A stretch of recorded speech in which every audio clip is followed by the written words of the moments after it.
Enchanté.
Oh, hey.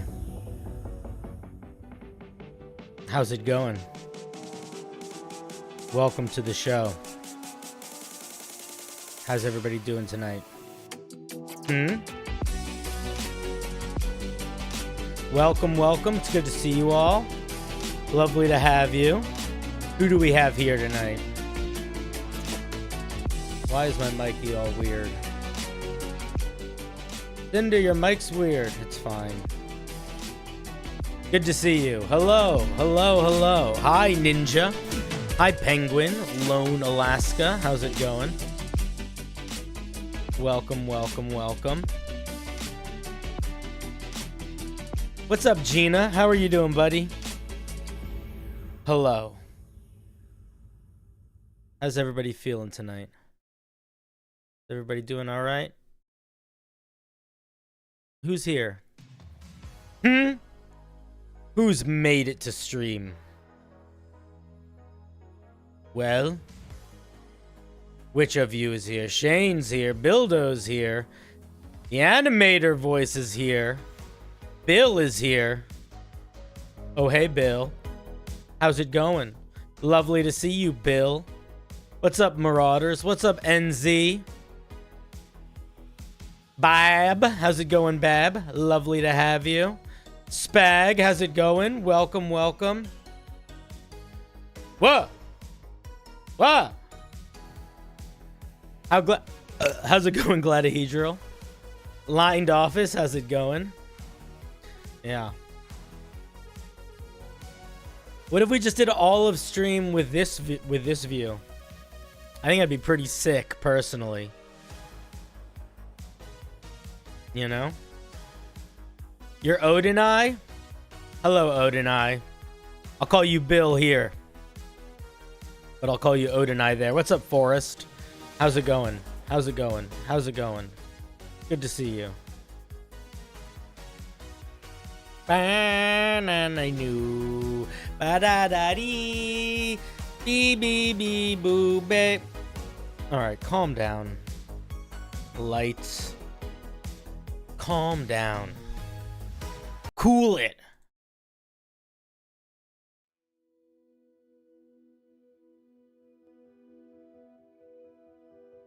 Cool it.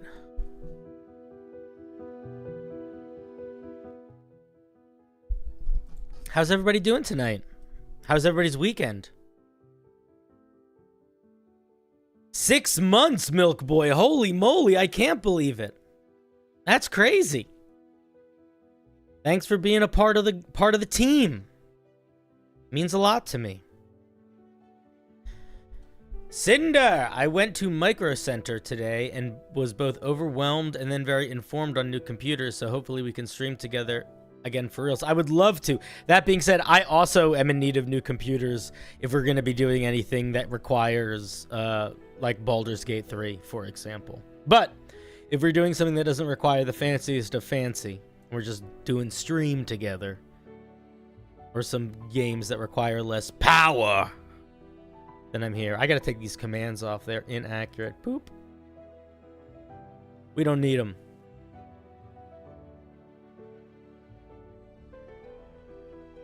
Tredosio, 5 months. My God. I was working out of town guarding a celeb. Now I'm strolling around my childhood stomping grounds. Ooh, what celeb? Who were you guarding? Is that like a faux pas to share who you were guarding? You probably can't share that. Blink once for yes and twice for no. Was it Batman? Was it Albador Humperdinck? Was it the Queen of Blades? Kerrigan. What's up, Necro? Guys, we have a homebrew review night tonight. A member homebrew review, if you'll believe it. If you could even believe it. Which hopefully you could. Hopefully you would.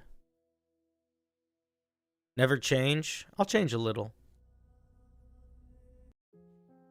I can't promise to truly never change. StarCraft was I played a lot of StarCraft when I was little. Here, wait, let me make chat a little... There we go. Now you guys can see chat a little bit better. Guys, I have a confession to make before we start stream tonight. And it's not even about becoming the king of the pirates. Matoiki. Not even about that. I'm kind of sick. Just so you know. I need to just say that immediately before we get too deep into it. Your first time on stream, Patrick. Well, welcome. I'm sorry that your first time here is I'm a little sick. My lips are a little pale. I'm a little sick. I spent most of my Saturday lying on the floor. Not feeling good. And I slept when I could. But I'm a human in the flesh vessel as best I can be tonight. And I wanted to stream. I wanted to do it. I don't feel crazy sick. I feel medium sick, so I think we'll be able to be fine.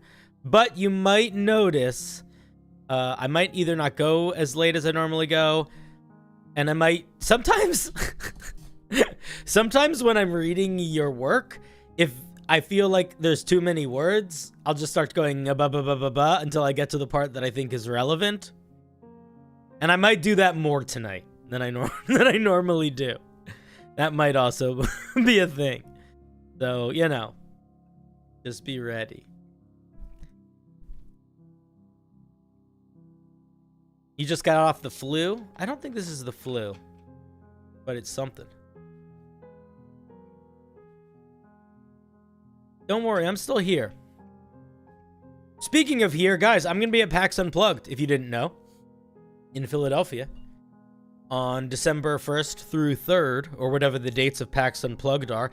And if you are going to be at PAX Unplugged and you see me, you are more than welcome to come say hello, and we'll chat.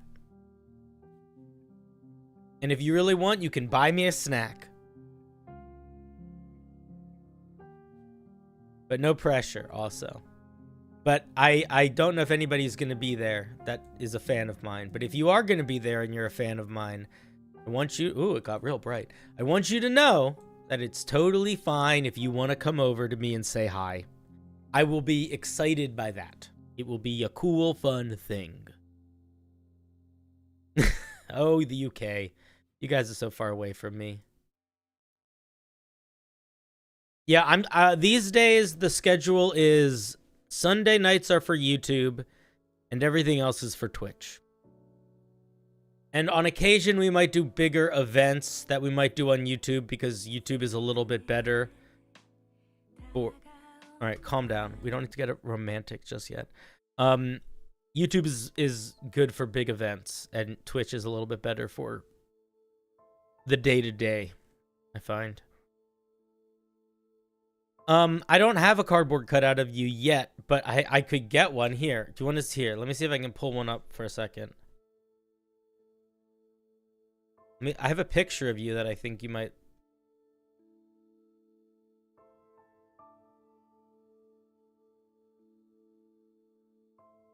Gina here, wait one second. I think... Yeah.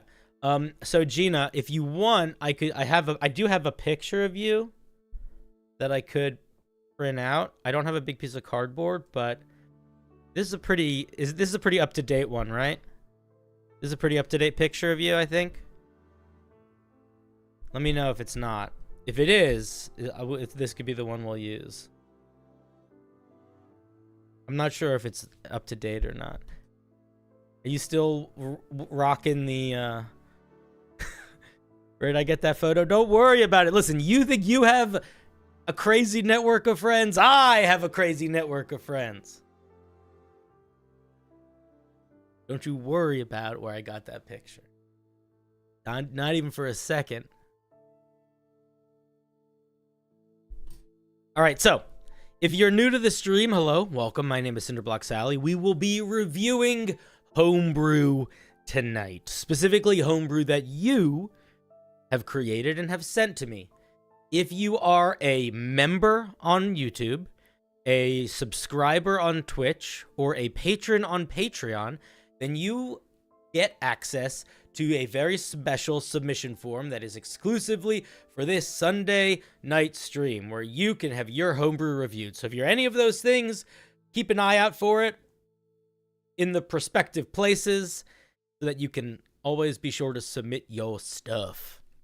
NZ says, NZ, thank you for the 20. What shape is that? The 20 mysterious coinage. I saw your short about evil playing nice. Just go lawful evil. Greed is a great reason to do good. Of course, we should save those orphans. I'll even fund their new orphanage, teach them skills, and give them jobs later in my workplace. Yeah, long-term evil. That's just called capitalist. Yeah, the best way to play true evil and be good is just to be a true capitalist.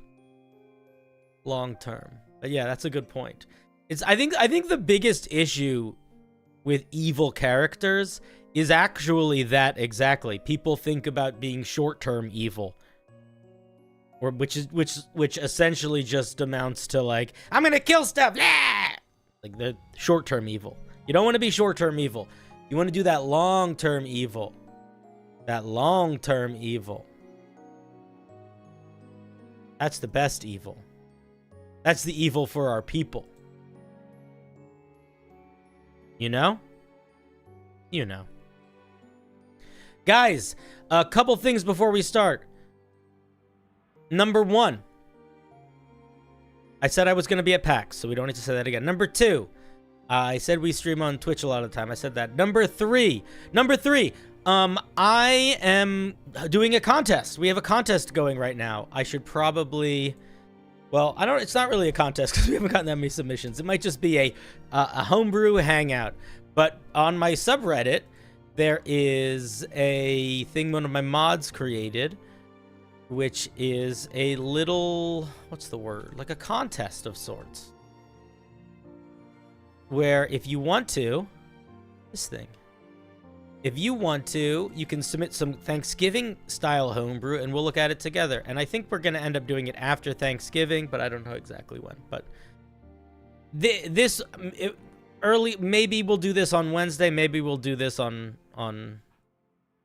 Thursday after Thanksgiving night. So yeah, go submit to that if you want to. Also, last but not least,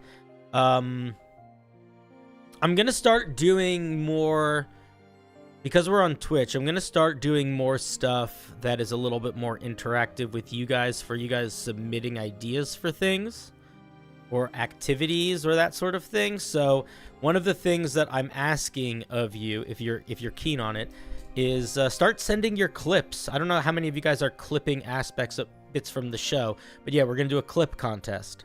So if you decide you want to clip the show, there is a Cinder clips section in the Discord. You can post them there. You could also post them on the subreddit. And at some point we will collect them. Well, you called it, Bildo. We talked about it before. I don't know if that's considered calling it or just having insider trading. Yeah, we'll think of something cool for the winners. I think VIP makes sense. And then we also have to think about how we're voting on them, if we're going to put them in categories. We also might not get a lot. Like, if we just get, like, 10, then, you know, it'll be a little bit quick. If we get, like, 30, then it'll be more of a thing. So we'll see. Okay, that's neither here nor there. Let's see. Do we have all the pieces in for today? Looks like we got 2 more in.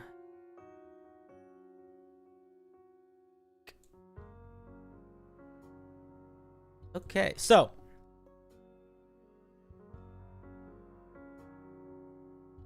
let's go here. Behold the wheel in all its glory. Here's our wheel for the night. Not that hectic. That's one of the blessings of the member wheel. It's less like 400 pieces to sift through. I'm not sure if we're going to get through all of them tonight. I can't promise we will, because I said I am a little sick. But we're going to get through what we can get through. And if you are somebody that is interested in being on the stream tonight, you can come on stream. You can go into the Discord, and then you can go into one of the waiting rooms, and then congratulations, you will be brought on stream when we talk about your piece.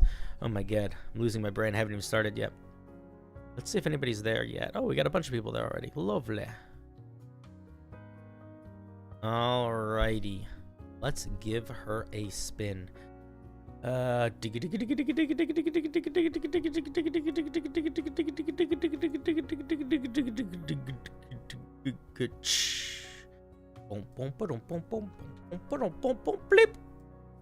Alright, we're starting with Schwa. A common magic item as usual. This one's more obviously useful than most you've submitted. Alright, let's take a look. Want to come on stream? Don't worry about it.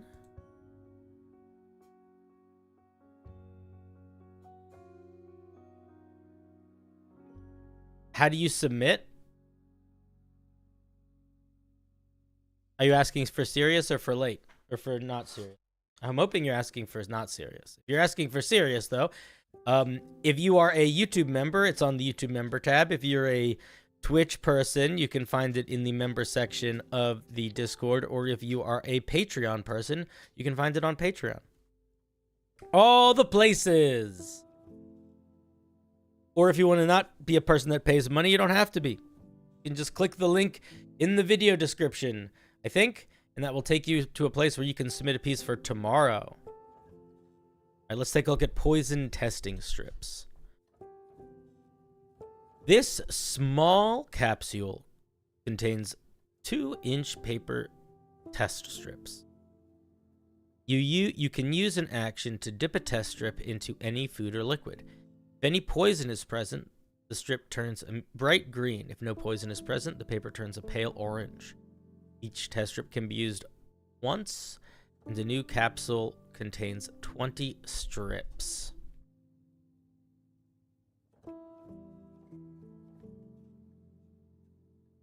I was going to say, this is basically an uncommon item.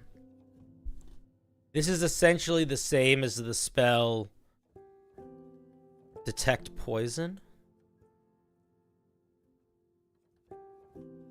It might even be, well, it's not quite, it's a little different than Detect Poison. Detect Poison is a 30-foot radius. Lasts for 10 minutes. It doesn't do really nearly as much as the spell Detect Poison. I think it's still okay for it to be a common item. I would say a common item version of it wouldn't contain 20 uses, though. I would say a single use would be a common item. I think a packet of them, I think you start to get into uncommon item. Because a good way to think about it is this is essentially 20 minor castings of Detect Poison. And while it's not as effective as having the 30-foot radius, it's still going to be very effective in terms of most of the time that you're curious about if something was poisoned, you know?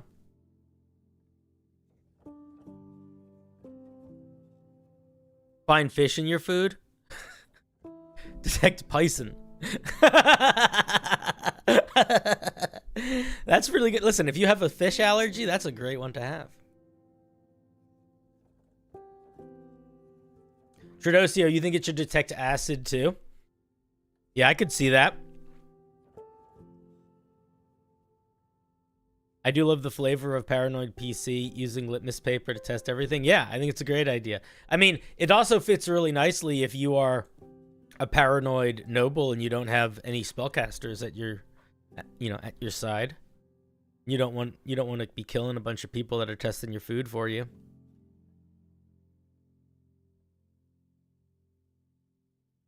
Not sure I would have it as an action, as I couldn't see wanting to use this mid-combat. Yeah, I see that, but I feel like that's fine because there's no reason you would use this in combat anyway. So using an action just kind of like, I think it makes sense. Like, I can't, like, if it's a bonus action, does that make it suddenly into something you would use in combat? I don't think so. It's still a very out of combat item. And in theory, even though it's a very clunky out of combat thing, I do see the logic of it taking a whole action to like dip in and watch and see if it does its thing. You know? How's it going, Grinner? Grinnar. Is there a nickname for this chat? Sure. Of course there is. What kind of chat would this be if there wasn't? Hello, Yuki. All right. Very fun little item. Thank you, Schwa. I gotta get turkey gobbles up.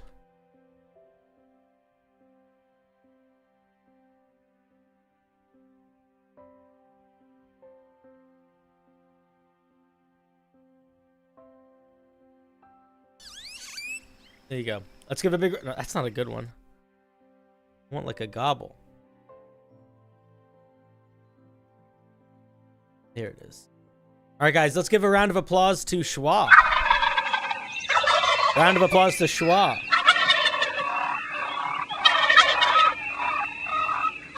Thank you, thank you.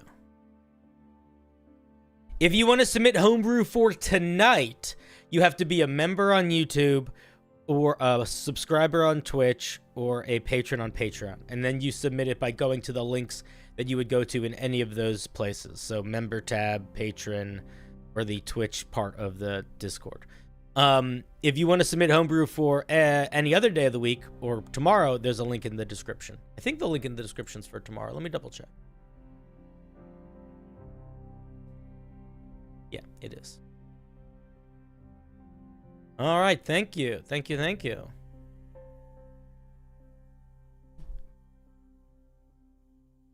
Finally get a chance to work on some Homebrew for the first time in what feels like ages. Glad to see you, Hold Action. I'm doing good. I'm a little sick tonight, but I'm good.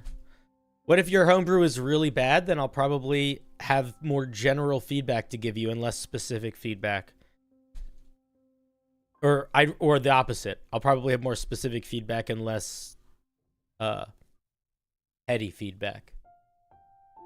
If your Homebrew is really, really bad, what inevitably will end up happening is my feedback will be 3 things. It's almost always these 3 things if your Homebrew is really bad. 1, it's to focus on making sure you're writing clearly and formatting properly, because even if your Homebrew is really poorly designed, if it's clearly written and formatted properly, that makes it a lot easier to get through. And then the other thing that I'll probably say is for you to look at things that were already written and to try to mimic their structure. And then I guess the last thing I'd probably say is you should always, and I'm going to do this tonight a couple times because I usually skim the pieces before we start on the member review, and I skimmed a couple. And I found myself asking this question. And it's a good question that I think you need to be asking yourself whenever you put something into Homebrew. You need to say, why does it have this? Like, why is this here? What's the point of this? And you should have an answer to all of those questions. And the answer shouldn't be because it's cool. There should be an answer that is like the goal of the piece. Like, why are you giving this thing this thing? You should have a direction. And you want to be able to answer the question of why this is here.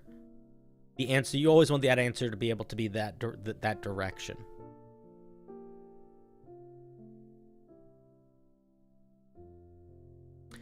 Sherlock, yes. Yeah, I'll refresh the wheel between roles. If I notice anybody new posts anything that's a member. So if you're a member, you can still post stuff. Our most recent post was from Hakase, so if anybody posts something after them, it'll show up here. But let's spin. It's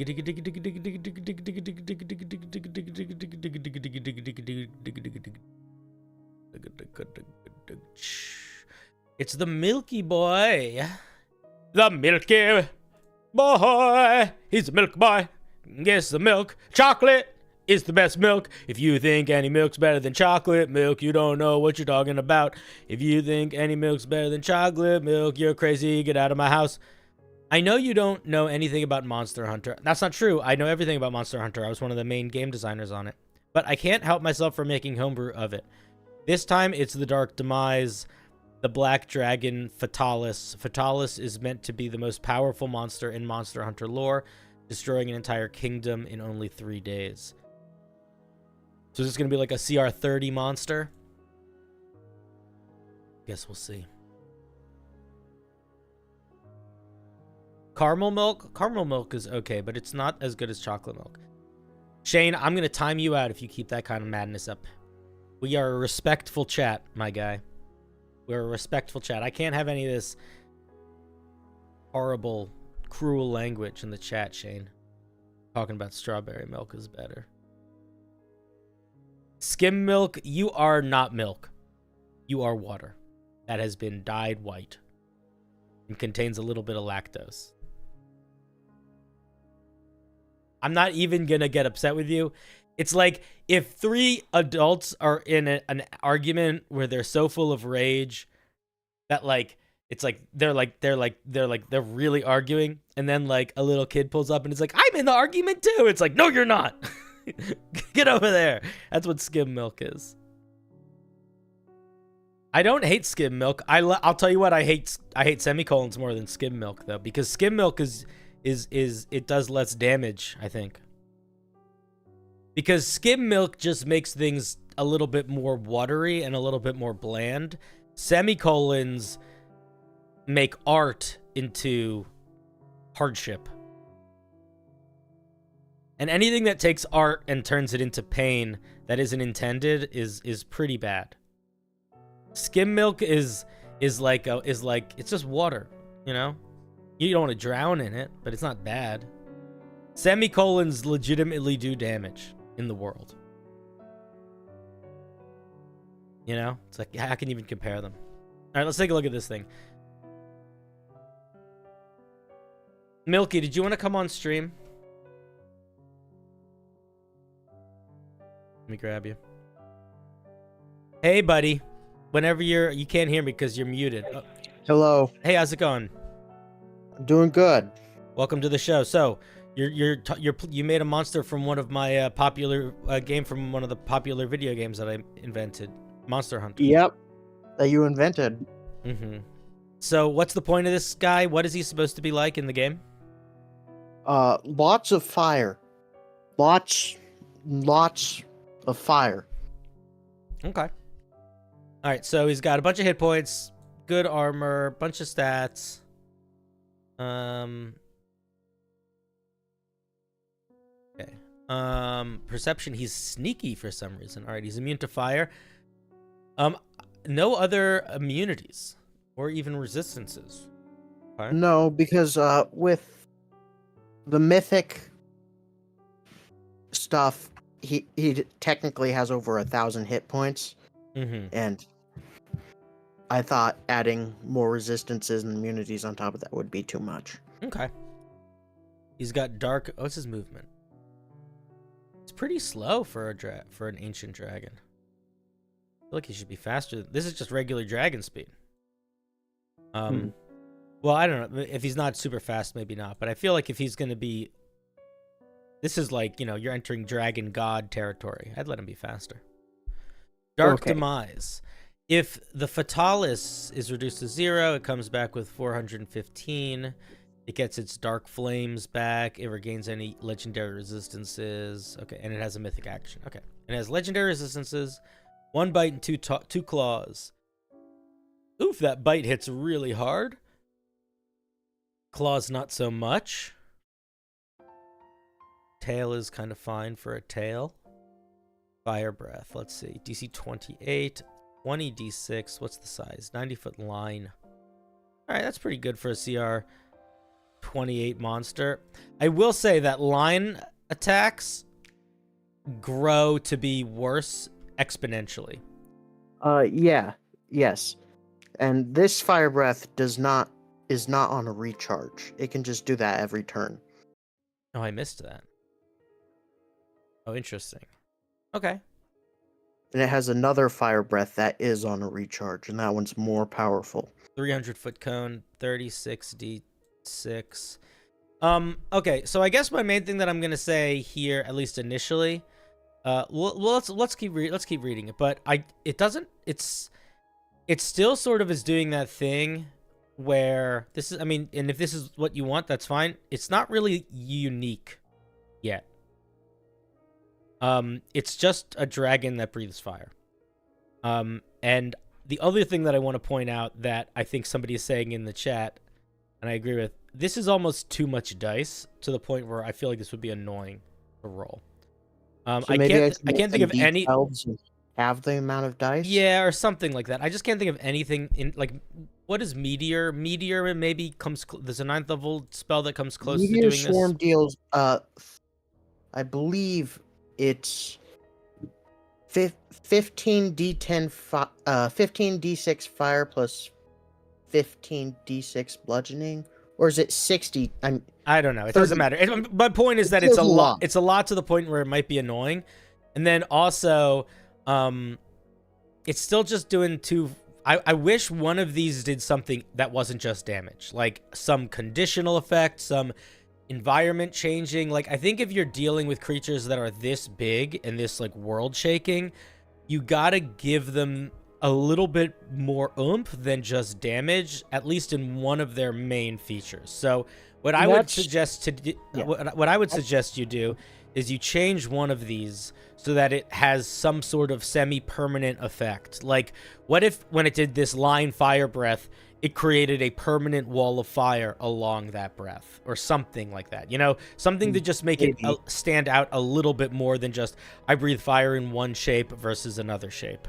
And also just something more than, separate from that, even just something more than just breathe fire, because at the end of the day, is it that much more impressive if it's a bigger area and more dice? I mean, numbers go up is nice, but I think that we want to make sure that we are making this thing feel larger than life, where it is doing more than just numbers go up. Yeah, and that's part of the challenge of making a Fatalis stat block, because in the games, all of the monsters are like super special and unique, but Fatalis is really simple and straightforward, and that's what makes it so dangerous, because it just deals so much damage.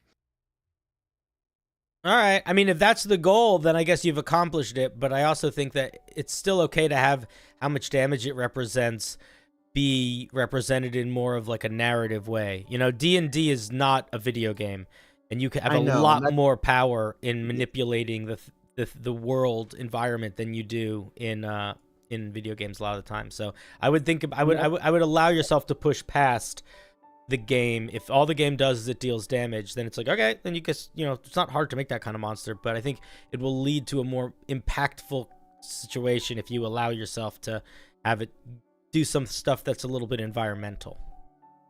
That's what I tried to do with some of the legendary and mythic actions. All right, let's take a look.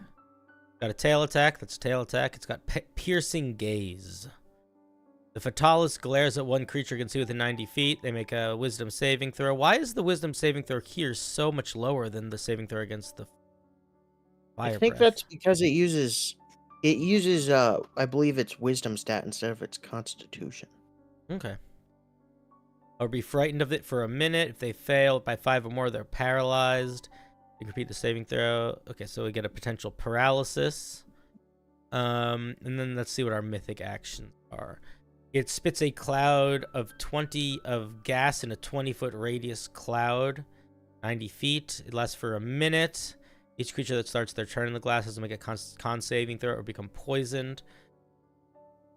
The cloud is in contact with open flame. It explodes violently with a big saving throw, doing a bunch of damage. I like the idea of this, of creating areas of like extra explosion. I think that this will work nicely, but I do think that a part of making this work nicely is changing one of the core breath attacks to be a little bit more environment affecting. But yeah. And I would think about it like this: like if this is like the most powerful dragon breath, one way we can express that dragon breath is dice. But another way we can express that dragon's breath is it like destroying the environment, you know, like destroying the battle map. That's true. I do want to point out, in the boss fight against Fatalis in Monster Hunter World, there's a part of the fight, you're fighting in a castle that it took over, and you hide behind a giant steel wall, and it breathes the fire, and it melts the wall all the way down to the ground. Oh yeah, get that in here. That's awesome. That's epic. And I remember writing that scene and thinking, you know what? This is going to come in handy one day. Back when we come back to this. They didn't want to do that. They wanted to have the wall be made of wood. And I was like, guys, that's not going to sell it. Any dragon can breathe fire that melts wood. This dragon's going to breathe fire that melts steel. And they were like, oh, cool. Thanks, Cinder. And I was like, hey, no problem. And then we high-fived like 8 or 9 times. It was pretty cool.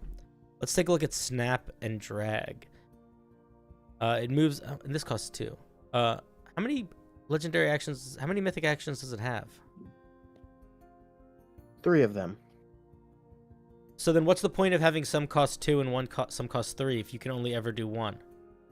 Because mythic actions and legendary actions share the same action pool. Oh. So if it uses 2, and then it can also use a tail attack. Oh, I see. I understand. It moves up to half its walking speed without provoking opportunity attacks and makes 1 bite attack. It uses its fire breath, exhaling blue-white flames. Creatures with resistance to fire take full damage from this action. And creatures that are immune take half. Okay. Yeah, it's pretty straightforward. I think it's pretty solid. If I were you, I would lean into the gas bomb type elements. And if I would even, like, I might even pull this out of the mythic action and make a smaller version of it, just a regular thing this guy can do. I feel like the gas bomb is a lot more interesting than the petrifying gaze from like a combat encounter perspective. And like, this is just going to be annoying for players or frustrating. This is going to be like an interesting, how do we build around this to make, to make combat a little bit more dynamic. So I would probably pull the gas bomb up to regular legendary action. And then either move the piercing gaze down to mythic, or give them something else that is less like I choose you and you get stuck, and something else that is very big, earth shattering. It slams the ground and geysers of volcanoes erupt, or it breathes, it like spins in a circle, creating like a ring of lava around it, or you could go out and do a lot of weird stuff if you want to. But I would lean into, especially the way that you're describing this guy as like the biggest, most devastating monster. I would lean into the bombastic nature of that. Okay. But I like the idea. I think it's cool. I think it's fun. Right. The gas bomb, I think, is the part that I'm like, this is the part that I'm gonna remember later. I specifically this last part. I love the idea of creating these little toxic zones that can become explosive. I think that's a lot of fun. All right. Do you have any questions, thoughts, concerns, yearnings, aspirations? Yeah, caramel milk is better than chocolate milk. What? You're out of your... Listen, you're crazy. I love you, but you're crazy. You're out of your mind. It is. It's amazing. Have you ever had caramel milk? Not only have I had caramel milk, I've had so many types of milk. I have had milk of all creatures of the realm, caramel and not thereof, and caramel is good, but it's like a treat. It's like a special occasion milk. It's not a everyday. It's not a ride or die. It's not gonna pick you up from 2 a.m. in the bus stop because you lost your ways and you're at Vegas and everybody hates you. It's not gonna be there for you when the aliens crash land and they need somebody to go to the mountains and start a new life amongst the tree people. It's not gonna, that's what chocolate milk. That's chocolate milk. But I love you. Goodbye. That was crazy. That was Milk Boy with the craziest hot take this side of the Mississippi. All right, let's give Milk Boy a round of applause. Milky Boy. Thank you, Milky. Thank you, Milky. He's the milkman. He's the milkiest. All right, did we get any new? We did Yuki.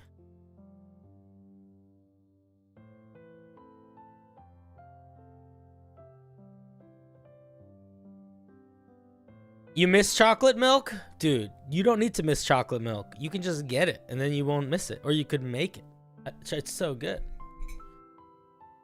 And I have a real hot take about chocolate milk that I think is actually a hot take. Because I think the idea that chocolate milk is the best milk, I don't think that's a hot take. I think that's pretty common. I think that's a pretty lukewarm take.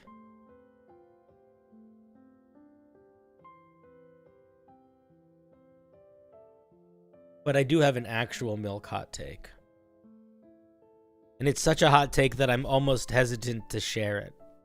Because I think you guys will actually disagree with me. And if we need to argue about this, you're going to lose. I don't like crushing you. I don't have ability scores. I'm not in a video game or even a tabletop role-playing game.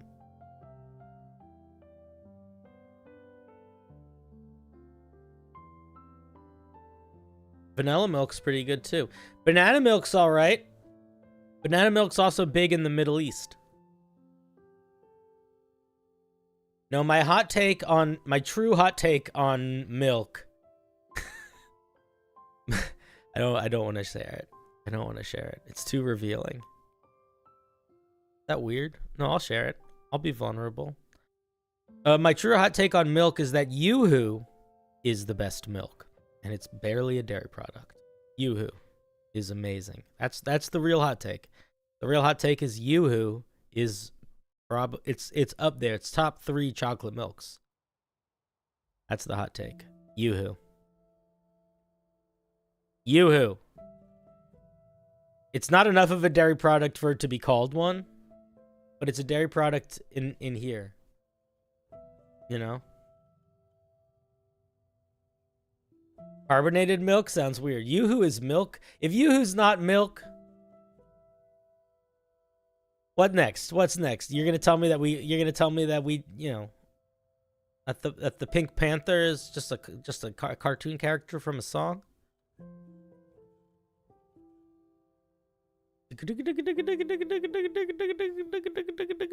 Yeah, you're right. It's whey milk.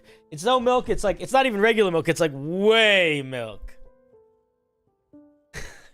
Next is Fluffercopter. Fluffcopter. Let's see if Fluffcopter's in. Fluffcopter, if you have a name that isn't... Oh, it is. You're Misty Pokelope. Mr. Pokelope.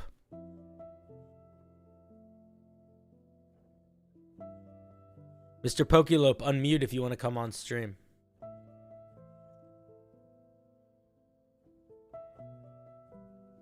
You don't unmute, you're not going to be on stream because you're in a room with me right now. But you don't have your headphones on or whatever. I don't know if you unmuted, but I still can't hear you. So your microphone might not be set up. Hello? You there? I'm hanging up on you. You can try to come back though. Bye. Come back. Try to come back. Turn off Discord and turn it back on. All right. This is called a Ball of Hands, and hopefully Mr. Pokelope will join us soon. It's a Hall of Hands. No, it's a Ball of Hands. I like the art a lot. All right, let's try to bring Fluffy in here. Hey, let's try that again. Is it working? Hello. Hey, it's working. How's it going? Hey, hello. Welcome to the show. You drew this? Yes, I did draw this. I love it. Thank you. It's really fun. It's sort of wild how, I don't know. I like when people make their own art, but I also think that this is a particularly good example of how you can make a piece that does a really good job of just making the thing feel like it's supposed to feel like. I don't know. It's solid. I like it. Strong vibe. Thanks. All right, let's see. One of Mad Wizard Adriel's attempts to recreate his dead husband from the only thing left of him, his left hand. This experimental failure now roams the underground halls and guards the lowest passages, rolling in a half-life state, fueled by nothing more than vague memories of the hand's past. Ooh, okay. It's a sad monster. Gotta love a monster with a little bit of sad to it. It's huge. CR4. Ooh, I do love a monster with an armor class of 8. There is something very fun to that. Most monsters, when they have an armor class below 10, you know you're going in an interesting direction. It's like they're like slimes or big balls of goo. I'm a big fan. I don't know. I was Oh, it was mostly going for like a lot. Like it has a lot of hit points, but like a very low AC. Because like mostly if you're close to this thing, you're already in trouble. If you look at the fucking abilities. Yeah, later. and it's like you're not gonna But, miss like, it when you hit it. Yeah, that's what I'm saying. It's a huge ball of hands. Like, what the Yeah. fuck it can it do? Yeah. Okay, so it's got tremor sense out to 80 feet. Is it intended to be blind, separate from that tremor sense, or no? Yes. So whenever you do that, this is like not an important thing for your home game, but if you're ever putting it online or whatever, after you say tremor sense, you put in parentheses blind beyond this point. Otherwise, it's assumed that it still has regular light vision in general. But when you say blind beyond this point afterwards, that means that it only has that, and then it's done. Yeah, makes sense. Let's see. Rolling Menace. Oh, it understands common. That's kind of fun. Yeah, because like the guy understood common, so it was like... Yeah. I got you. I think you spelled menace wrong, unless that's a different word. I think the first letter is supposed to be an E. That's okay. Damn it. That's fine. Don't... Sorry, I'm not like a native English speaker. First of all, okay, It is with an E. Oh no. No. Listen. First of all, English is not your first language. So the fact that you are writing in a language that isn't your first language means that you should never feel bad about any of this kind of misspellings. It's fine. You are better at writing in English than I am at writing in English. But also, separate from that, I generally, whenever I make those little corrections, it's not me being like, you messed up. I'm really just pointing them out because I want it to look good, you know? So I'm like, yeah. So don't feel like that's not a judgment call out. That's more of a change this so it looks pretty. Because the goal of this part of the project of you guys, and I'm saying this to the audience as much to you, the goal of this part of the project is not to impress me or to impress the audience or anybody. It's for us to work on a thing so that you can get it to a place where you can impress people with it later. We're backstage right now. We're in the mud, you know? Yeah. No, like the goddamn it is more of a goddamn it. I've been thinking it's been spelled with A for way too long. That's okay. Don't worry about it. The ball of hands cannot sprint and does not provoke opportunity attacks while moving. The ball can move through any creature 2 sizes or more smaller than it. 2 sizes or... I think you would say 2 sizes or less smaller than it. Is it? That's the wording. Maybe this is such a weird circumstance. It's probably fine. Grappling them and making them move with the ball to its destination. Does it automatically grapple them when it does this? Yes, it's automatically grapples. So I would break this sentence up to make it a little bit more clear. So I would say it can move through creatures this size smaller than it, period. When it does, they are grappled automatically and they move along with it. Just break it into its own sentence so it becomes very clear. Any creature grappled by the ball while it's moving takes 2d10 plus 10. There's an extra 10 there, I noticed. Oh, I didn't even notice that. Any creature grappled by the ball while it's moving. When does it take this damage? When it gets to the final destination. I mean, during the movement. So I think you need to clarify that because creatures can move many times on a turn. So normally when you have a creature take damage when it's grappled by another creature automatically, whether that's like the assassin vine or like a creature being swallowed like a purple worm, it's at a specific time in the initiative, not based on movement, because the way that this is written, if this creature moves 10 feet they would take this damage, and then if it stops and then it could move 10 feet in another direction would they take that damage again. Oh, yeah, I see what you mean. Yeah, so I would say at the end of its turn or at the end of their turn, one of the two. Okay. The number of creatures it can grapple at a time is equal to half its current hit points rounded down. What does that mean? It means I'm kind of using a thematic thing here where like I'm like equating the hit points to the number of hands it has, so it uses 2 hands to grapple. Okay, that seems a little tedious. Just because it's even like I would just say it can grapple any number of creatures, because realistically that number is going to be Way too high. Way too high. I see what you mean. Yeah, you could even just say it can grapple any number of creatures that can fit within a part of its space. You could even do it like that if you wanted to. Okay. Imbalanced roll. The ball of hand's movement speed is halved if it's missing more half its movement maximum. Okay, that's good. All of this so far is super fun so far, by the way. This is a very powerful ability. I probably would take down the +10 just because that seems really high for a CR4 monster. Yeah, I wasn't sure about the numbers and the.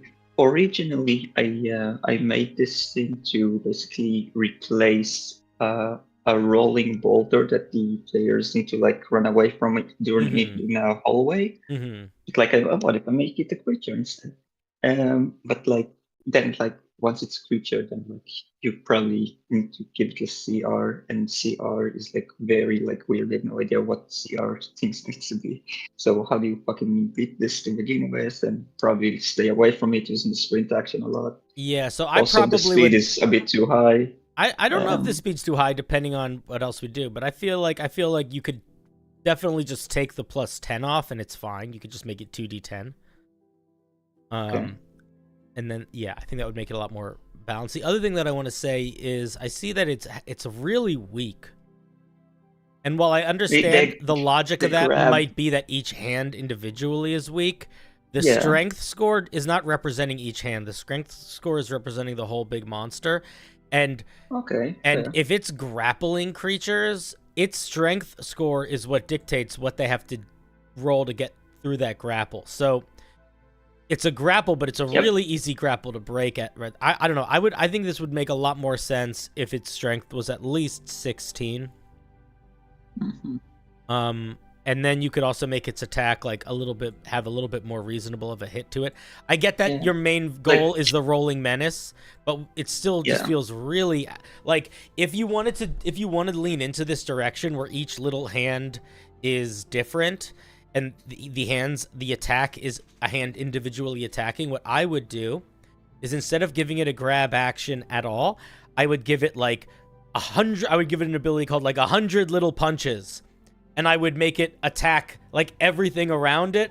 Like it would almost get a flurry of blows of power where it's just punching you with lots of little hands. And then you could do each little attack doing 1d4 plus 1, but it's doing that like 10 times. I mean, you still sort of are doing that with it being up to 5 targets. But this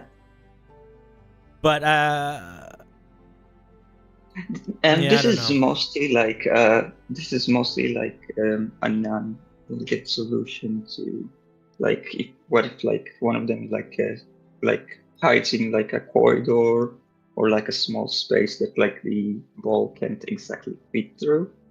Well, so it like tries to like grab it and like pull it in. Yeah. I get that. I still think it should have. I still think it should hit a little harder and have more strength. The other thing that you could do is if you really wanted to lean into that, you could give this you could really change the grab attack so it's not up to 5 targets, but it's like the hands like sort of work together to reach out. So it's like a 1 target creature, but it has a little bit of reach and it can pull them in. And then it has Wrecking Ball. It expends its action and its movement to dash 50 feet in a chosen direction. I wouldn't use this language because you mentioned earlier that it can't dash, so don't talk about dashing now. I would just say... Okay, I forgot that dashing is... Is dashing and sprinting the same thing? Yeah, the language officially is dash in D&D 5e. Okay. Any creature or structure in its object and its path, one size smaller than it or larger... that's where it's like iffy. Like one size smaller than it is like large, so like large or large, so like large, huge, gargantuan. Now I don't know how to write it properly because like I don't want to like just write them like large or larger. Because, are you trying to wait? Is this ability only supposed to affect creatures that are large or larger? It only affects things that are large or larger, assuming that the ball stays the same size. Because like if the ball, so if I was a small creature, this ability would not affect me. It would affect you because rolling menace affects you because like the rest of the abilities that like rolling menace still applies. Oh, I see. But the creatures become prone instead of grappled. This seems a little bit tedious of a feature then. Like, I don't know if we need this. What's the point of this ability? Mostly to have something to do against like large or larger creatures. And like the idea of like, like rolling up and like dashing forward to like. Yeah, but it's already just doing that with all of its movement because it's not really like that's what rolling menace accomplishes. That the only thing that I feel like this accomplishes is dealing with larger creatures. And if I was that, I think the easier way to deal with that is to just make the grab more of an actual attack, so it can just punch larger creatures. Because if I'm a player, if I'm a dungeon master and I'm reading this, I'm going to be really confused why this whole section doesn't really do anything unless I'm using it against a character who's enlarged. Like I read through all of this and just to get to the point where it's like I'm just using an action to just use its basic movement ability is what this becomes. So if I were you, I think that I would probably change this. I would either get rid of it entirely and make grab stronger, or I would make this like a one and done ability or a one and recharge ability and really make it a wrecking ball, where it's like it does all of this, where it like tightens in on itself, like maybe all of the hands close into fists and it rolls, and then when it does this roll attack, it doesn't grapple anything, but it does a big impact damage when it hits. Yeah, that's like what I had in mind when I so I would just drop this doing rolling menace, lean into it charging forward and just smashing stuff. Maybe even it does extra damage to structures or something if you want it to like really feel like a wrecking ball. Yeah. But yeah, I think it's a pretty fun idea. It's a very flavorful looking monster. Thoughts, questions, aspirations, yearnings. What speed do you think is appropriate for this thing? I think if you lowered its speed to 40 feet, I think that would be fine. And then you could even make its wrecking ball ability give it extra movement while it's using that. Or you could even make it 30 feet if you make its grab a little bit better, and then you could make its wrecking ball ability have extra movement. But I think 50 feet is not unreasonable. I think it's very fast, but I don't think it's like game-breakingly fast. I mean, like that's kind of why I made it so it can't really sprint, because otherwise we just be bonkers. Yeah, I got you. But I want to have like a consistent high speed. So yes, I think 50 is fine. I think if you feel like it's too fast, go down to 40. See how that feels. If you do lower it, then I would make wrecking ball make it go faster. If you don't lower it, I think you don't make wrecking ball make it go faster. The other thing is that if you're doing all this stuff with grapples, you need to say in the monster stat block what the escape DC of the grapple is. Okay. So you would say like I was like any monster that has an innate assumption. Any monster that has an innate grapple ability says what the escape DC is in the monster stat block itself. Any of them, like I'll show you. Like if we go to the chill, I was just escape DC 14, and the reason for that is so that the dungeon master doesn't have to do work to figure that out. Yeah, makes the piece a lot easier to use in the game. It's one of those things where you want to remember that the monster stat block is not just there to evoke the idea, but it's literally the tools. And you want to make the tools as easily accessible and as quickly accessible when it is in action, you know? Yeah, I also should probably add that to the grab. Like down the DC. Yep, wherever the grapple is, I would add it. Okay. Cool. But it's a very fun monster. Thank you very much for sharing. Yeah, thank you. Questions before I hang up on you? What is I can't even remember the name. Whatever the fuck. Chocolate milk you said. I have no idea. Yoo-hoo. Yeah, what the hell is Yoo-hoo? It's a strange, wondrous drink that is not milk, but also is milk. And I'll leave you with that. I love you. Bye. All right, that was Fluffcopter. Let's give Fluffcopter a round of applause for their many-handed ball thing.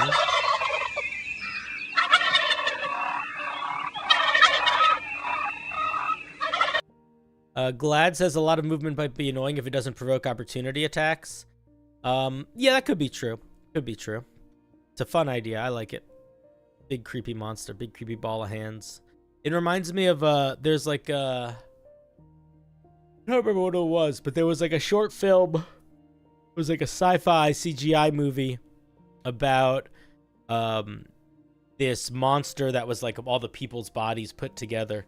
And it was like, it had hands that was like made of all the different people's hands in the space station. I don't think it was in Love, Death, and Robots. But it felt like it could have been. I don't remember. No, it's not The Thing. I know what The Thing is. And what I just described is not in The Thing. I said it had its hand that was made of everyone else's hands. That wasn't in The Thing. It was like a CGI animated short film. Nani's the Hands of Fate. It's not Manos the Hand of Fate. No, it was like a CGI little short film.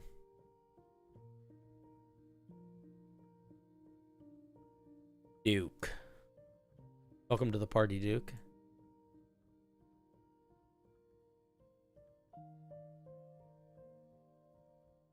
One question. So my YouTube account wasn't connected with my Twitch subscriber account, so I submitted my piece tonight, but my name is not on the wheel. Where did you submit your piece? What did you submit it? Did you submit it to? What form did you submit it to? If you didn't submit it to the form that said, no, the link in description is not for tonight. It's for tomorrow. I don't know where you. I've talked about. Guys, come on. Don't make me. I don't want to have to describe this every 3 seconds. If you don't know where to go to find the right link, go to the member submission form in the Discord.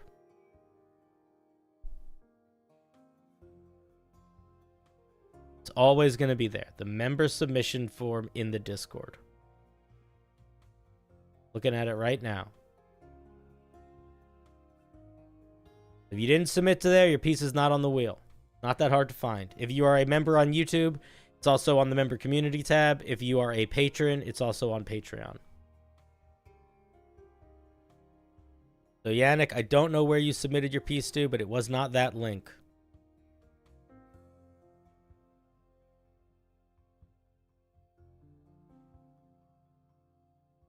Because this is all the people that submitted to that link. Behold them. All right, let's spin. You don't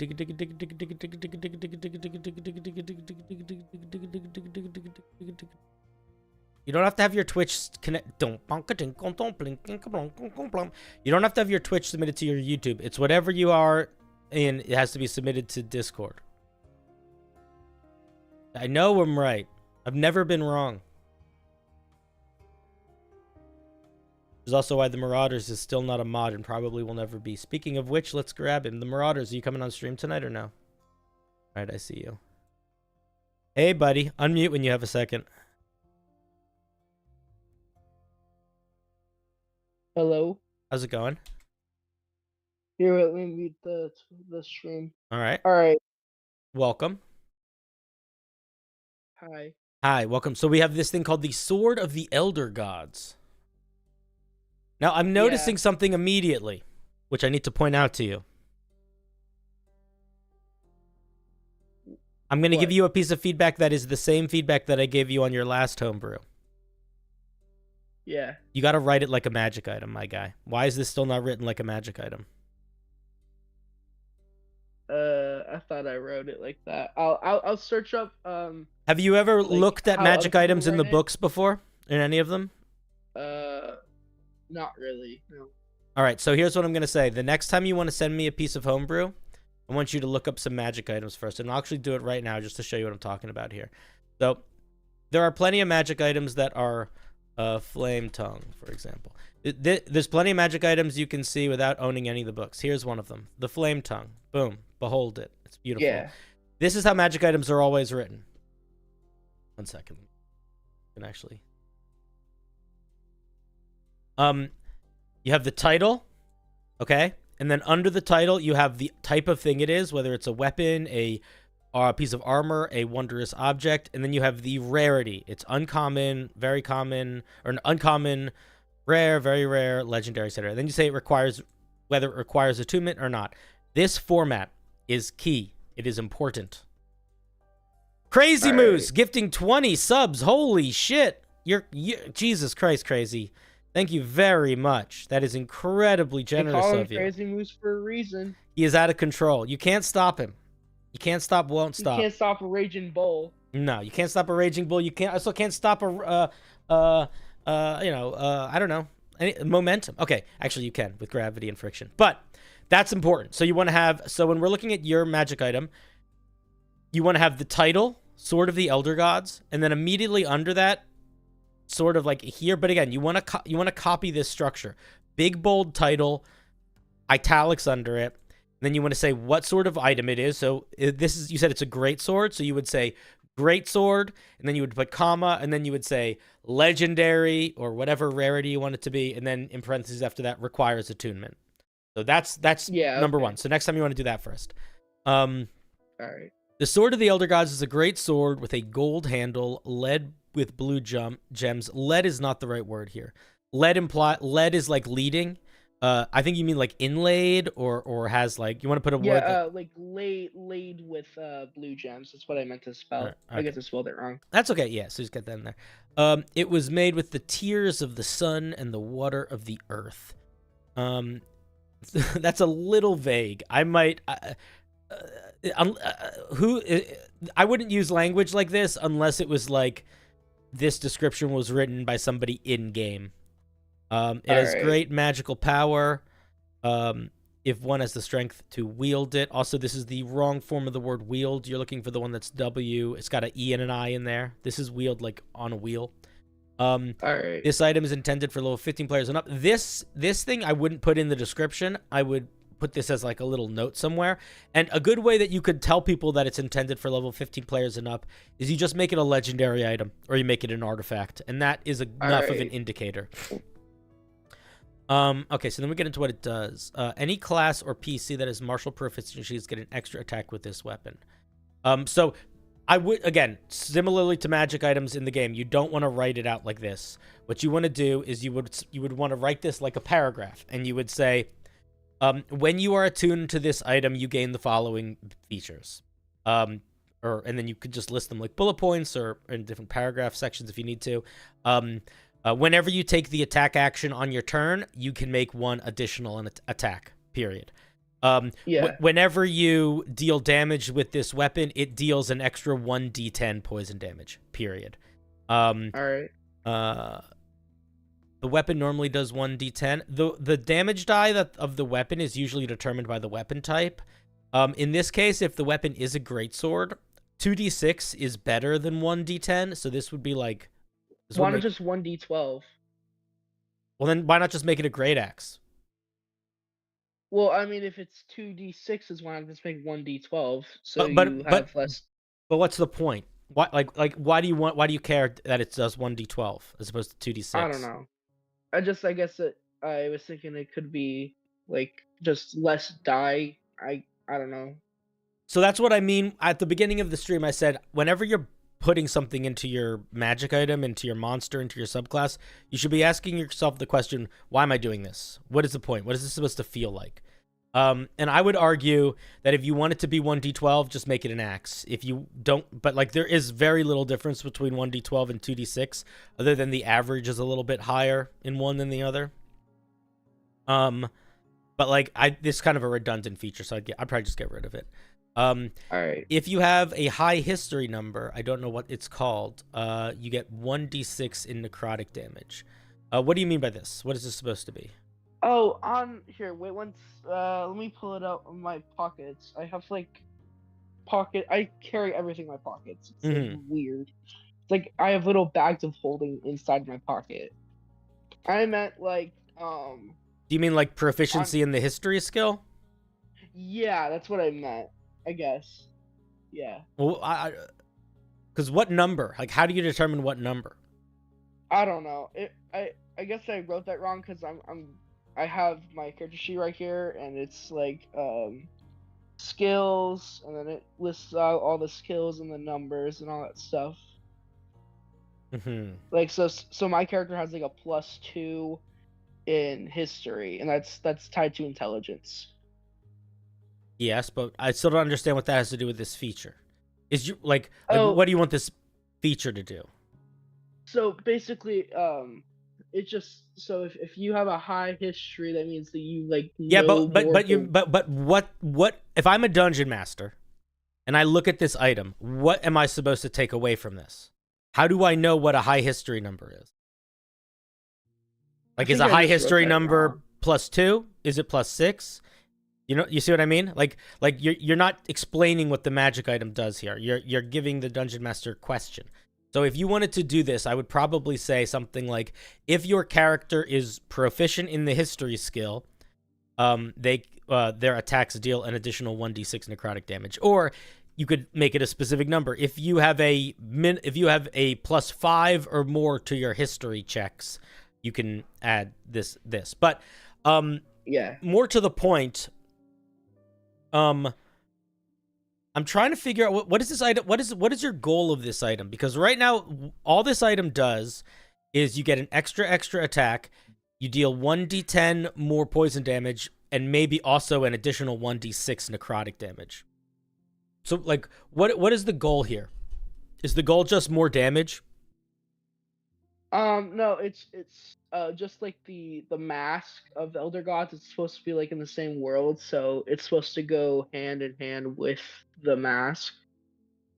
Yeah, but do you see what I mean? Where it's like it's really just doing one thing, like Yeah.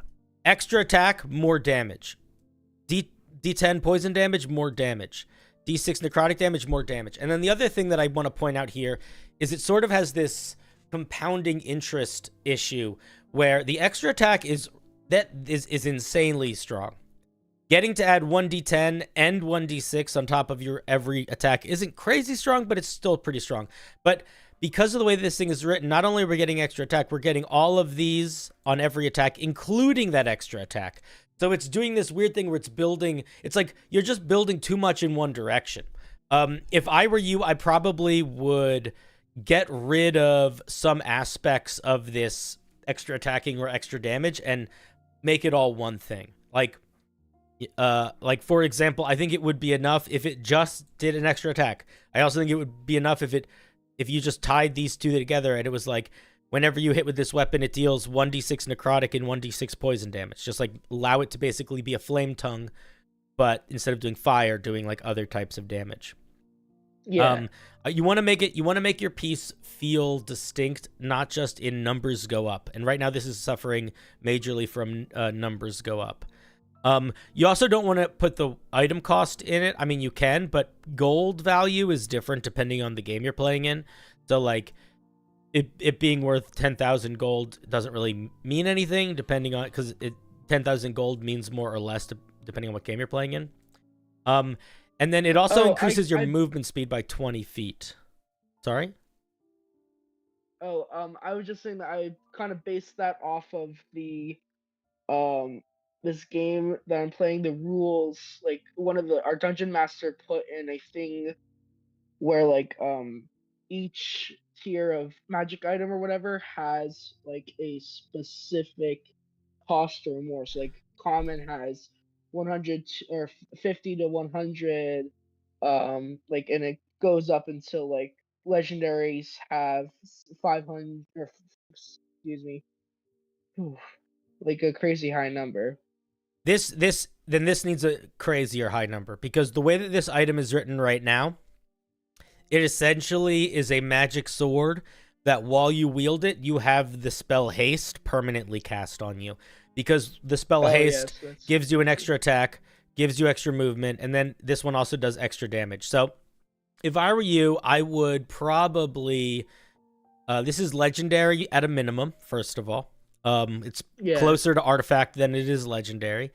And I would probably think about, like, what do you, like, is this a sword of haste? If it's a sword of haste, then I think you drop the extra damage in the middle, keep the extra tap, keep the extra movement, and then maybe give it one more thing. But if it's not supposed to be a sword of haste, then I would either drop the extra attack, I'd probably drop the extra attack, or drop the extra movement and make it so it could do more unique things that were, like, helping it embody what it's supposed to be. So, like, for example, there is an ancient sword called Black Razor that's all about eating souls. So yes, it does extra damage, but it also has a mechanic where when it kills a creature, you get a bunch of temporary hit points that amp you up because it's like it's eating the creature's soul.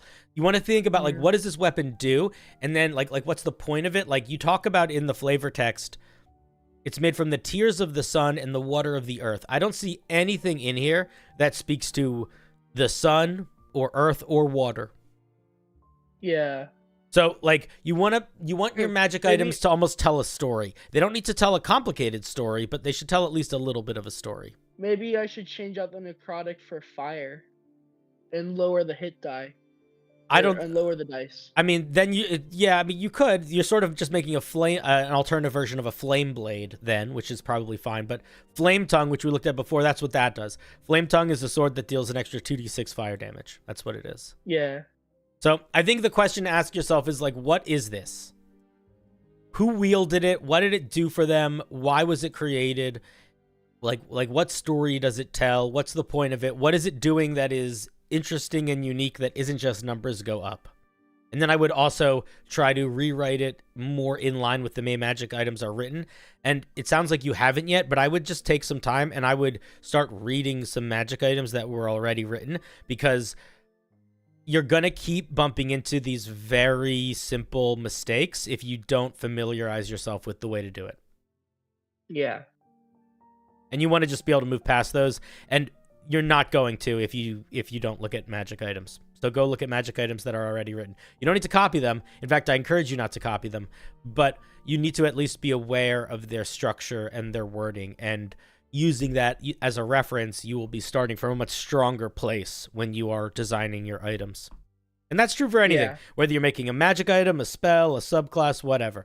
You always want to become familiar with the source material first, so that you can use it as like an anchor point. Yeah, I agree that I should. I think I have a book somewhere for, like. You could also just Google it. You could just look up, like, there's a bunch of like, all the stuff that's in the Creative Commons, all the basic rule stuff is public available. You can find it on the D&D Beyond website or other places. Yeah. So I would start doing that. The app is so crazy. Yeah, I don't use the app, so I don't know. But I would spend some time doing that before you worry too much about the next one. Otherwise, you're just going to bump into these same issues over and over again. All right. Less numbers go up, more like, what does this do that's interesting and different but still makes sense? Yeah, I mean, listen, you can do numbers go up, but you want to do something more than numbers go up. Like, numbers go up, and this sword gives you a power that you wouldn't be able to get through any other way. That is cool. Like, once per day, this sword lets you turn into a demon. Or once per day, this sword lets you stab it into the ground and create a giant pillar of light that does, whatever. It can be anything. Like, that's sort of the fun of it. But you do want it to bring something new to the table so that when a player is wielding it, they feel like they are wielding something very unique that is memorable and fun and gives them more things they can do aside from just attack more. Because attacking more is fine and it's easy, but you don't need feedback for that. Like, you can just make an item and say, this item does an extra 3d6 cold damage on hits. You don't need feedback for that. That's just, boom, it's done. When you're making items that are, like, very basic, you can just make them. It's the betterment of this time is going to be when you are trying to build something that is adding something genuinely new, either mechanically or flavor-wise or whatever. Yeah. Cool. Thank you very much for sharing. I appreciate it. The Sword of the Elder Gods. Any final questions, thoughts, yearnings, aspirations? Yeah, obviously you already know my first aspiration, but I have two new ones and a statement. My statement is that all my like future homebrew is probably gonna be all in the one like universe of like the elder gods. Like I don't know if they're really named like the pillar. The same universe. So, Okay. And you already know my mod aspiration. I do. But I have a new one. A Twitch emote. Yeah, well, small steps, young Padawan, but you'll get there. You'll get there one day. All right. All right. See you, buddy. All right. Qui-Gon Jinn. Bye. All right. Let's hear it for the Marauders. Thank you for sharing.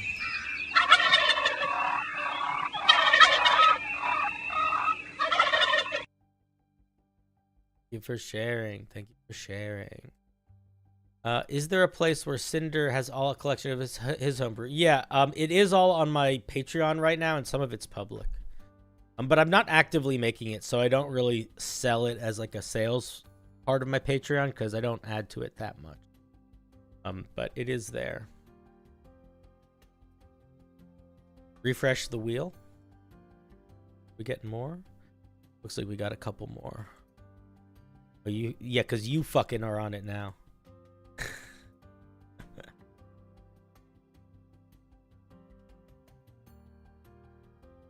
Alrighty. Did I say thank you for Crazy Moose for the 20? Crazy. I apologize if I didn't go as crazy as normal. I'm a little sick today. So my energy levels are a bit lower than normal.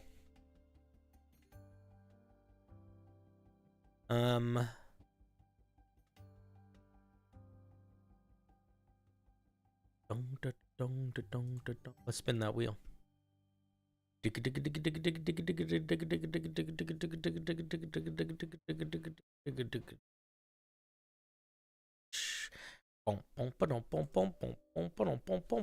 Schwa, we looked at your piece. It was the first piece we looked at tonight. And my main piece of feedback was that I felt like I felt like a common item would be one tab of the anti-poison stuff. That was my main piece of feedback. Cold Tour. Not coming to stream. I have a very small amount of actual D&D experience, and I'm relatively new, but boy, do I like making stuff. So here's a Bahamut living cleric. All right, let's see. Let's take a look at this platinum dragon domain cleric. Let's see if you... I'm gonna... Chat, you're gonna see him. There's a glaring mistake that we'll get to at around level 8, but we'll get there in a second. You are a chosen of the forgotten dragon deity Bahamut, the brother of Tiamat and the father of metallic dragons. Platinum scales. At first level, non-magical bludgeoning, piercing, and slashing damage have disadvantage on you. If an enemy attacks you more than once in a single turn, you have resistance to the damage of every attack after the first. That is way too strong for a first level feat. Much love to everyone. I've been playing catch up with all the streams on Twitch and YouTube. I'm glad to see you're making it work. Hopefully I'll finish my Baraka monk next stream. Oh, Baraka. Are you gonna lean? First of all, Rex, thank you for the 10. But for your Baraka monk, are you gonna lean more into the stuff, or the more like I am the plague ridden? I am plague ridden. Like the new Baraka, where every opening cut is just him being like, I will give you pain, but it won't be like the pain that I feel every day as my people slowly go mad. And everyone's like, oh, Baraka, like, do we have to fight? I don't have to fight. I'm sorry, my guy. Okay, so if you're making a cleric, there are two really important things that you need to think about when you're making a cleric. There's a lot of things, but one of them is there's a spell list. Every cleric has a spell list that they start with, and this is a pretty big part of the subclass. It's these spells. At first, it always goes this way, where it has cleric level, then spells, and it goes 1, 3, 5, 7, 9, and it's first level spells, second level spells, third level spells, fourth level spells, fifth level spells, and all of the clerics have it. Boom, boom, cleric, cleric, cleric, cleric, cleric, cleric, cleric, cleric. They all have it. This is a big part of their kit, because clerics pick their spells every day. These guys, these are spells that they just have, so you need those. It's a huge part of the subclass. The other thing that I want to point out is every single cleric at 8th level either gets potent spellcasting or divine strike. Maybe it's not called divine strike, it's called something. But yeah, divine strike. Every single cleric. They either get it so when they cast their cantrip, it deals extra wisdom damage, or it deals extra radiant damage, or when they hit, it deals an extra 1d8 of some type of damage. So while you might want this to be the 8th level feature, this is not the 8th level feature. If you want to try to squeeze this in somewhere else, you can, but this is not the move. You got to put one of those two things here. Every single cleric gets either potent spellcasting or divine strike. Now, why is this way overpowered as a first level feature? Well, let's talk about it from two things. One, there are plenty of it. This is a lot of attacks, especially early game, but all throughout the game, they're going to be fighting monsters that deal this sort of damage. There's also going to be monsters that have attacks, or things that have attacks that do some amount of bludgeoning, piercing, and slashing, but also do other types of damage, like a dragon's bite, for example. So this would still affect those. So you're going to have, I don't know, 60% of attacks are going to have disadvantage against you immediately, which is insane levels of power. The other thing is getting resistance to anything that attacks you more than once is crazy overpowered. All of this for one level. So if I'm a fighter, I could go 15 levels of fighter, take one level of this, and then I just have this ability too.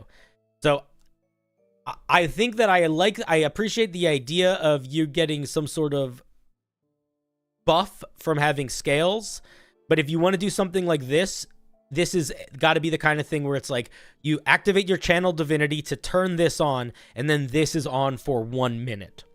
Something like that is reasonable. Yeah, a good example is the Forge Cleric. Forge Cleric gets resistance to bludgeoning, piercing, and slashing damage from non-magical attacks as their capstone feature.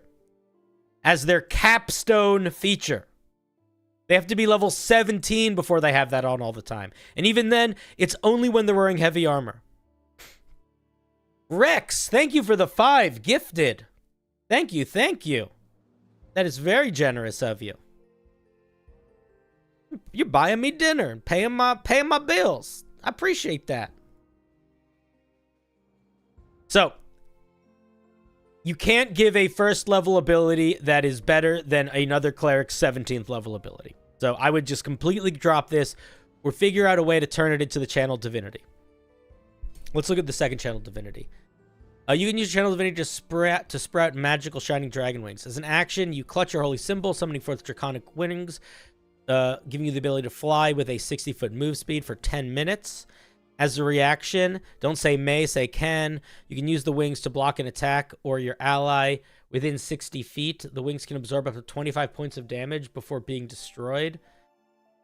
The wings can... I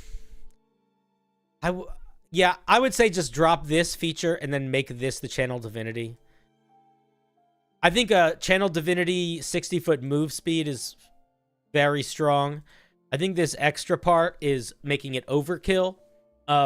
Also, by making it static as 25 hit points, it's really, really strong, but it also can't grow anywhere. You wouldn't want this to grow because of how strong it is, but if I was going to do something like this, I would probably change it so you gain a fly speed equal to your walking speed, and your wings have 25 hit points or something like that. And when you see a creature within a certain range from you get attacked, you can use your reaction to have the wings take that damage instead. And when the wings drop to 0 hit points, the channel divinity turns off. But I probably wouldn't make it a static 25. I would probably make it something like your cleric level plus your wisdom modifier or something like that.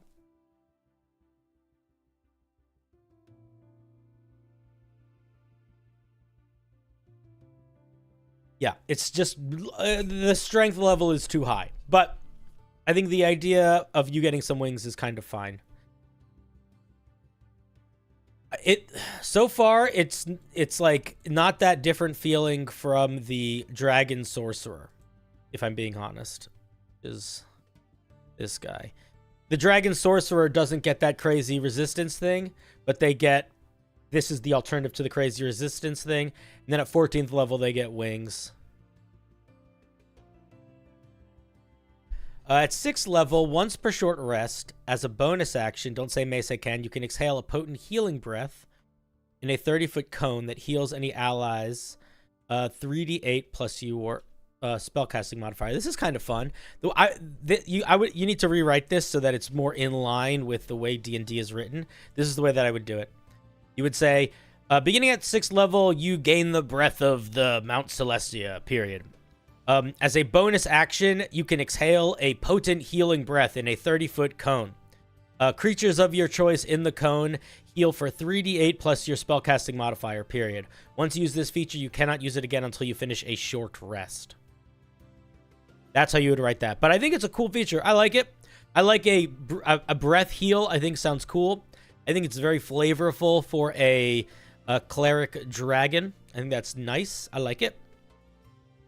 If you feel like once per short rest is too often, which I could see, you could make it once per long rest, and then maybe once per long rest, but then you could use a certain level spell slot to use it again. That would also work. We sort of talked about this.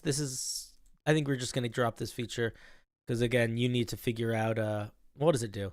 You can speak telepathically to creatures, and once per long rest, you can see invisible targets or creatures. No, I would just drop this. You're going to be able to fit these kind of powers into your spell list. You could give them True Sight on their spell list. You could give them Speak with Animals on their spell list. You could give them Comprehend Languages on their spell list. So any of this stuff you could just make on their spell list, so just get rid of it here. I personally feel like if it's breath healing, you don't choose its effects, but that's just me. I get that from a logic perspective, but that would make it kind of bad from a gameplay perspective. I wouldn't make it bad, but it would make it way less good. Like, I think it's reasonable for you to get to pick which creatures heal. I think it's fine. Just to keep it somewhat gamified, you know? I feel like this doesn't lean hard enough into the doctrine that the followers of Bahamut preach. What do the followers of Bahamut preach, if I may ask? Justice, law, etc. Well, the only thing that I would say to that is if justice and law are the things of Bahamut, then I would argue that there's a lot of clerics that I think do that really well.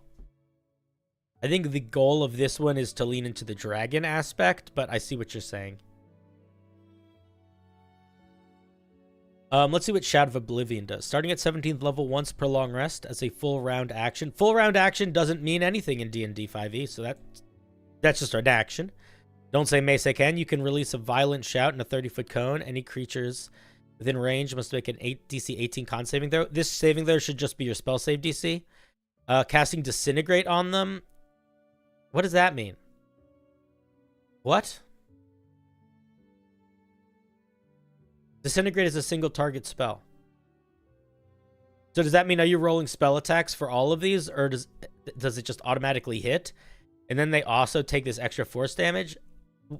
This is overly complicated. Yeah, it's crazy and it's overly complicated. I would not do this. I would say come up with a new 17th level feature. I was going with the fact that Bahamut detests battle. I'm not sure this has to do with battle detesting, because this just melts people. This is a multi-target disintegrate is very strong. I agree. Yeah, I don't know why there's a flat save. It should be the spell save DC. Yeah, AoE disintegrate I think is a little bit too much. I would probably not use the disintegrate spell.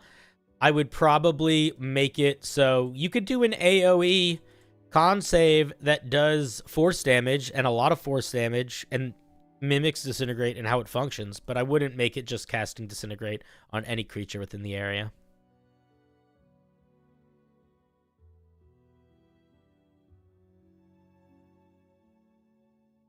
It's just too strong. I'm not sure how this breath attack mimics Bahamut not liking combat.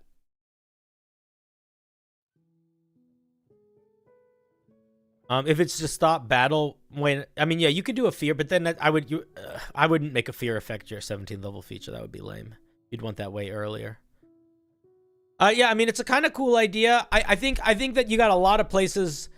If I were you, I think you need to spend a little bit of time familiarizing yourself with some of the written stuff that's already out there for balance perspective, and also just like making sure the whole structure of the piece is present, because you're missing good chunks here. And I think the question that I would ask you is what the goal is. The way that I am interpreting the goal of this piece is you literally are getting Bahamut powers. So it's like you are getting dragon powers. And I think that is a fine way to build. I think we should lean into that more if that is your goal. And I'm wondering what other mechanics you could give either at 17th level or at 1st level that would help us move towards that goal in a way that isn't going to be ridiculously overpowered. So I think that's the question to ask yourself. Putting your birds to bed. Tell your birds I say, caw-caw. Good evening and good night, birds. Sleep well. Did I see your request? No. Where did you send it? Oh, yeah, I can add you to the... I got you. All right. It's an interesting piece. I think that it is, I think that it's just got a little bit too punchy in some directions. And I think that features like Shout of Oblivion are overly complicated in their presentation and a little bit too punchy in their execution. Single target calm emotions. You could do something like that. But again, I don't know, like, yeah, you could do something like that. I would probably just put calm emotions on their spell list though and try to give them something unique.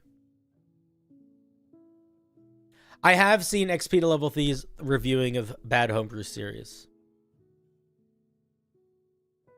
Colton, I appreciate you sharing the piece. Coltor, not Colton. Oh, you're Colton there and you're Coltor here. Anyway, thank you very much. Let's give Coltor a round of applause.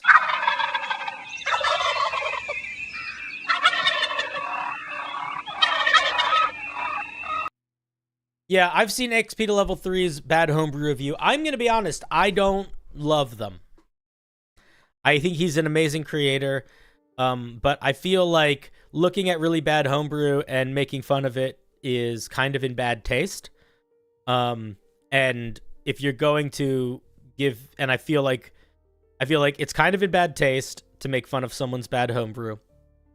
And I feel like, I feel like the advice that he gave was not good. I feel like he was like, I like parts of this in pieces that he was just trying to like, I don't know. I think he was trying to not be just an asshole because maybe part of him realizes it's in bad taste. But I felt like he wasn't giving particularly constructive feedback. And I felt like it's in bad taste to make fun of bad homebrew. But I really love him as a creator. I think he makes some great videos. I think he's super entertaining. You can like it. It's fine. When I watch them, I can't help but notice that I'm just imagining the person that wrote it feeling embarrassed. And I'm also looking at the way where he's saying like, oh, this is kind of a neat idea. This kind of works. And in my head, I'm like, that doesn't fucking work. Stop saying something works when it doesn't work. Like, if you can make fun of and give good advice, or you can not make fun of and give good advice, but I'm not a fan of making fun of and then giving, like, placating advice.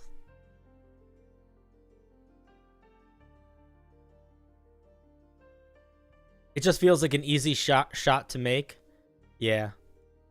I think, listen, whether or not he's rude is irrelevant. I'm rude. I get rude all the time. I can't make fun of anybody else for being rude. I think the part where the creator submits willingly is definitely the most important for the quality of quality review. Yeah. Well, I also feel like it's the only way to make it fair for me to be harsh.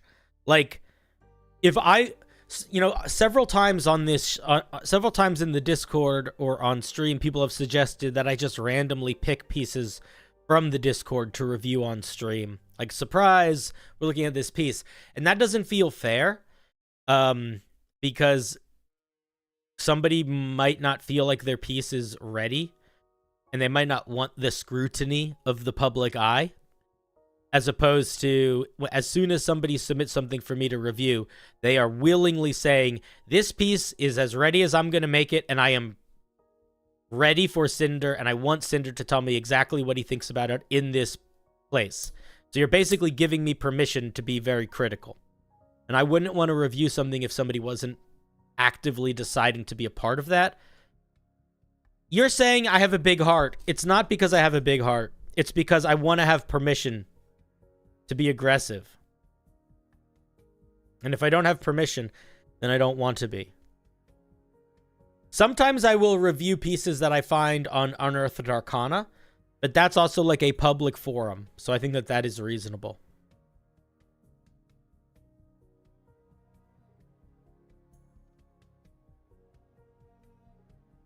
Trodosio, can you send me that in a DM if you're on Discord? Can you DM that to me? Just DM me the thing you just said, because I'm not going to remember.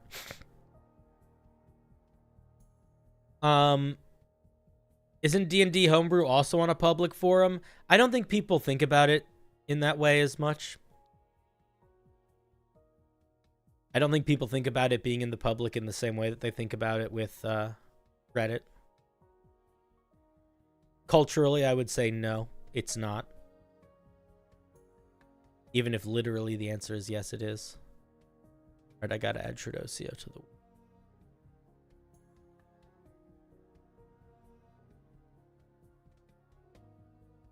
You're encouraged to publish on D&D Beyond just to use the stuff.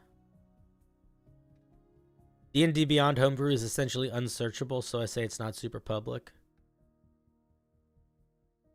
Yeah, technically it is, but not really for review. Like, it's not designed in the same way that Reddit is for there to be, like, discussions in the comments. How long do these streams usually go for? Usually they go pretty late. I am a little under the weather, though, so I'm not sure if this one is going to go as late as normal. I am going to go run to the bathroom right now before we keep going, because I need to, and I want to.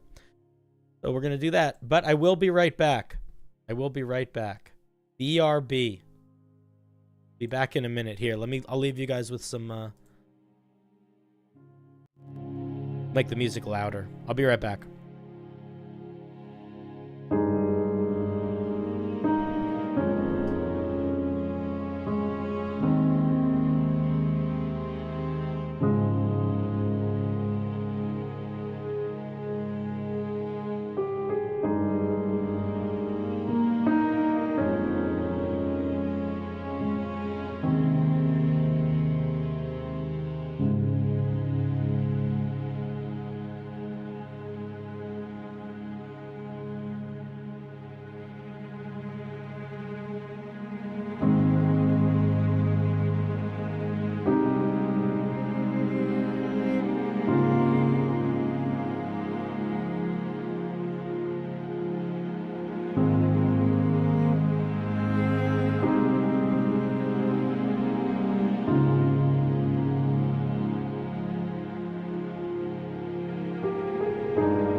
I'm back. Did you miss me? Did I miss anything cool? Did I miss anything hectic? Ugh.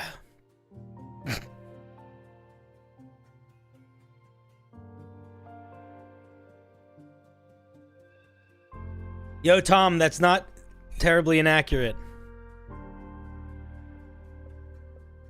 Not terribly inaccurate at all.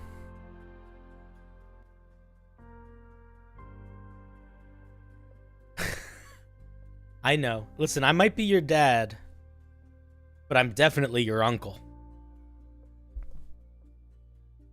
What's cool?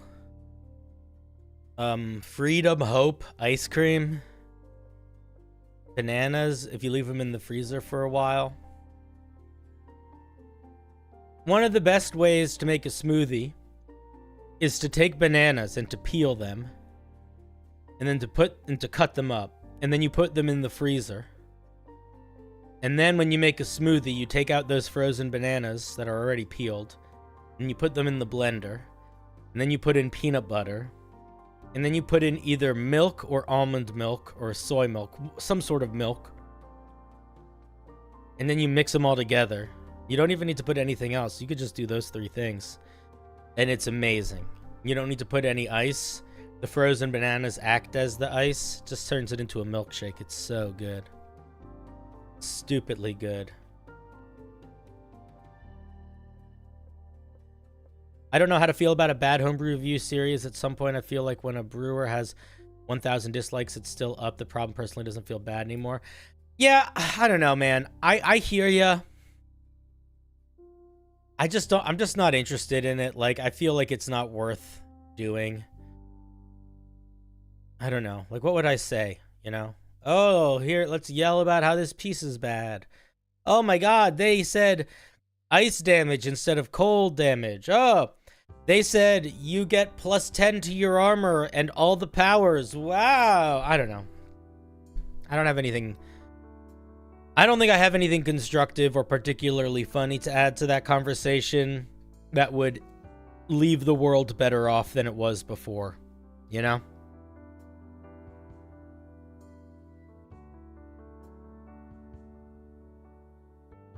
Still up? I don't think you can remove published brews from D&D Beyond.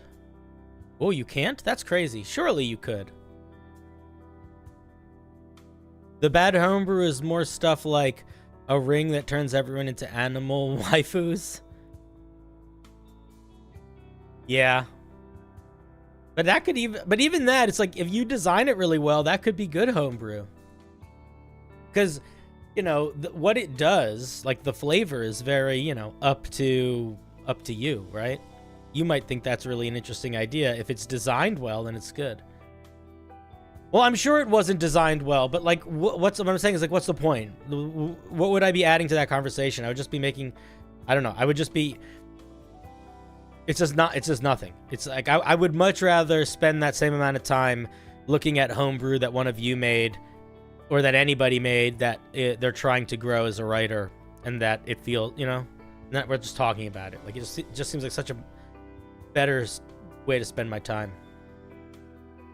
How about a series where you rebuild bad homebrew? That's something that I could be interested in.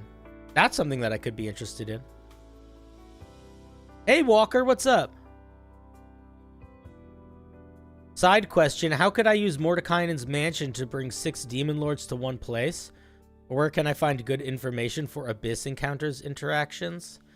I have no idea how you would use the mansion to bring demon lords together.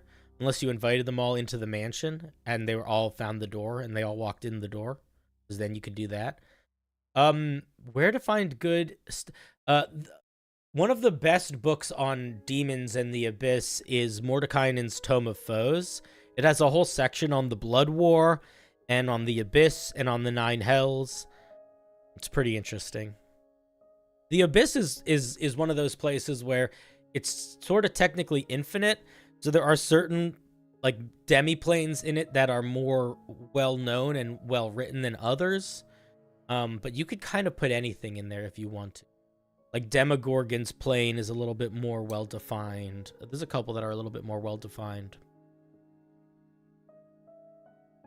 The Blood War is one of my favorite parts. I don't love a lot of traditional D&D homebrew. Or let me rephrase that. I don't love a lot of the traditional D&D lore. But two things that I love in the D&D lore is I love the Blood War. I think the Blood War is super cool. And I also like the Githyanki, Githzerai, Mind Flayer, Astral Sea stuff. I like that stuff a lot too. I'm sure there's other lore that's interesting. I just am so fucking bored. Like, I have no interest in reading about the lore of elves and like what they were doing in their kingdoms, or dwarves. I just don't care. Okay, it was fantasy. It was Lord of the Rings. Everything.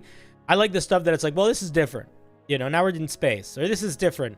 Now we're like two types of evil in an infinite war together. You miss Wild Space? I'm not familiar with Wild Space, so I have ignorant bliss. Ignorant bliss. I love being ignorant, and I love bliss. Are you a scholar of the Unbroken Circle of Zerthamon? Not anymore. They wouldn't give me tenure. What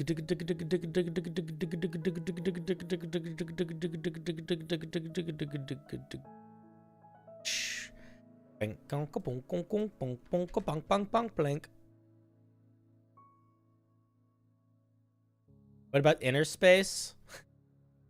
Yeah, where the guy has a gun for his fingers. And he's supposed to be in a rabbit, but he's in a dude. Yeah, I was associate producer on that one. Matt Thorne. I made a new Warlock pact along with a few invocations. I made them because of a writing prompt on Discord a while ago, but now I wonder if I can improve it somehow. Take a look.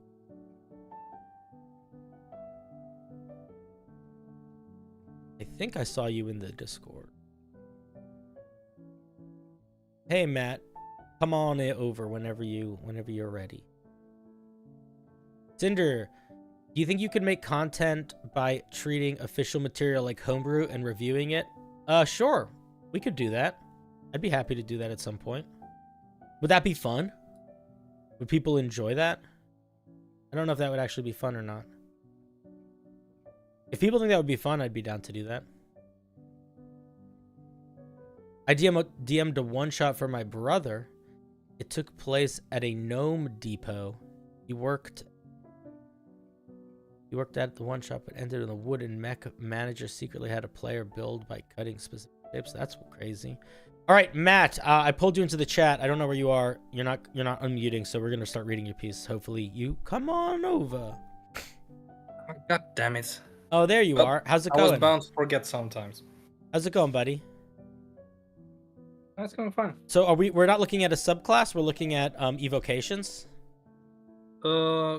Invocations. Invocations. Yeah, Pact. Okay. And these are from Pact. This is Pact of the Quill and some associated evocations. Got you. So, for folks that don't know what is going on here, in case you don't, I'm just going to explain. As a warlock, you get Pact boons at level 3. That is either the tome, the chains, or the pokey. You get a weapon, a little guy, or a book.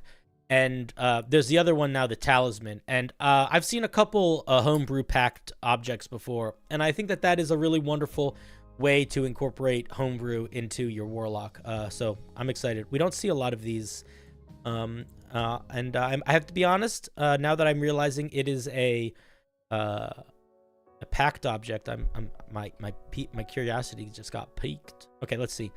Your patron gives you a magical quill that takes the form of a feather from a bird of your choice. You gain this feature, choose 2 skills from the following list, all the thinky stuff. While the quill is on your person, you can add your charisma modifier to rolls you make with the chosen skill. Cool. You lose the quill, you perform a ceremony to get it back. So basically, the base feature for it is you can add your charisma modifier to 2 of these thinky skills of your choice. Okay. Yeah. I like that. I like that.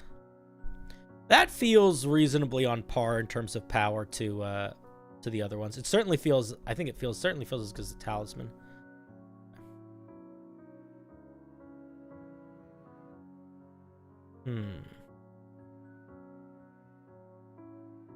I might I might even change it a little bit so that I might make it so you pick one that you get that ability in, and then one that you can change every day.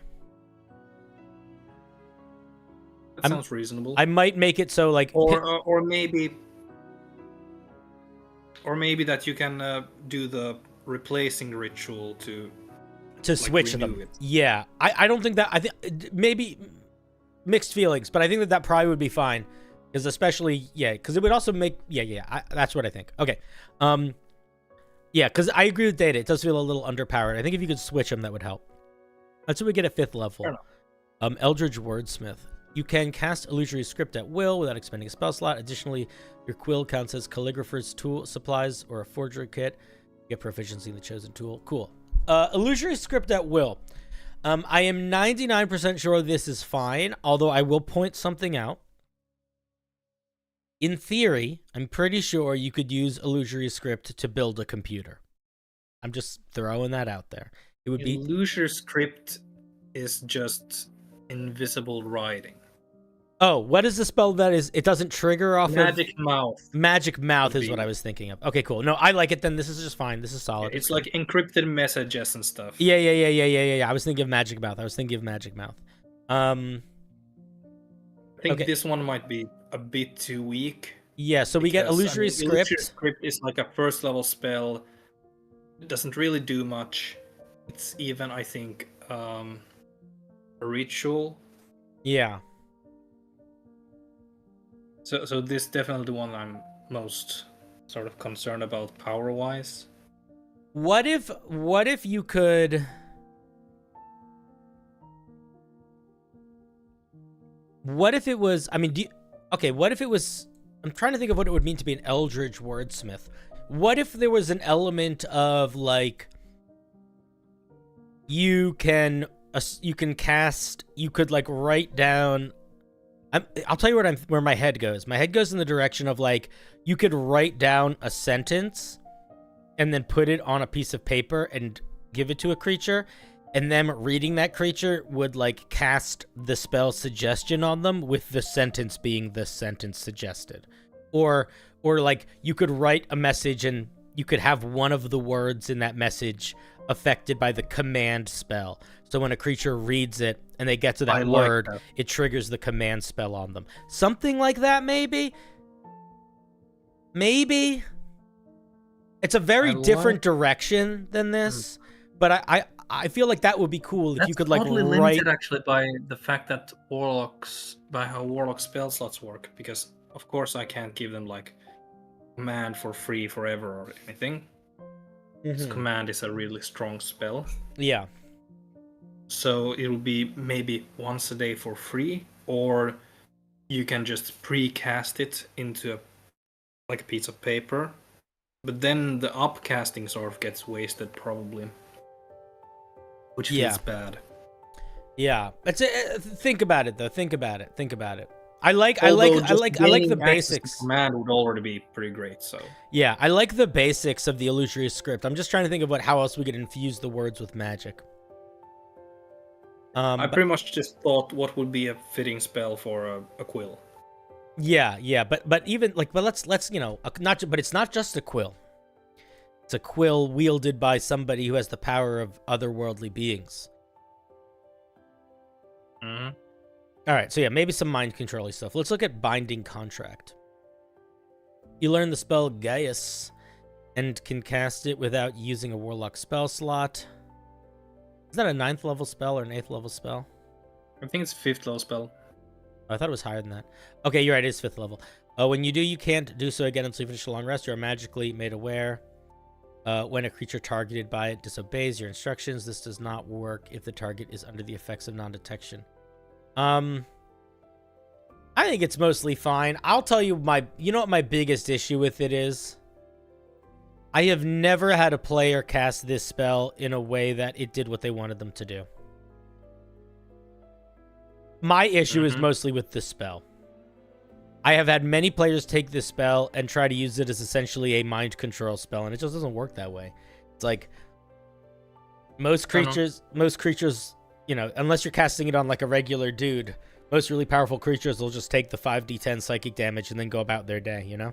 Yeah. This is sort of meant to enhance it, since you can cast it for free, so you can cast it without actually worrying about cost. Of course, the invocation is a cost, but it's essentially free.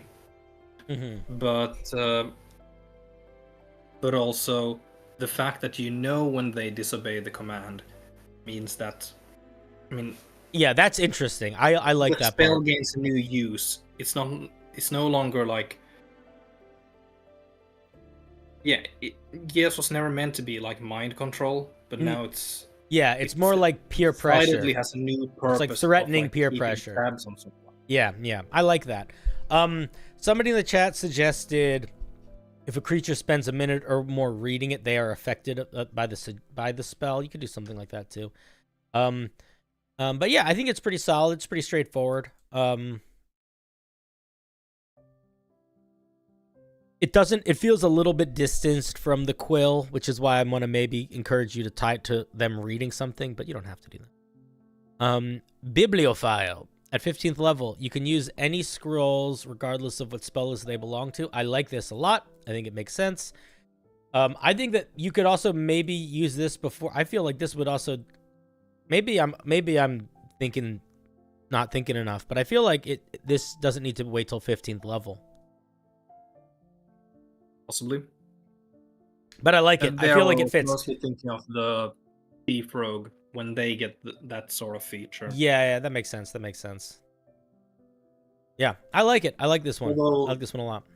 Although this is more limited, and they are, of course, a spellcaster already, so... Yeah, I like this one a lot. Cool. Yeah, main feedback, I would say, if possible, think about tying the 9th level to writing a little bit more. Beefing up the base quill a little bit. But overall, I like it. I like the idea a lot. I think a packed quill would be a lot of fun to have.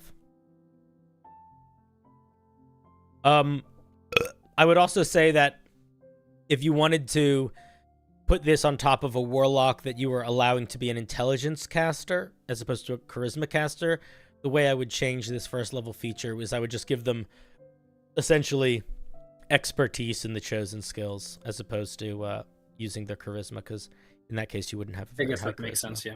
But that's only in that very specific circumstance. I like it a lot. Any questions, final questions, thoughts, yearnings? I saw someone mention that would it be unreasonable to add the ability to like make scrolls for cheaper into the bibliophile feature? Is that a thing warlocks can do normally? Can warlocks make scrolls? Yeah. Any spellcaster can make scrolls. Then yeah, I think that would totally be reasonable. Okay. Yeah, I think it would be super reasonable. Yeah. Like half cost. It's not that common to make.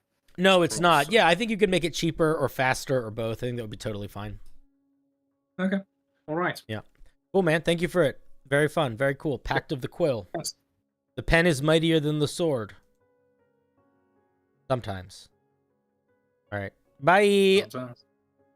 That was Matt. Guys, let's give Matt a round of applause for the Quill Pact boon. Very cool. Jimbo Slice, thank you for becoming a member. Very cool. I appreciate it. You're a champion. Thanks for supporting the channel and joining the clan. What would I do without you, Jimbo? Where would I be? What kind of creature would I become? Some sort of lost, wandering, half-alive thing.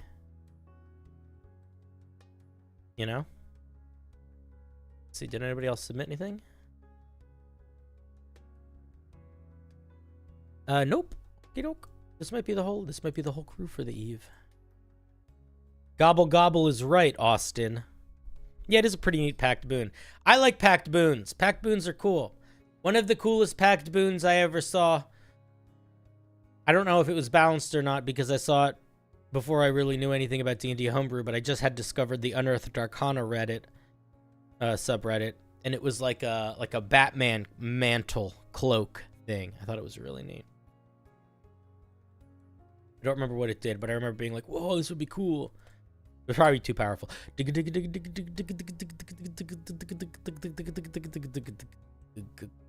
Go back. Oh, that was really close, Baba.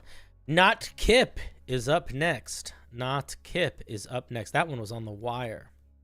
You guys see that? That one was on the wire. Hello, I am not Kip. All right? We'll see who you are. We'll see who you are. Usually Baba wins those. I feel like more often than not when it's between Baba and someone else, the wheel favors Baba. But Philip is saying that he doesn't know if that's true.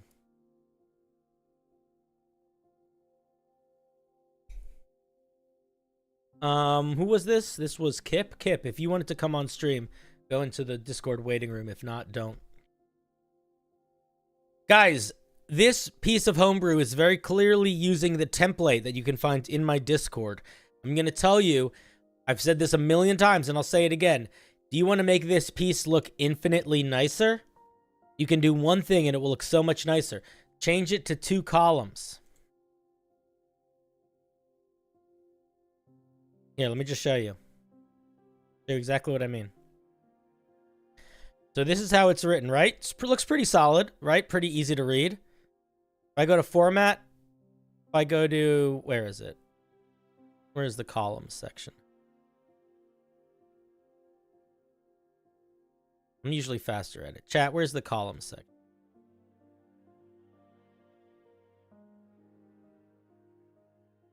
In format.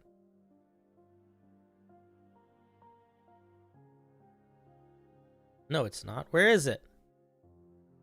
How am I supposed to do the thing if I don't remember where to find it?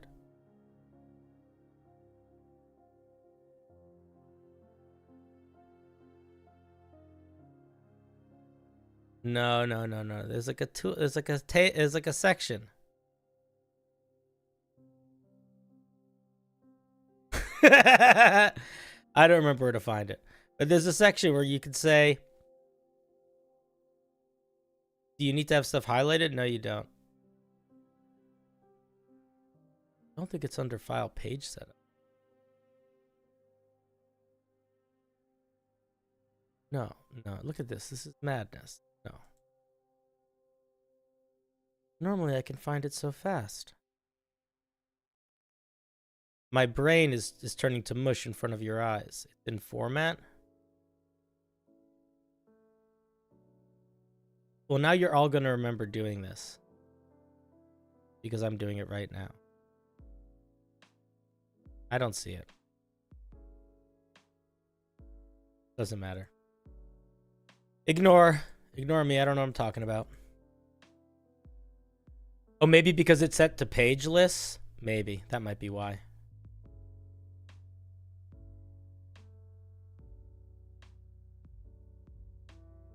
I don't even know where. The hell are you talking about? God damn. Lost your mind. It only works if you have the document in pages, not page list format. How do I turn off page lists?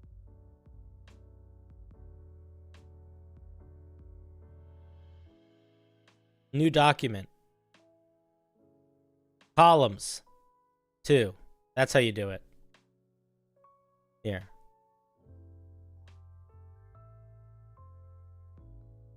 Let me show you. Now I can actually show.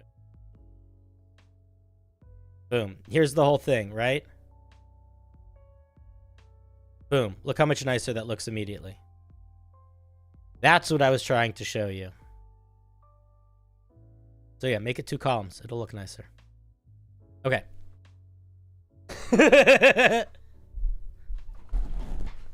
I knew it was easy to find. I was just getting lost, guys. I was just getting lost. Your boy just was getting a little lost. Speaking of which, let's take a look at this subclass. You and me, baby, ain't nothing but pageless, so sometimes something I don't know how to finish this lyric. Amen, my guy. I couldn't have said it better myself. I wouldn't have said it better myself. I shouldn't have said it better myself. What's up, Jimbo? Thank you for becoming a member. I appreciate the support. All right, let's take a look at this monk, Way of the Spell Turner. A long time ago, there was a story of a monk so powerful, so innately in tune with magic, that he was able to capture a fireball with his teeth and spit it back at an oncoming army. Now, this story was completely untrue, but it would have been a pretty fucking sick sight. Nah, this is very mid. I would rewrite this. Many monks from the Way of the Spell Turner have scars and damage from their training. If you have a scar, choose its appearance. We need our flavor. First of all, I wouldn't use language like this in your flavor text. It just doesn't work. Riot Maker YouTube, thank you for becoming a very cool member. I appreciate that very much. I love your videos, Jimbo. I love your videos. Yeah, this is written casually in a way that's just going to come off as kind of cringy, unless you write the whole thing in this style and you make it like part of the beat. Like if I was doing like Way of the Heavy Metal, like if I was doing like Way of the Radical Rocker, then maybe I would do language that was like, oh man, this is gonna be some pretty fucking sick powers you get, bruh, because it would like fit the vibe, but it doesn't really fit the vibe. When we're writing flavor text, the most important thing is that we are getting people right into the vibe and that we are explaining a little bit of what it feels like to play it. Yeah, that's a quote you put in the actual description, yeah. You've been watching your shorts for a while, just hit level 6 on the current campaign. Hell yeah! Dude, that's when the power starts. What class are you? And then we get some scars. And let's see what actual mechanics we get here. We get abjurative fists. I think you should describe what that guy did rather than pulling a rug saying, haha, no one can do that. Yeah, it's not really flavor text. It's like this, it's just nothing. We're not getting anything here. Okay, starting when you choose this tradition at 3rd level, your hands are shrouded in powerful abjurative magic that allows you to gather energy which would otherwise harm you. When you are dealt acid, cold, fire, lightning, or thunder damage, you can use your reaction to spend 1 key point to gain resistance to the triggering type of damage for up to 1 minute. Also, during the next minute, any unarmed strike you make against a creature, just say unarmed strike. Just say, you can also say, for the next minute, your unarmed strikes deal an additional 1d4 damage of the triggering type. If you use this feature again, you lose all the benefits of the last use. Interesting! It's not deflect missiles at all. It's absorb elements, but a little bit better in some ways and worse than others. Here's what I would say. I would not have you do a extra 1d4 damage on every hit. Probably.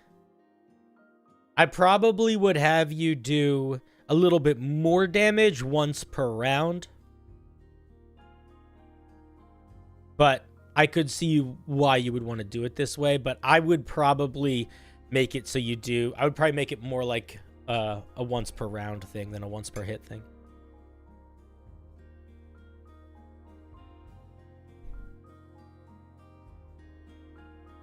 That's a damage yourself with green flame blade build. I think the damage scales well, personally. All right. Yeah, I mean, if you can keep it like that, I think it's fine. Its need itself sets itself apart from other once per round. Yeah, but sometimes sets itself apart is, sometimes the reason it's setting itself apart is, or the reason why it's apart is because it's not done in a certain way because it ends up being a little bit too powerful. Sometimes. Maybe not all the time, but certainly some of the time. But I think overall it's pretty good. I almost feel like it's not enough, if I'm being honest, for 3rd level. Like, I want us to get another feature that's a little bit more flavorful. Maybe we get proficiency in Arcana. Maybe we can cast detect magic cut once, for key points or something. I think we could get something else at 3rd level here.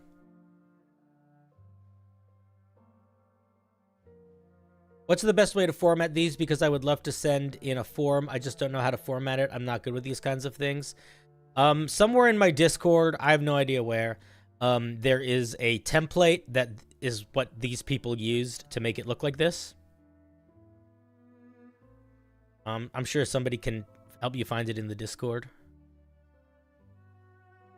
Winter, yours has not been reviewed. I have math justifications, but it's too long to write. Man, Data, this is one of those places where, like, I just don't care about math justifications. I feel like gut is as powerful as math any day of the week when it comes to D&D Homebrew. But I hear you. Promise to pull you last only if it's what the wheel dictates. But that has been the case sometimes. Would patient defense giving advantage on all spell saves be too strong? Probably for 3rd level. But I don't think that's a bad idea overall. You do at a certain point gain proficiency in all saving throws as a monk. So I might tie it more to damage resistance, but I don't know. No, I take that back, actually. I don't know. Let's look at the 6th level Way of Warding Shroud. At 6th level, the layout is in the Resources tab. That makes sense. I think about things. At 6th level, you gain a further understanding of magic and its inner workings, and how to prevent its effects on those you care about. Whenever you or an ally within 15 feet of you is forced to make a saving throw against a spell or other magical effect, you can use your reaction to expend 2 key points to give yourself and a number of creatures up to your proficiency bonus advantage on the saving throw. If the target succeeds on the saving throw, if they would take half damage, instead they take none. I think this is kind of fine, but also I don't love how it... I don't love that it doesn't stack well with Abjurative Fists. Like these both each a reaction. If you're using this feature, you can't use this feature. If you're using this feature, you can't use this feature. I don't love that. I'd love by 6th level for us to have a feature that doesn't require a reaction to activate.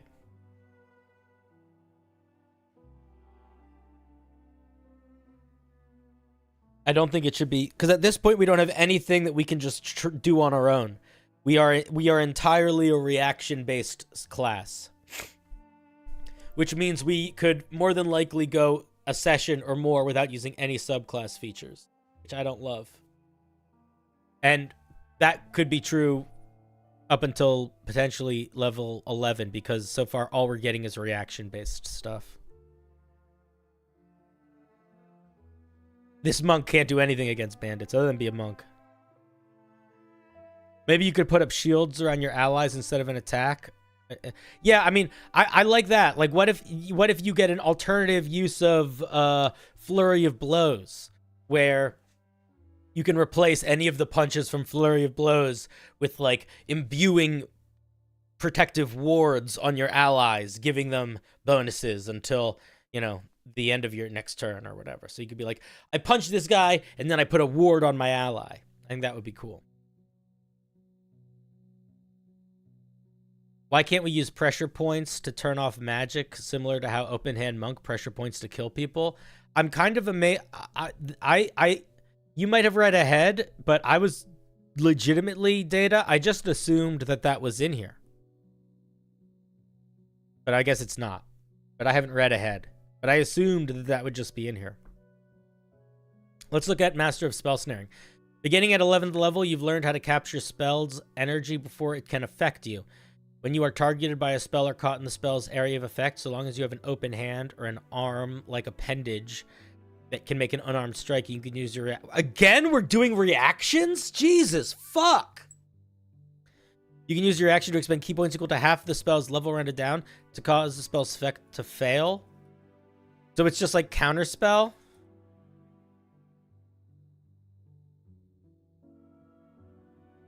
I mean, no. This is just compounding the issues that we're having earlier. Let's look at the last feature.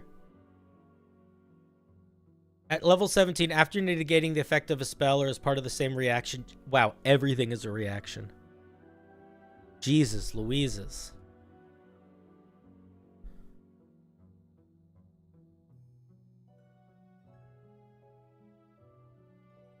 This is just you can hit somebody back with a spell. So yeah, main feedback. You can't have a whole subclass that is all just reactions.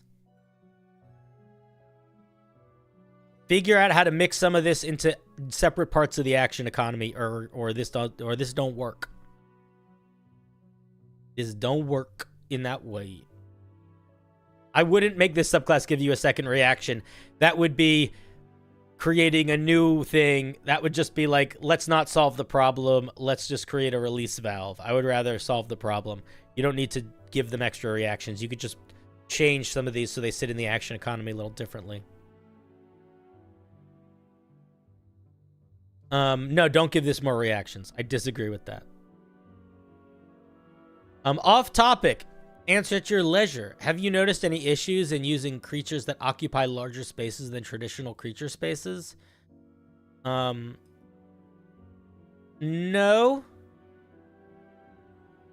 No, so long as you can still sort of sell the flavor that a creature this big with a sword can hurt a creature this big. Like, they're stabbing at its legs every time. So you got to sort of figure out how to sell the flavor of them hurting it. I would say that once a creature gets to a certain size, you should start thinking about incorporating climbing mechanics where you need to almost like think about it like, what's that? Shadow of the Colossus, where you have to like get to certain parts of it to hit it properly. But other than that, I think it's fine. At 150 by 150, you might as well stop using the board and go Theater of Mind. If you're talking about a creature being that big, then yeah, I agree. You would sort of be using the creature as a battle map at that point. Yep, so those are my thoughts. Those are my main thoughts on this. I like the idea of an Abjurative Monk. I think that it's going in a good direction, but it's way too reaction focused. And we need a little bit different stuff. Alrighty. Thank you very much, Not Kip. Let's give Not Kip a round of applause.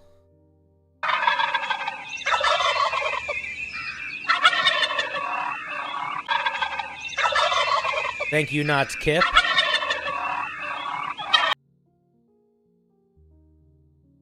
Monk.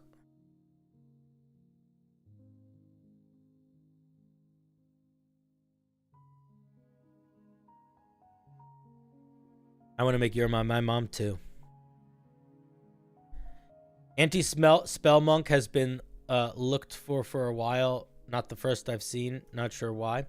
Oh yeah, people love. I feel like I've seen lots of anti-magic fighters also. You know what I haven't seen a lot of? Anti-magic barbarians. I've seen a bunch of anti-magic monks and a bunch of anti-magic fighters. I haven't seen a lot of anti-magic barbarians. I think that I've seen, well, I haven't really seen any anti-magic rogues either. I guess the Arcane Trickster sort of is one sometimes. Not really. There's a Mage Killer Barbarian in Solasta. I'm not super familiar with Solasta. You have an anti-magic rogue? You auto-succeed on spells because you didn't know it was happening? Ignorance is bliss. That would be what that power is called. My DM actually wanted me to help make a homebrew magic cancel monk, so yeah, it's common. What confuses salty peeps?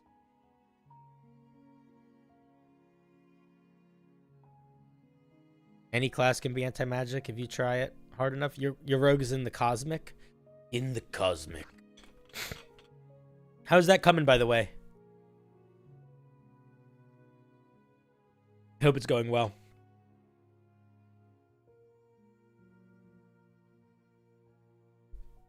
Hey, Cheese Stick, what's up? What's up, bro?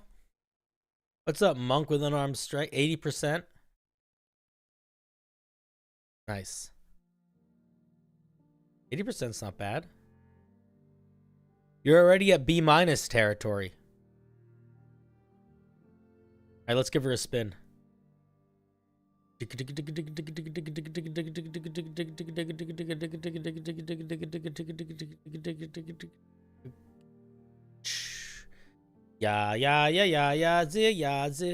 Zizukan. Yazikan. You have for us.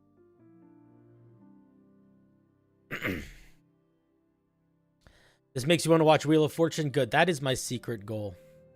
What's up, Dylan? Or should I say Dylan? Hey, Cinder in chat. Hope the stream is going well. A while back, I was creating a young green dragon encounter for my players and wanted to give it a bit more support. This was supposed to be the tank. Low damage, beefy, can taunt players. Its goal is to keep enemies away from its vulnerable allies. Oh, and I'm not sure if the wording is Roaring Taunt or Chromatic Resilience is clear enough.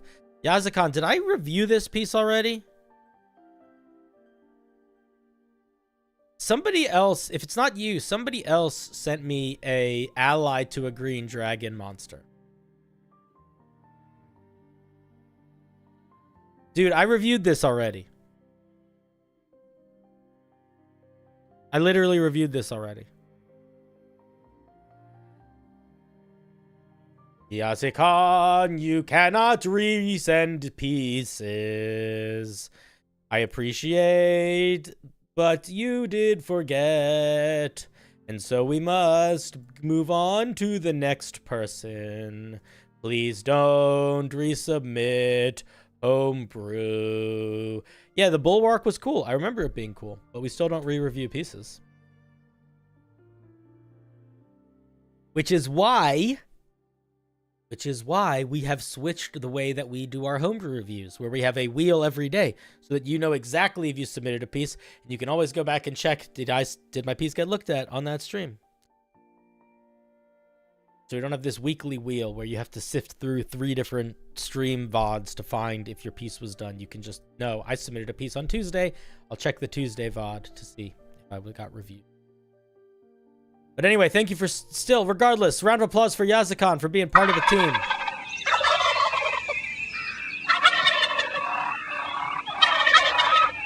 Dude, that hummingbird Aarakocra, oh my god. I felt so bad for that guy afterwards, because the first time he noticed we reviewed his piece was like the 4th or 5th time it's come up, and it was still needed so much work, and it was never changed.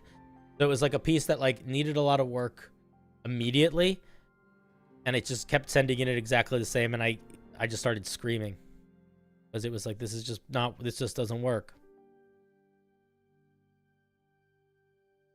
All right, Data, good luck to you with that.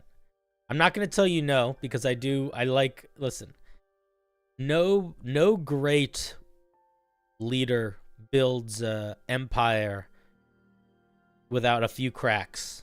It's important to have those cracks because you need people to feel like they have the ability to push back against the empire. You create the illusion of there being a element of give and take. It's sort of like how in the Matrix, the robots want Neo to exist. They need there to be the one so that people can feel like they're able to rebel, so that it can, like, it's like a release valve. They can get their little energies out. Shh. You know? If I submit a race, will I be able to review the race and its sub-race? It depends on how many sub-races you make. If you make a race with 6 sub-races, I'm probably not going to read all of them. But realistically, I probably will have feedback for you that I won't need to review all the sub-races to give you applicable feedback. Most of the time when people submit a race with a bunch of sub-races, the feedback is you need to consolidate this, and it's doing a little bit too much, and you sort of need to refocus it. And you need to make sure that all of these different things are balanced against each other. 9 times out of 10, that's the feedback. And I usually can figure out that that's the feedback that I need to give you without reading all of the individual parts of it. You submitted something, but you're not on the wheel?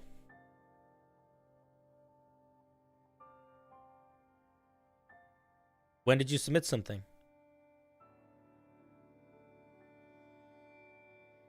I may have reviewed your piece. Snotty, I don't think I reviewed your piece already, but you didn't submit it to the right thing. I don't see your name here, so you didn't submit it to the right thing. Where did you submit it to? Let me guess. You clicked the description in the YouTube video without reading that it was for tomorrow's stream, so you assumed it was going to come on today. That's what would be my guess. As opposed to clicking the link for the member stream, which is very specifically in the member sections of the YouTube or the Discord. So do that, and then suddenly you'll be surprised at how much you will appear on this wheel. Yeah, I think if you're new to Homebrew, making sub races for your first is not the best. I would save that till you feel like you have a decent handle on an idea. Because you can get into a situation where you're bloating it and you're sort of ruining your soup with too much stuff in it.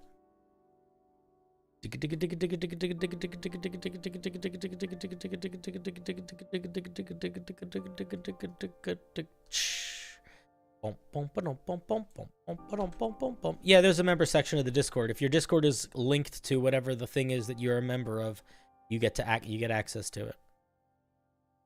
It has a little bit of a smaller hangout area, a smaller homebrew area. It's also where I post all of the member exclusive stuff. Cinder, if you review the piece when I'm not around, feel free to skip the characteristics part of the first feature, the TLDR and Echo Knight that reflects half the damage it takes to you. Really hope I can get on vocal, though. Well, if you're here, you can.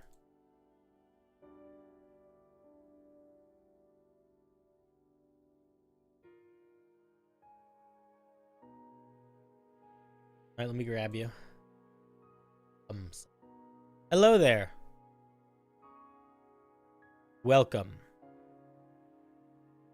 We're not going to look at the whole class. We're going to look at the first and second level features. And depending on how complicated they are, maybe just the first. Hey, are you here? I can't hear you if you are. So either your mic's not connected correctly, or you need to leave Discord, turn it off, and then come back on. Leave Discord, and then come back. I'll pull you back. Leave Discord, and then come back, and I'll pull you back in.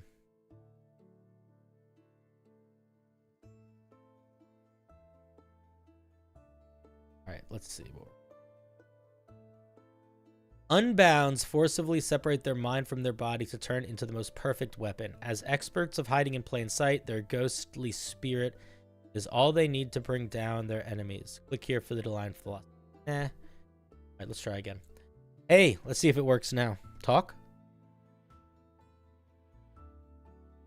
If you're talking, your mic is not either. The light isn't going green, so something is not right on your end. I don't know what it is. I'm not sure why, if your microphone's not connected to the right thing, but I can't hear you. So if you want to try to leave and come back, you can. Or if you want to try to figure out your mic stuff and then come back, you can.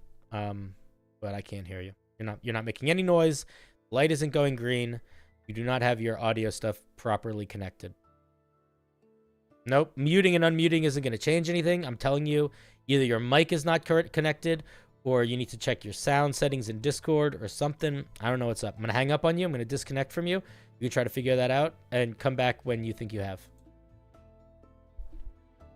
All right, let's see. We get a D8 hit points. We get light armor, simple weapons, short swords, rapiers, and hand crossbows. Let's see. At first level, we get Unleashed Spirit. Starting at level 1, you gain the ability to materialize your spirit out of your body as a blurry humanoid shape made of glowing smoke that is repelled by solid matter. As an action, you can choose an empty space within 30 feet that you can see to materialize your spirit there. It occupies its space and is considered a creature for the purposes of being targeted. The spirit disappears in a puff of smoke. Let's try one last time. If it doesn't work this time, buddy, we're just not going to make it. Hey, let's see if it works now. Talk. Nope. Still looks like it's not working. All right. I don't... Oh, there we go. Jesus Christ. What the hell's wrong with your computer? It was a connection problem. I'm on my phone. All right, cool. All right, so we're looking at their first level feature. Welcome. Okay, so as a action, you summon this little guy somewhere within 30 feet of you. They disappear in a puff of smoke after a minute, or if you dismiss it as a bonus action, or if you materialize it again if you fall unconscious, or move out of the control range as indicated by the unbound table. So 30 feet. Okay. It has an AC equal to your Wisdom plus Dex modifier. It can't be the subject to status conditions or be moved against your will. Its movement can't be impeded. What's its movement speed? We don't really know. Maybe we'll find it at some point. When your spirit is caught in an area of effect that requires a saving throw, you roll for it using your own modifiers. You then roll a second time for yourself if you were targeted as well. Does that mean that if your spirit and you are both in a fireball spell, it happens, you get double hit by it potentially? Yes, exactly. Okay. You and your spirit share the same pool of hit points. Whenever your spirit would take damage due to an effect, attack, or spell, you take half the damage as force damage instead. However, if the target is psychic, you take all of it. Wait, what does this mean? So if my monster gets hit, so my monster doesn't have hit points, but if it gets hit and it takes 10 damage, I take 5 damage. That's what happens. Yeah, it kind of like the warding bond spell. Yeah, but it's still, but it doesn't have hit points. Like it's the creature can't lose all of its hit points and die, right? No, it's not. So it doesn't have hit points, but anytime it gets hit, you just take half that damage. Unless it's psychic, in which case you take all. On your turn, you can move your spirit 5 feet in any direction for every 5 feet of your own movement you spend to do so. It can't move through solid objects and triggers opportunity attacks as normal. So if I am in a fireball with my monster, I'm going to, at minimum, take double damage of that fireball. Minimum, right? And then maximum 4 times the damage, basically? Or not 4 times. Well, it's more like 1.5. Okay. Because, like, the spirit has resistance. Yeah, but it doesn't really have resistance because, again, it doesn't have hit points. It's just you're taking half the damage of stuff it does. Some of your spirit features require you to make an attack roll or the target to make saving throw to resist the feature's effects. The attack bonus and saving throw calculated with wisdom. When you take the attack action, you can forego one of your weapon attacks too when you reach 5th level. Make your spirit lash out at an enemy. Choose a creature within 5 feet of it. It makes a melee spell attack on them. On a hit, it deals psychic damage equal to your spirit die plus your wisdom modifier. As an action or bonus action, you can teleport or swap places with your spirit. I would completely drop the spirit swap feature. That's just the main Echo Knight feature. I wouldn't give them the main Echo Knight feature. I would just I disagree with giving that as a first level. That's like one of the main features of the whole class, and I build upon it a lot. Okay. Then ignore me with that. But I would say that that's the first thing that pops into my head is that, like, oh, this is just a way to get what the Echo Knight gets at first level instead of at higher levels. I mean, it's kind of like some subclasses take from other classes, and it's kind of like the same vibe, but like reversed. Mm-hmm. It's the main class for a subclass that exists otherwise. Mm-hmm. I think it's an interesting idea. I'm going to be honest. I very much question how usable and or fun Unleashed Spirit is going to be. I genuinely don't know. I think it's an interesting idea, but I feel like there's going to be ways that the shared hit points could really be either taken advantage of or a pain in the butt, and I'm not exactly sure which way it's going to go. This is going to need probably some serious play testing to actually see how it feels.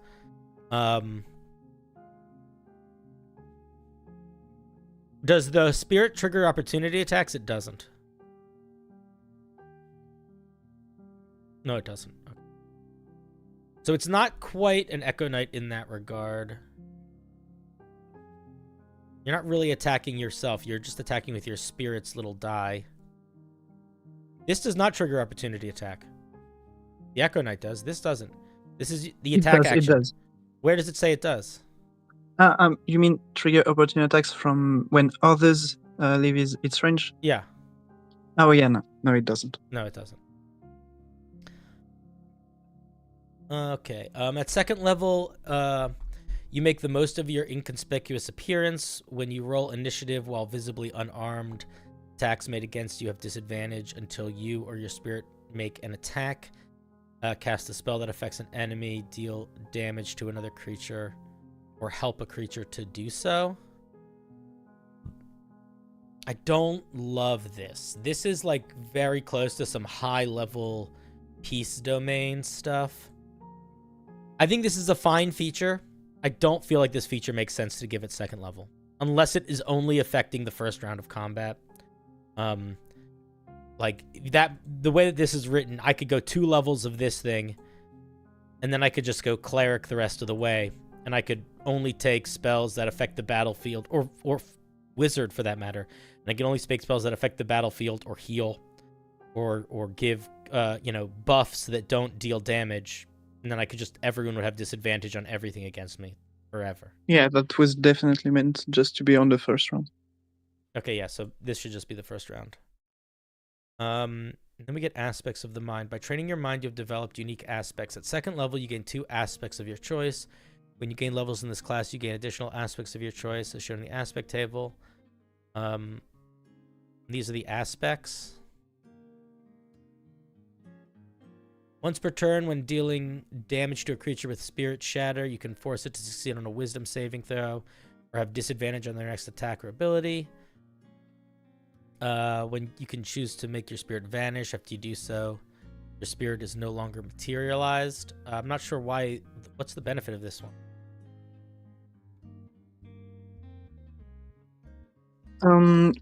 It's basically meant to remove your spirit as a target for enemies and retreat. Kind of playing in the range style instead of, well, tanking attacks as the combat drags on. What does it take to summon it? An action to summon it. So if you use this feature, you lose it. The feature just disappears, and then it takes your whole action to resummon it. Yes, and when you summon it, you gain 1 free attack, so it's like kind of bad, but not terrible. How do you get a free attack when you summon it? You get a free Spirit Shatter. Where does it say that? Somewhere. I don't have the thing open right now, so I can't really... Alright, well, if it does that, it's not clear that it does that. I do not see that anywhere in it. I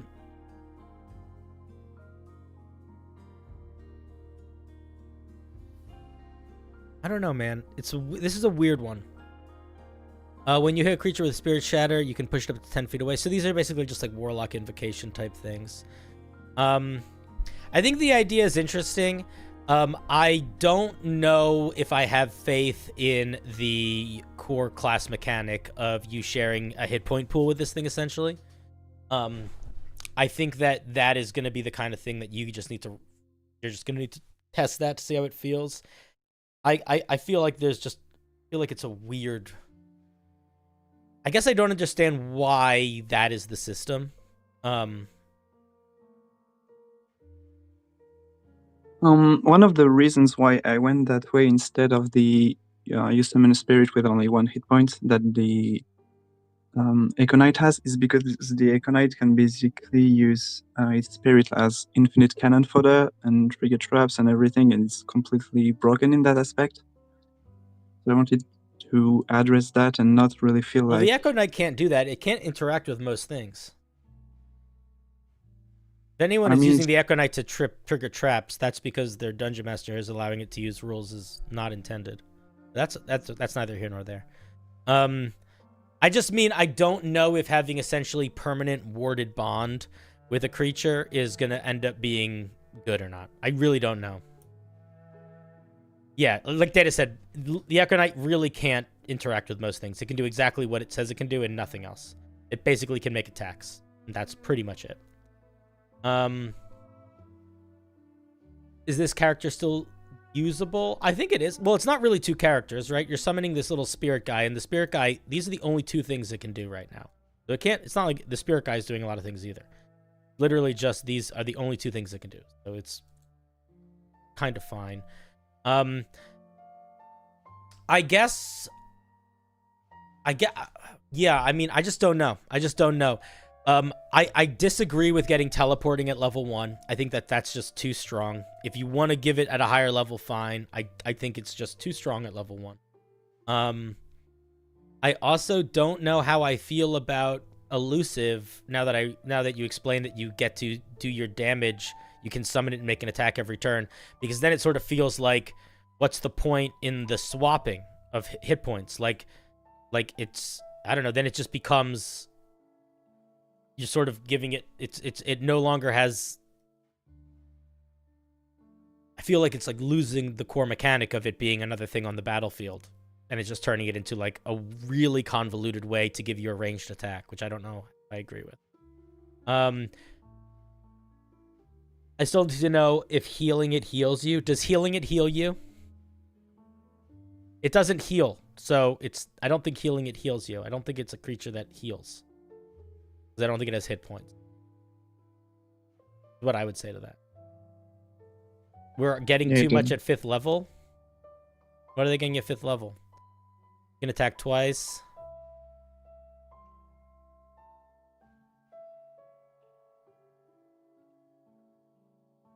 What else are we getting at 5th level? Anything else? Doubling in range. Yeah, that's the thing. Is like as soon as you're doubling as soon as the teleport goes to a range of 60 feet at level, like that's kind of crazy. I think if you're gonna make I think you gotta figure out how to tone this thing's balance in the area of like what is going on with the range of this thing and how far away it can be, and the only reason the infinite teleport works on the Echo Knight is because of that range limit. At 5th level, being able to forever swap places with a thing 60 feet away from you is a little hectic, I think. It's a neat idea. I think that the core definitely feels unique early on, which is a good sign. I think that you're playing around with some concepts that are very different, which is a lot of fun, but also will genuinely require a great deal of playtesting. And you, for better or worse, every single person that reads this thing is going to be comparing it to the Echo Knight. So I do think you're going to need to keep that in mind as you're building it, because it is something that I immediately am thinking about. Half a chat is just meeting about it. Databank says the only thing we should get at 5th level is extra attack. I kind of agree. But yeah, I think it's a cool idea. I think that in its current iteration, you really need to, if I were you, I would start playtesting this thing as a level 1, 2, 3, 4, and 5 character before I worried about building any of the higher level stuff, because hand to God, I have no idea how this is going to feel. I could very easily see this feeling super crazy in a way that does not work, especially if you enter into like multi-classing shenanigans. What are your, but it might be, but that, you know, but that, you won't really know until you playtest it. You won't really know until you playtest it. Do you have thoughts, questions?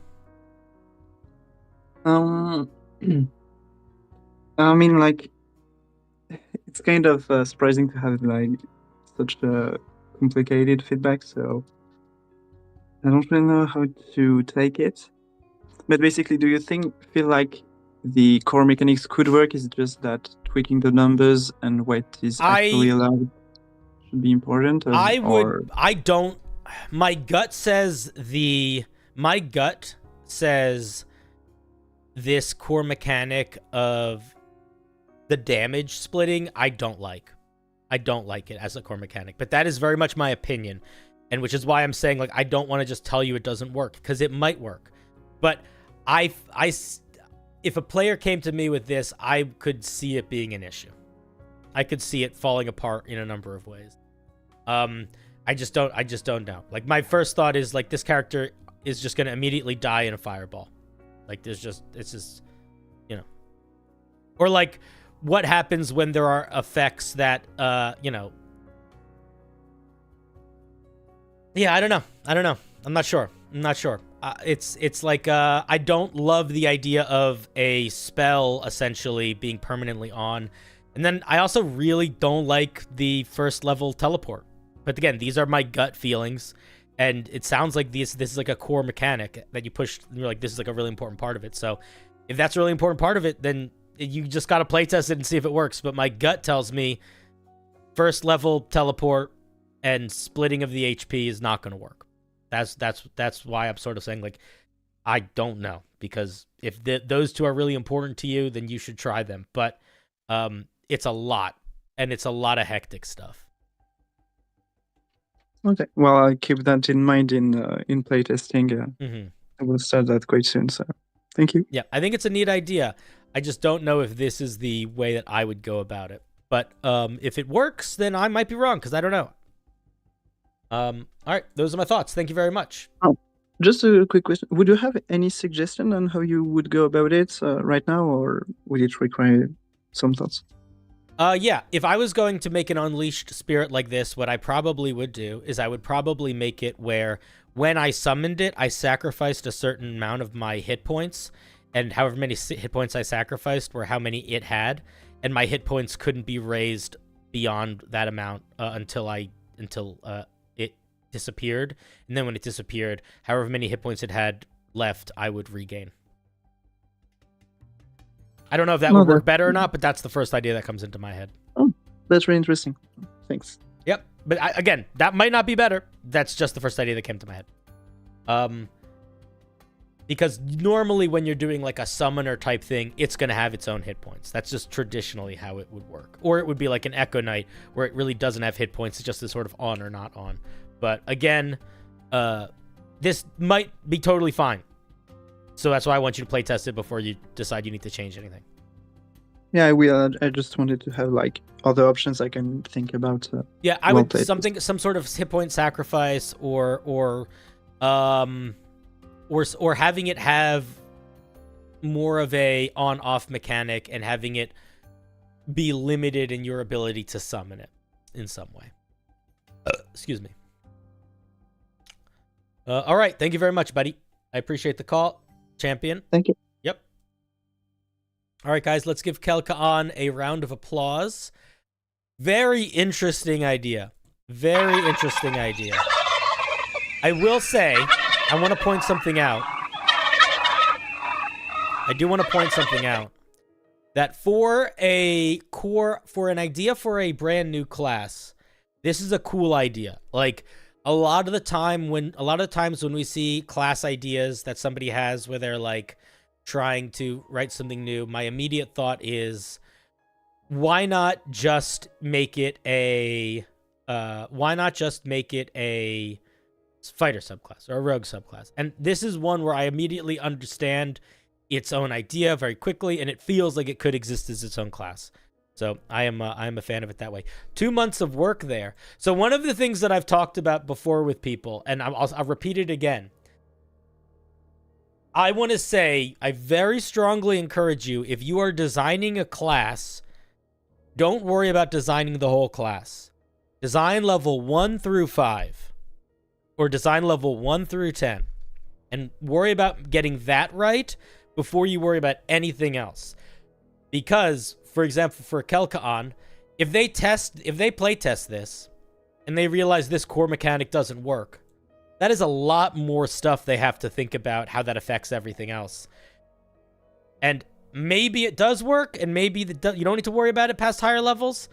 But that's why I think the most important thing to think about when you're building a brand new class, the first thing to think about is level 1 through 5. That's it. It depends on the class. You could start building the subclass, but let's say you include the subclass. Realistically, at level 1 through 5, you're going to hit one subclass level. So you could even just do level 1 through 5 and then that one part of each of the subclasses. This might not, whether you're submitting it to me or building it for yourself, because it's a good idea, especially if your goal in the long term is publication or for it to be used regularly in games. It needs to work really well at level 1 through 5. So you might as well start playtesting it at level 1 through 5. See what happens. You know what I mean? You don't have to. But it is one of those things where I feel like overall it's better to start playtesting earlier than later so you have less back-end work to do. Also, it makes it feel much more reasonable for people to playtest it. Like, doing a level 5 one-shot with one of these things, that person is going to really get to try out all of the features, you know, as opposed to doing like a level 15 one-shot where it's like, how do you balance that in general? I don't know. All right. Thank you very much, Kelka On. 2 months of work. I think it's a really neat idea so far. Snotty. Look, Snotty, you followed the directions. Sounds like you're saying every house starts with a foundation. Hey, this is true. This is true. Most campaigns end way before 20, so fixing early levels is understandable. Yeah, well, also, not only is it understandable from that perspective, your third level features and your first level features, you're going to use way more. Way more. Even if you get to level 15, you're going to use that 15th level feature maybe 3 times. Maybe 2 sessions, 3 sessions. You're going to use those level 1 and level 3 features every single session for the whole campaign.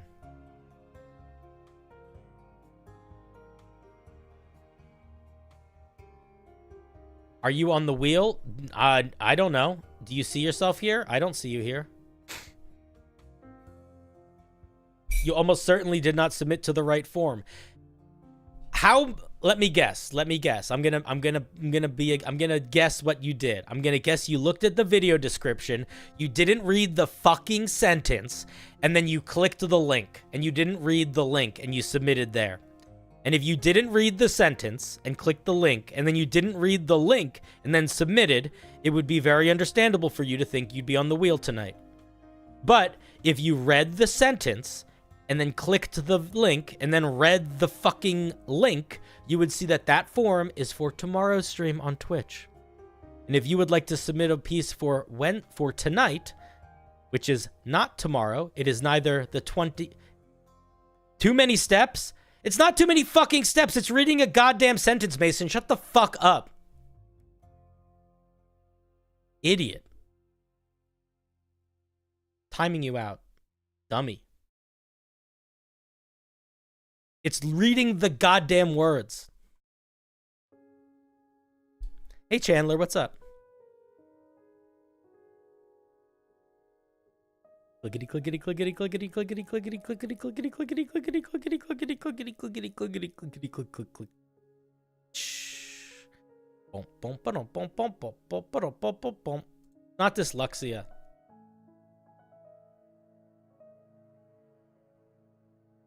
It's not Monday. It might be Monday for you.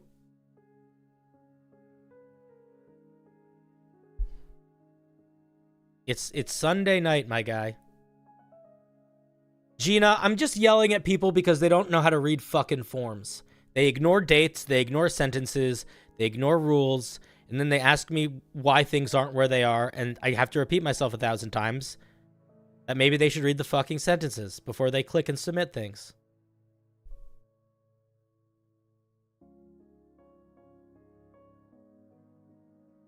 And it becomes tedious. It's tedium.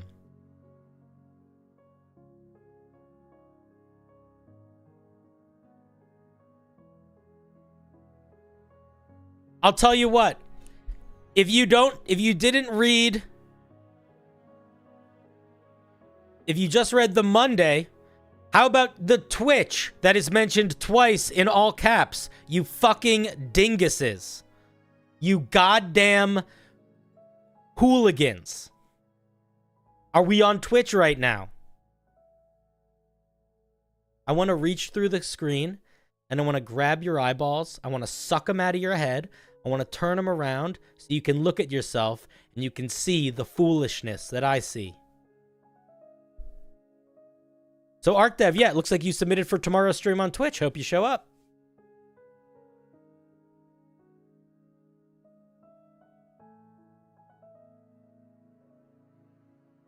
Well, then I won't be there. Then I don't know what to tell you, buddy. Maybe get Twitch. I think the bigger lesson here is read the whole sentence. Read the whole sentence. It's like 3 extra words. Are there examples of classes that get power?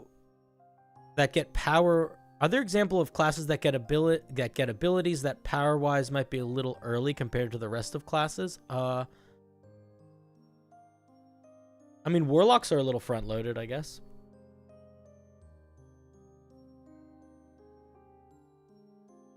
I'm glad you guys love Sassy Me. I find Sassy Me to be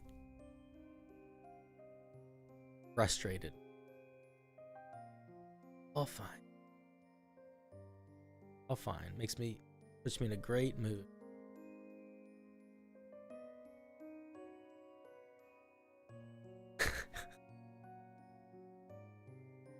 Yeah, you don't need an account. You just go to the fucking website. You don't need anything. You don't need anything. You don't even need to be a subscriber. You just type twitch.tv/CinderBlocksally, and then you can just watch it. It's like a YouTube channel.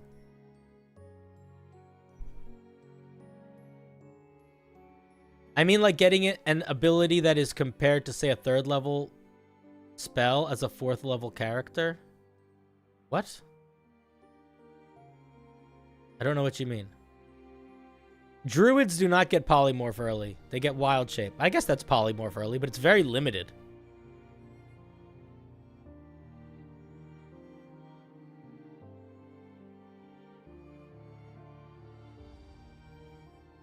I have a memory loss issues due to health issues. I think I forgot that I didn't submit to the member wheel.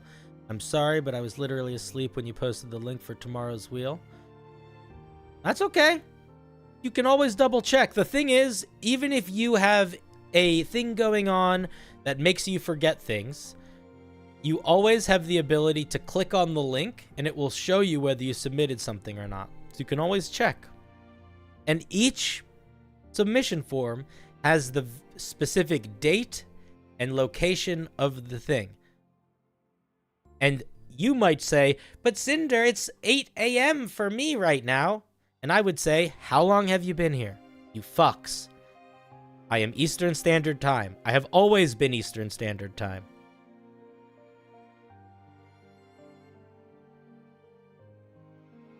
Paladin Smite is very powerful and early. That's true. Paladin Smite is pretty powerful and early. If you are a member, then you can submit to the link on the member tab. If you're not a member, then you're not going to be able to submit any homebrew for tonight. The Stinet is member homebrew only. This is my first homebrew. It's from Yuki.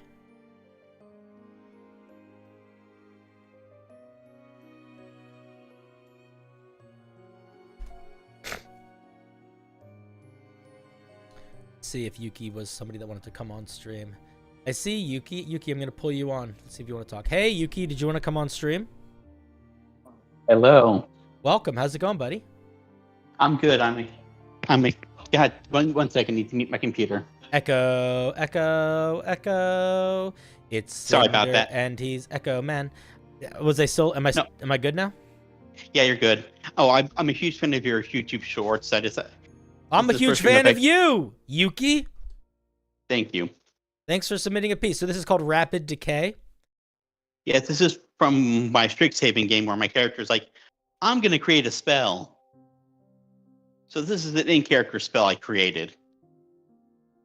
All right. It's really rough. All right, cool. Snotty, you didn't rile me up at all. You weren't the one that riled me up. I don't remember who it was, but it wasn't you. You're fine. Everybody's fine. It doesn't matter. I don't remember. First of all, I don't remember who riled me up. I knew that it wasn't you, Snotty. But also, whoever it was, it doesn't matter. Everybody's cool. You're all chilling. And half of you that weren't that person probably enjoyed that. Okay, Rapid Decay, first level transmutation. A reaction which you take in response to a creature within range taking damage, range 60 feet. When a creature within range takes damage, you accelerate the festering of its wound. The creature takes an additional 1d8 necrotic damage and has disadvantage on the next attack roll or ability check it makes before the end of its next turn, as it is racked with pain. Ooh. I like it. I think it's pretty solid. The only thing that I would only maybe mess around with two things. One, you should be able to upcast it, and it should do more damage for each time you upcast it. I would maybe not have it upcast a D8 every time, maybe a D6 every time, maybe. But I feel like we should be able to upcast it. And there should be something like a saving throw involved. There isn't right now, and there really should be. I feel like Constitution would make sense, but it could be a lot of different things. But No, I was thinking making it, instead of 1d8, 2d4 with it scaling d4 and putting a con save on it. Yep, you could also do that. I think that would make sense too, but I think doing a d8 is fine. I don't think there's anything wrong with that. I think it's pretty solid. I think it just needs a saving throw. That's the main thing. Saving throw and to be able to upcast it. And I feel like the range is probably fine. Probably fine. It also requires you to see the creature. Yeah, that's okay. That's reasonable. Also, the material component, which I forgot to put on here because transferring over from Discord to Google to Apple Documents on my iPhone, then to Google Docs, it's a pocket watch worth at least 250 gold.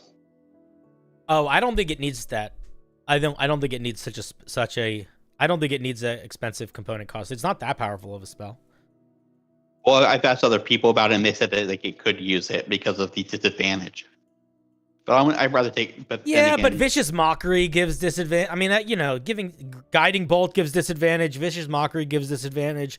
Like, the only reason why this is strong is because there's no saving throw. The spell does not have great damage. So I feel like it's fine for the disadvantage. I think it balances itself out. It was more about, like, my character creating a spell like, oh, this character looks adorable and sweet. Oh, God, this is horrible. It's all about the insult to injury. Yeah, I got you. I just don't think it needs to have a material component that costs money, because it's not an overpowerful spell in any way. It's very fine. Yeah, maybe just make it a regular pocket watch, not a pocket watch that is worth 250 gold. I feel like that makes sense. I'd recommend making all the flavor at the beginning and none in the mechanics are introduced. Was there flavor not in the beginning? No, that's fine, guys. Look at it. The flavor's in the perfect spot. Right at the beginning. Exactly where we want it to be. It's fine. What are you talking about? Would the duration not be 1 round? No, I think it's still instantaneous. Databank says that this should be necromancy, and I kind of agree. I feel like this would make more sense as a necromancy cantrip. That I would agree with. I think maybe flavor-wise, festering wound part could be reworked since not all creatures have wounds. Maybe too pedantic. Just a thought. I don't know if it's too pedantic, but I hear you. I think it's probably fine. You could just say you could even say accelerate its injuries. You don't even if you just say that language. Yeah, I think it's fine. What were you gonna say? Oh, I'm just excited to be here. Well, I'm excited to have you, Yuki.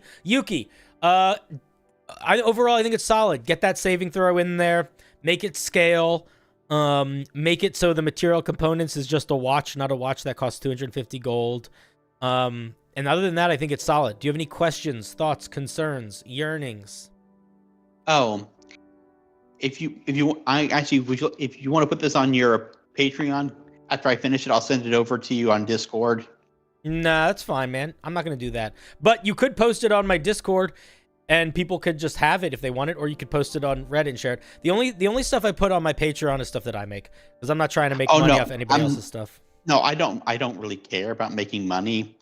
I just love D&D. No, I hear you, but I'm not going to put anybody else's. I don't want to create a situation where I'm putting other people's work up as my own. Oh, I'm sorry about that. Also, Thank you again. Thank you again, Yuki. Thanks for being here, buddy. I appreciate the piece. Seems very cool. I hope you wield it violently and horrifyingly throughout your many adventures. My character never really used it. He just like, I made this. Oh dear God, he made this. Well, okay. Well, maybe someone will use it, and the glory shall rain down from the heavens upon them. Thanks very much for the call. I'm gonna hang up on you now. Any final thoughts before I do? Have a great evening. You too, buddy. And get well. All right. Don't tell me to get well. That's too nice of a thing to say. I'm gonna hang up on you if you try to make me tell me to get well. You get well. All right, Yuki. Let's give Yuki a round of applause. Thank you very much.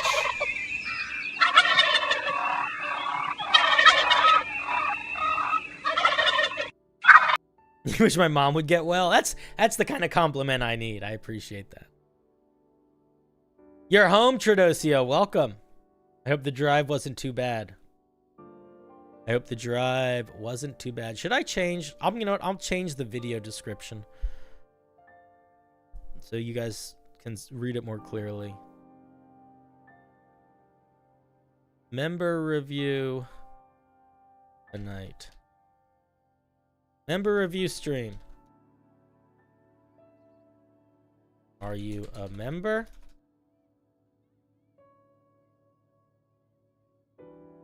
Can you find the to submit a member? Submit Homebrew for tomorrow.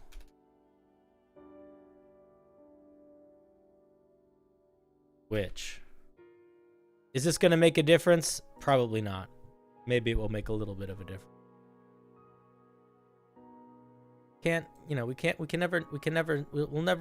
never can say what's going to happen.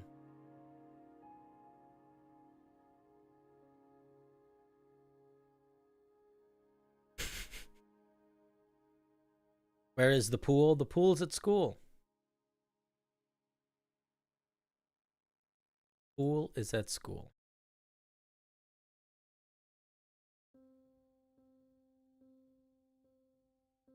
I don't think any of you can words that well, if I'm being honest.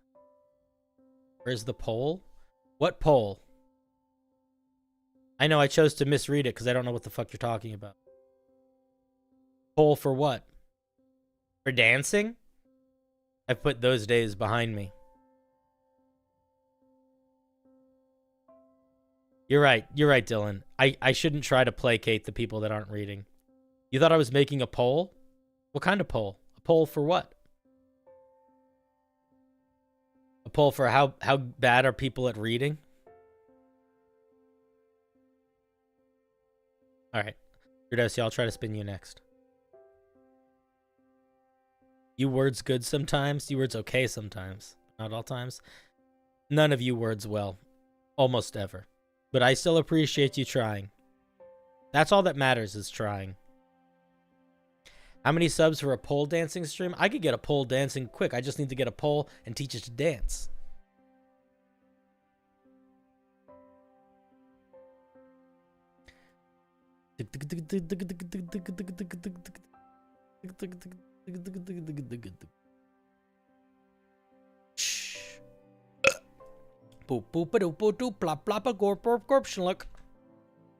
Well, Shane, good thing that you fell asleep and you're up now, because it's up time for your piece, buddy. Hey, Cinder, that's me. This is a monster inspired by the new Cartomancer feat from a book of many things. It also hints at mechanics from a video game character based around using playing cards as attacks. No, it's not Gambit. All right, whatever you say.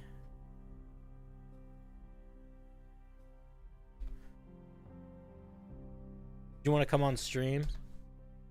Shane? I don't see you. Unless you have a different name in the Discord. If you have a different name in the Discord, come and tell me. But I don't see you. Of course it's Gambit. Obviously it's Gambit. Come on.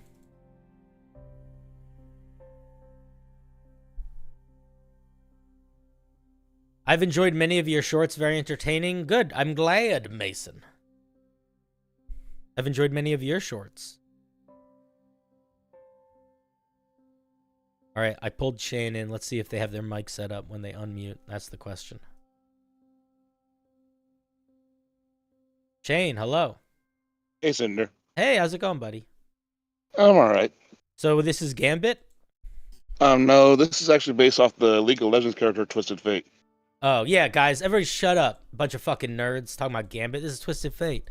Idiots. They don't know what they're talking about. Okay, Twisted Fate is an infamous card shark and swindler who has gambled and charmed his way across much of the known world, earning the enmity and admiration of the rich and foolish alike. He rarely takes things seriously, greeting each day with a mocking smile and an unsouciant swagger. You know we gotta look that word up. Yeah, I'm curious what that word is too, because why are you using words you don't know what they are? Because that was actually part of his lore, and I was like trying to just kind of like condense down the lore. All right. If you're pulling it from that, that's fine. But you gotta look it up too. It just so you know, it means showing a lack of casual concern and indifference. That's what it means. That makes sense. Yeah. League has lore. Fate. Why did it just say that? I copied the wrong whole thing. Fate. Sometimes I just say fate. Okay. So this is a CR15 monster. Armor class 14, but with its magic with mage armor, it is 17. High dex, high con, decent everything else. 2 saving throws. CR15. I think you could give it more than 2 saving throws if it's CR15. You don't have to necessarily. Big sleight of hand, big stealth, big arcana. It's immune to being charmed. Twisted Fate has learned to channel his magic through his deck of cards. Can use card deck as his spellcasting focus. Spells cast this way do not require verbal or material components. One of the things that I want to say is I don't know if you need most of this sentence, because monsters don't function the same way as characters. Like, you don't need to describe them as getting this feat. You could just pick the parts of it. So you could even say, like, instead of saying spellcasting here, you could even say, like, cartomancy. And then you could just say they can cast these spells with this saving throw. It does not require verbal and material components as they cast through their cards. Something like that. You could sort of combine cartomancy into their spellcasting description. All right, that makes sense. It has a magic cape, and then it has a magic cape that has +2 to its AC and +1 bonus saving throws. Okay, that's a nice magic cape. Mage hand, message, prestidigitation, misty step, hold person, dimension door, mage armor, teleport, time stop. Time stop? Okay. Let's see what we get for actions. Twisted Fate can make 2 metal playing card attacks. Range 60 feet, +10 to hit, 3d4 +4 piercing damage. I like that. I like that using the dice. I think that's fun. I could also see these doing slashing damage. Yeah, I was a little bit on the fence on that one, but I was trying to base it off of like the dark damage, which because he's throwing the playing cards at you. But it's a spinning. It's like a spinning blade, though. I might make it slashing. This is so pedantic, it really doesn't matter. But that is, but that's where my head goes. Right, and his +10 is based off he's doing dexterity like a rogue. Yeah. No, I got you. I got you for the dex made sense. Although, why is it? It should be +5 because his dex is +5.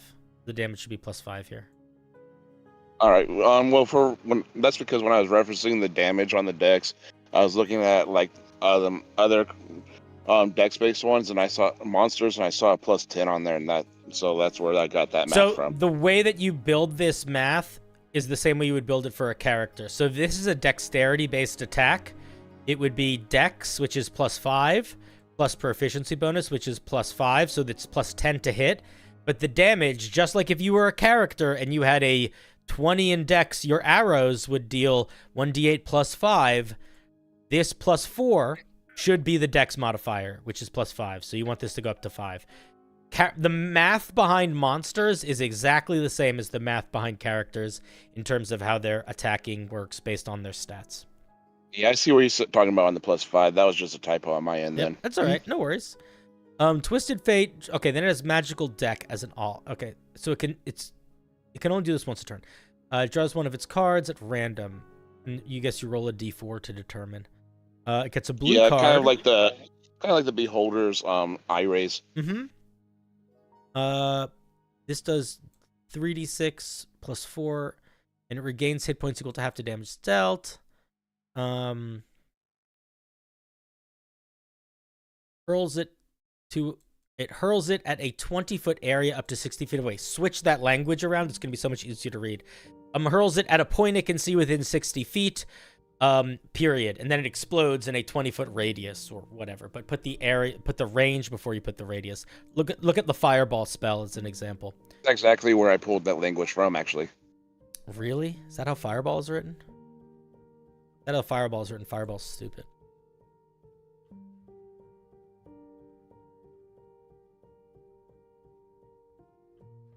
No, Fireball talks about the range first. Look at the first sentence.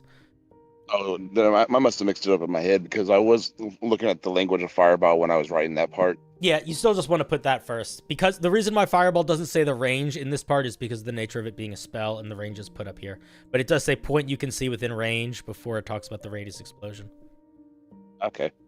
All creatures have to make a saving throw or take 66 force damage and have their movement reduced by half for 1 round.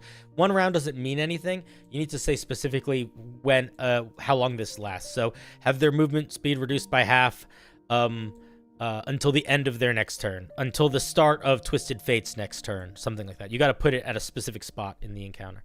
On a success, they take half damage. This one, 1 creature, 60-foot range, con saving throw. Why are all these saving throws different? These should all be the same. Basically because they're different effects. Like this con save because it's a stun. Yeah, but but they're all coming from the cards, so they're all coming from the same source of magic. It's just make them all the same. It's going to be so much easier to keep track of as a dungeon master too. And this one stuns them. And then you have a card that make a saving throw or be teleported to any location within 60 feet that it can see. Cool. Okay, so my main feedback of this guy so far... Let's read the last feature first. Once per day, can choose a spell from the sorcerer spell list and imbue the spell into a card.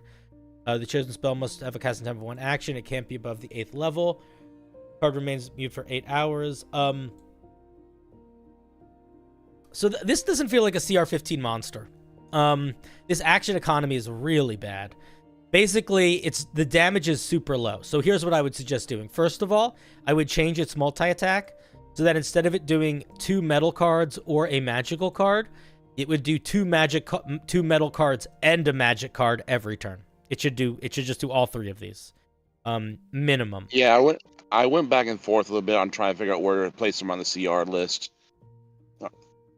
But even that, regardless of based on the power that this thing has, it should be doing. It shouldn't like. If it rolls a 1, it's doing as much damage as like a CR2 monster, maybe less potentially. Like this is a terrible turn. If it uses magical deck and rolls a 1, that's like that doesn't work. So I think you got to make it have multi-attack, and so make multi-attack include metal playing cards and magical deck. The other thing is, if I were you, I would make the magical deck do weirder stuff. Like, I think the coolest thing the magical deck does is the teleport. Like, here we have a fairly basic area effect damage and movement reduction. I think that's also medium interesting just because it's changing the dynamic of combat for a little bit. But the healing one is like, I would say, I'm never, whenever you have the chance to do something that isn't stunning, you should do the thing that isn't stunning. So, like, for example, with the gold card, if I were you, I would change this to like almost like a Crown of Madness. Like the creature has to attack a creature target of your choice or something. Only because removing, I don't know. Maybe this is just the way that I work, but I feel like if it really makes sense for the ability to stun, I think it's fine. But if you have the option to do anything else, you should do anything else because stunning is just not that fun. Right. Well, see what I'm sorry, I didn't mean to interrupt, but see the blue, red, and gold cards are actually based off of one of the character's abilities in the game, and the blue card actually does damage and heals him. The red card slows you, and then the gold card is a temporary stun. The green card actually got created off the top of my head. Well, I think that the one that came off the top of your head is the one that's the coolest. So you can take that or leave that. But yeah, I would if you need to keep it a stun, then keep it a stun. That's fine. Everything else is fine if it can work in conjunction with the other attacks. If you have to really only do a magical deck as your action, these need to be a lot stronger. Because that's your whole action. That's a lot. Somebody said this thing needs more mobility. It has Misty Step and Dimension Door, so I feel like it's okay for mobility. Yeah, with the teleport and the Dimension Door and Misty Step, that's kind of like when the character's ultimate, where he can actually teleport to a location of his choosing across the map and just start attacking you. So that's where I went with those spells. Yeah, I think overall it's pretty solid. I don't love Hidden Ace, and I'll tell you why. I feel like this is overly complicated for a creature mechanic. I feel like this is one of those things where, like, I as a dungeon master, if I'm going to use this creature, this means that if I'm going to use this ability, I need to go through the sorcerer. I don't know. It's just gonna. I feel like I don't love a mechanic where it's like. I don't know. I almost want to phrase it like. I almost would change it so it was like. Maybe instead of like the whole spell list, maybe dictating a specific spell. Mm-hmm. Because in the Cardinalmancer feat, Hidden Ace actually says pretty much most of this. Yeah, but that's designed for players. This is not designed for players. Like, you have to remember that when you're building a monster, the goal of it is that it is easy to use and implement as a dungeon master. So when you create a core monster mechanic that has this much going on, it's weird because it feels like it's really important for the class, but it also feels like an afterthought. So, like, if I were you, the way that I would write this is instead of it being this, I would probably put up in their core class features here, I would say something like, in addition to its innate spell casting, the Twisted Fate has one spell from the sorcerer spell list of your choice, and you just add that spell. And I just leave it at that. I don't think it needs to be this complicated extra thing. Because, again, this makes sense from a player, because the player only has one character they're keeping track of, really only one thing they're keeping track of. You're a dungeon master. You're not just keeping track of this monster. You're keeping track of everything at the same time. I don't want to have to be thinking about this. I don't even want to read this feature in the middle of combat. Like, I'm going to still be like, you know what I mean? Like just make it a part of their core mechanic. Sort of like the, what's that monster called? The Helmed Horror, if you're familiar with it. The Helmed Horror is a monster that's like a living suit of armor, and it says it has spell immunity. And it has spell immunity from 3 spells, and you just pick the spells. So I would sort of write it like that. Like, it has an additional spell. So basically, like on 3 spells that aren't part of his core, and just make those like those are his hidden ace. He can choose one of those spells to use in combat. You don't even need, it doesn't even need to be that. You could just say hidden ace as a new mechanic up here. Hidden ace. Twisted Fate, in addition to its listed spells, Twisted Fate has access to one spell of your choice from the sorcerer spell list, period. Okay, that makes sense. Yeah. Somebody pointed out no resistances. Yeah, it doesn't have any damage resistances. That might be an issue, but it might be fine. It is going to get some healing from this thing. But again, how often is this card going to happen? I'm not sure. I almost don't want it to be random. I almost want to just let you pick what cards you're using.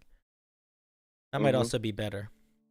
I did originally think about picking the cards, and someone in the Discord, when I was going through hashing this out a little bit, was worried about the stun being too frequent, and I had it on a recharge originally.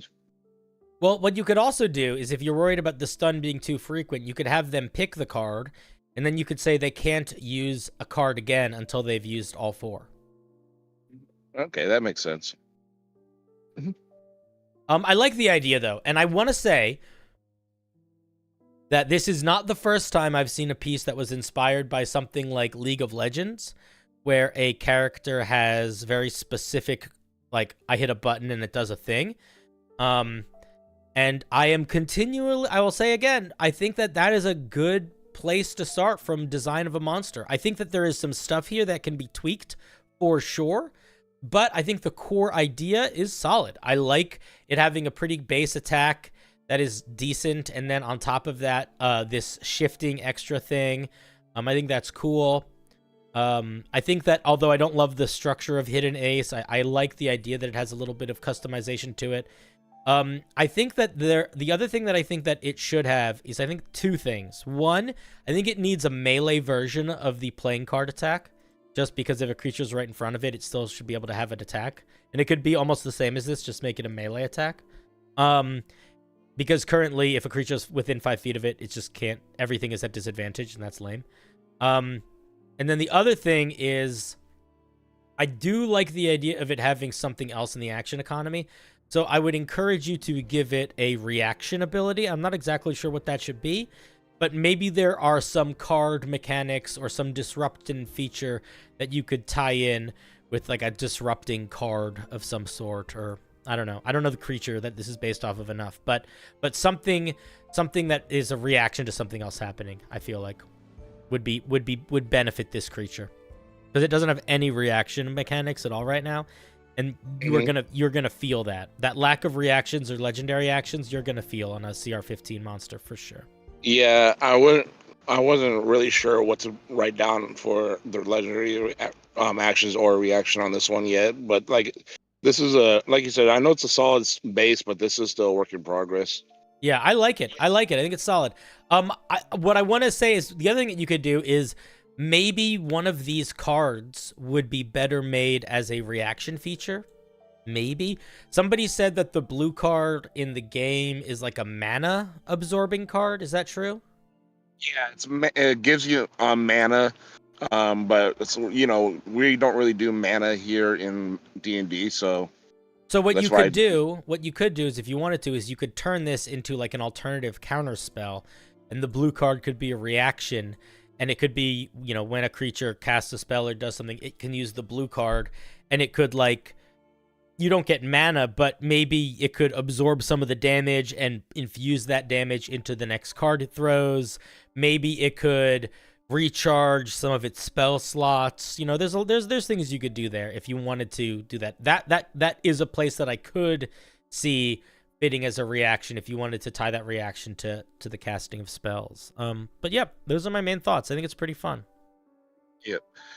All right. Yeah, so my only question to you is, you've reviewed quite a few of my points. Do you think this is one of my best ones so far? I'm going to be very honest with you, Shane. I know you review a lot. No. That's not what I was going to say. I don't play favorites with people's pieces. The pieces that I like the most generally are the super simple ones. Like, the ones that I end up liking the most almost always are like common magic items or CR 1/8 monsters, just because I'm a big fan of like super simple, super straightforward. But my opinion doesn't matter. Like, it really doesn't matter. I think it's a really cool piece. I think it feels like a fun, crazy deck of cards slinging guy, which I think is cool. Is it one of your best pieces? I can't say. I think that every piece of yours is your best piece, my friend. And my opinion, listen, it's irrelevant most of the time, so don't worry. Yeah. I can't tell you this is one of your best pieces or not, because I enjoy seeing all of your work. Yeah, I agree with Matakoy. It's a cool piece for sure. All right. Any final thoughts or questions other than which of your babies do I like the most? At this time, no. I think I got us a good direction on where to take stuff. I might take the blue card and drop it down to like a reaction instead of one of his main actions. Yeah, you don't have to though. Also, just keep in mind, like, all my feedback is like whatever. Like, if you feel like, because you know this character more than I do, so if you feel like this fits better here, just leave it here. But do what in a way I do, because like I said, it does mana absorption, like you said, but it also does damage. So, that's something to play with in my head. All right, cool. I appreciate you sharing the piece. Thank you very much. Yep, you have a good one. I'll be back to watching the stream. Appreciate your time. Sure, buddy. You're champion of all arenas. Thank you for sharing. Goodbye, Shane. All right, guys, that was Shane. Let's give Shane a round of applause. Thank you very much for sharing. Thank you. Great as an NPC. Yeah, that's kind of what I thought too. I like it. I like this character as an NPC, and the sleight of hand and the Arcana skills are good for that. I think this would be a good NPC too.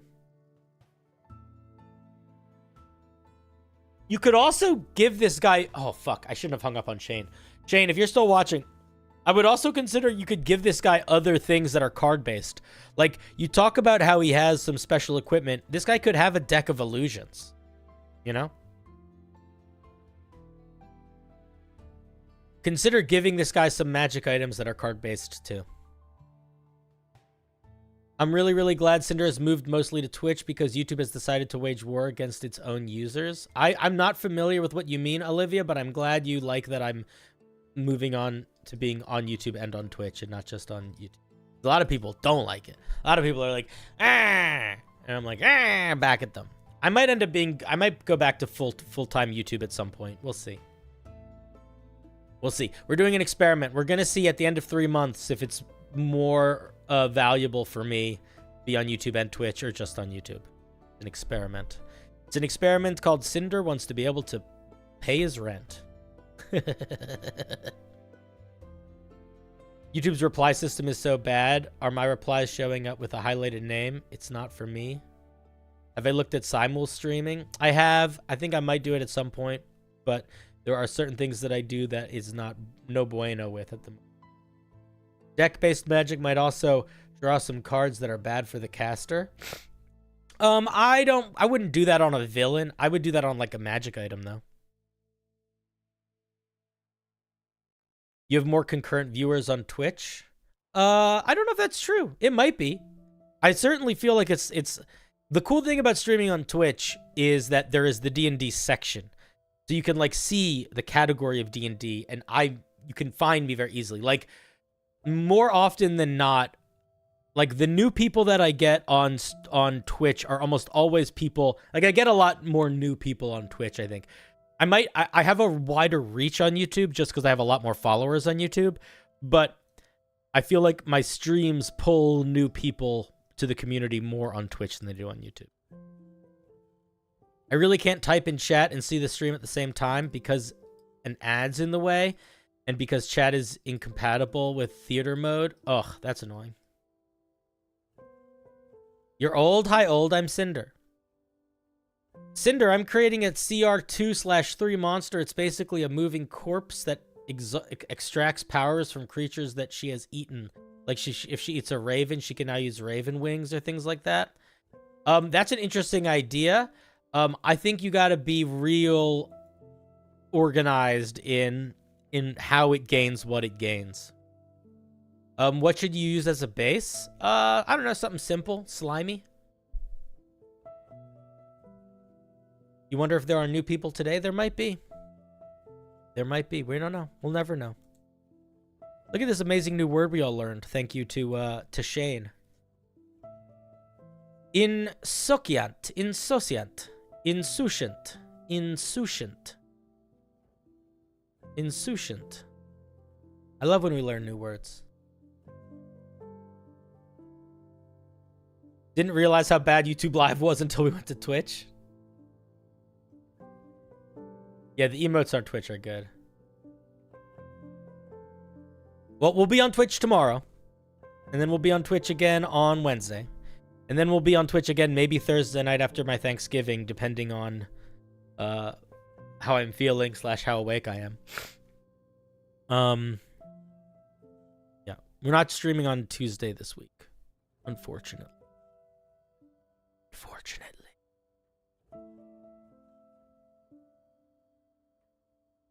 But you'll survive, hopefully.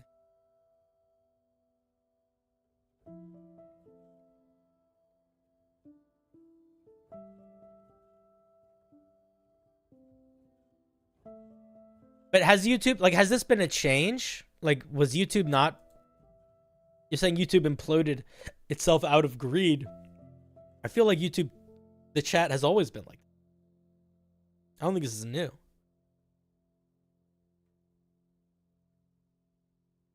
YouTube Live is fine.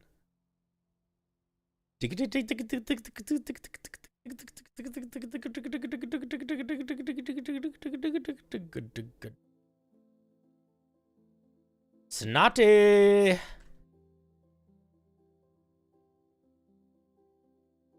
Snotty, did you want to come on stream? 4th necromancy spell for my edgy cleric. It's meant to be used as a precaution or in preparation for a fight or dangerous situation. I'm not sure how balanced it is considering the way the spell functions. Oh, curious. What a weird intro. Piqued my curiosity. Snotty, I reviewed this piece already, my guy. I literally reviewed this piece already. We looked at this on the last stream. Whatever the last stream day was, we looked at it then. Yeah. You gotta pay attention when I review your stuff. If you submit a piece of homebrew, it's sort of your responsibility to check if I reviewed it. I don't remember. No, I liked parts of it. I felt like gaining 68 temporary hit points every minute, even if it didn't stack, was not the move. I felt like everything could be way lowered down. I was not a fan of the way that it was currently formatted. Yeah, I think it's a little OP. But we're not going to talk about it. We've already talked about it. We talked about it for like 20 minutes already.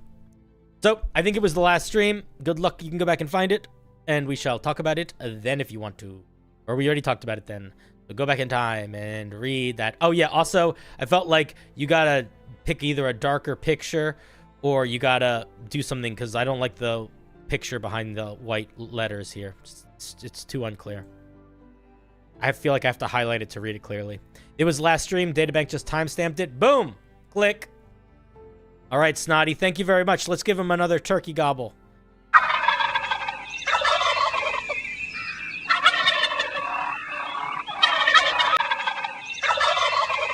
You don't need to apologize. I think Databank just timestamped it somewhere, so you should be good to go if you want to check it out. No apologies needed. The picture in the background is very memorable. It is. I mean, it's a good picture. I couldn't read it clearly. All right, let's give her a spin.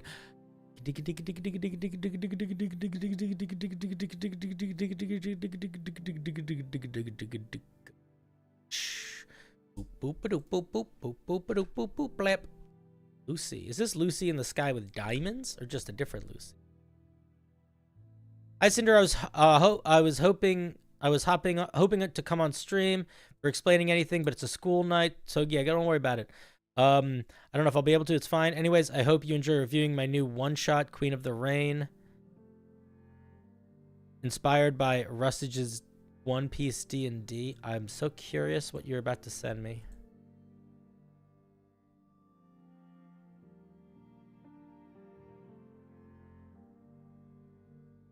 I literally looked at this already on stream, too. This was last stream also, we looked at this. Literally looked at this already last stream. Guys! I guess it's fine. I need to not give you a hard time, and you need to just be like, well...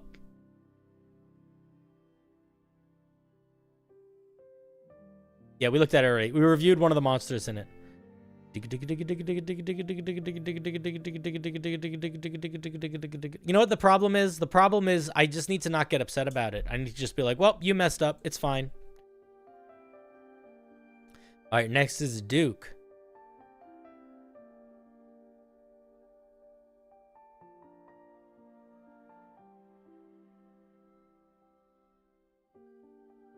No! Was it close to you?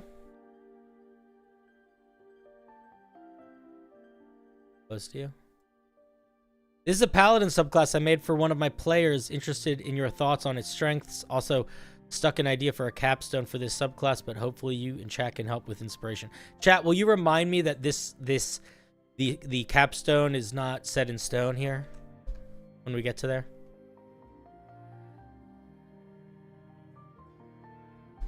I think it's because this wheel came up before last stream. This wheel did not come up. Yeah, but that's why I'm always... Listen, because the member wheel, I've said this to people many times. There is no reason to submit to the member wheel before the day of stream. Because your piece might get looked at beforehand.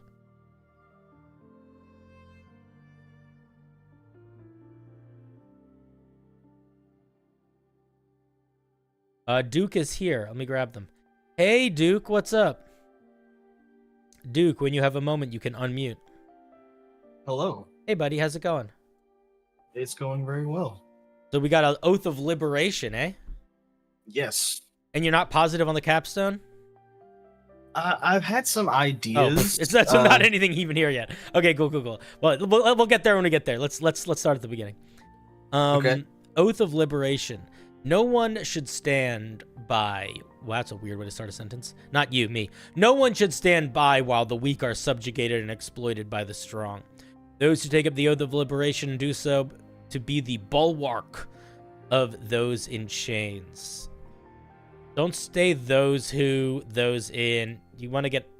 You're getting too lofty in your words. Let's focus in. All right. You could even just You could even just say paladins who. Okay. They can sniff out the stench of tyranny and tear away the chains that bind. Don't do chains and chains. If you're gonna listen, it's total. First of all, two things. One, this sentence is not really saying anything that isn't being said in these two sentences. You're sort of repeating yourself with all three of these sentences. So you want to be careful not to take up too much space getting the idea across. The idea is going to get across quickly, usually more quickly than you think. And if you get too repetitive, it can lose a little bit of the idea can lose a little bit of weight. And what we will often find, which is what I think is happening here, is you end up repeating words a lot because those words make sense to express the idea. Okay. They seek to topple institutions that oppress, reach out to those who feel lost, and destroy the rulers who flaunt their arrogance. Like, topple institutions that oppress and destroy rulers who flaunt their arrogance is kind of like, even that, like, if I were you, I would try to boil this back a little bit and try to be, don't get ChatGPT to condense it. Then you're not going to learn how to be a better writer. You're just going to be a baby child forever, relying on something that doesn't know what it's doing to help you in a way that you're not even going to notice if you're better at it. If you use ChatGPT to do any creative work for you, I'm not, by the way, Duke, this is not me talking to you. This is me talking to the classroom. If you use ChatGPT to do any creative work for you, whether or not it succeeds at that creative work, you aren't gonna know, because you aren't gonna have the skills to be able to realistically look at your work and know if it's good or not. The only way you're gonna get that ability is if you go through the hassle of trying to write it and then getting better at writing it.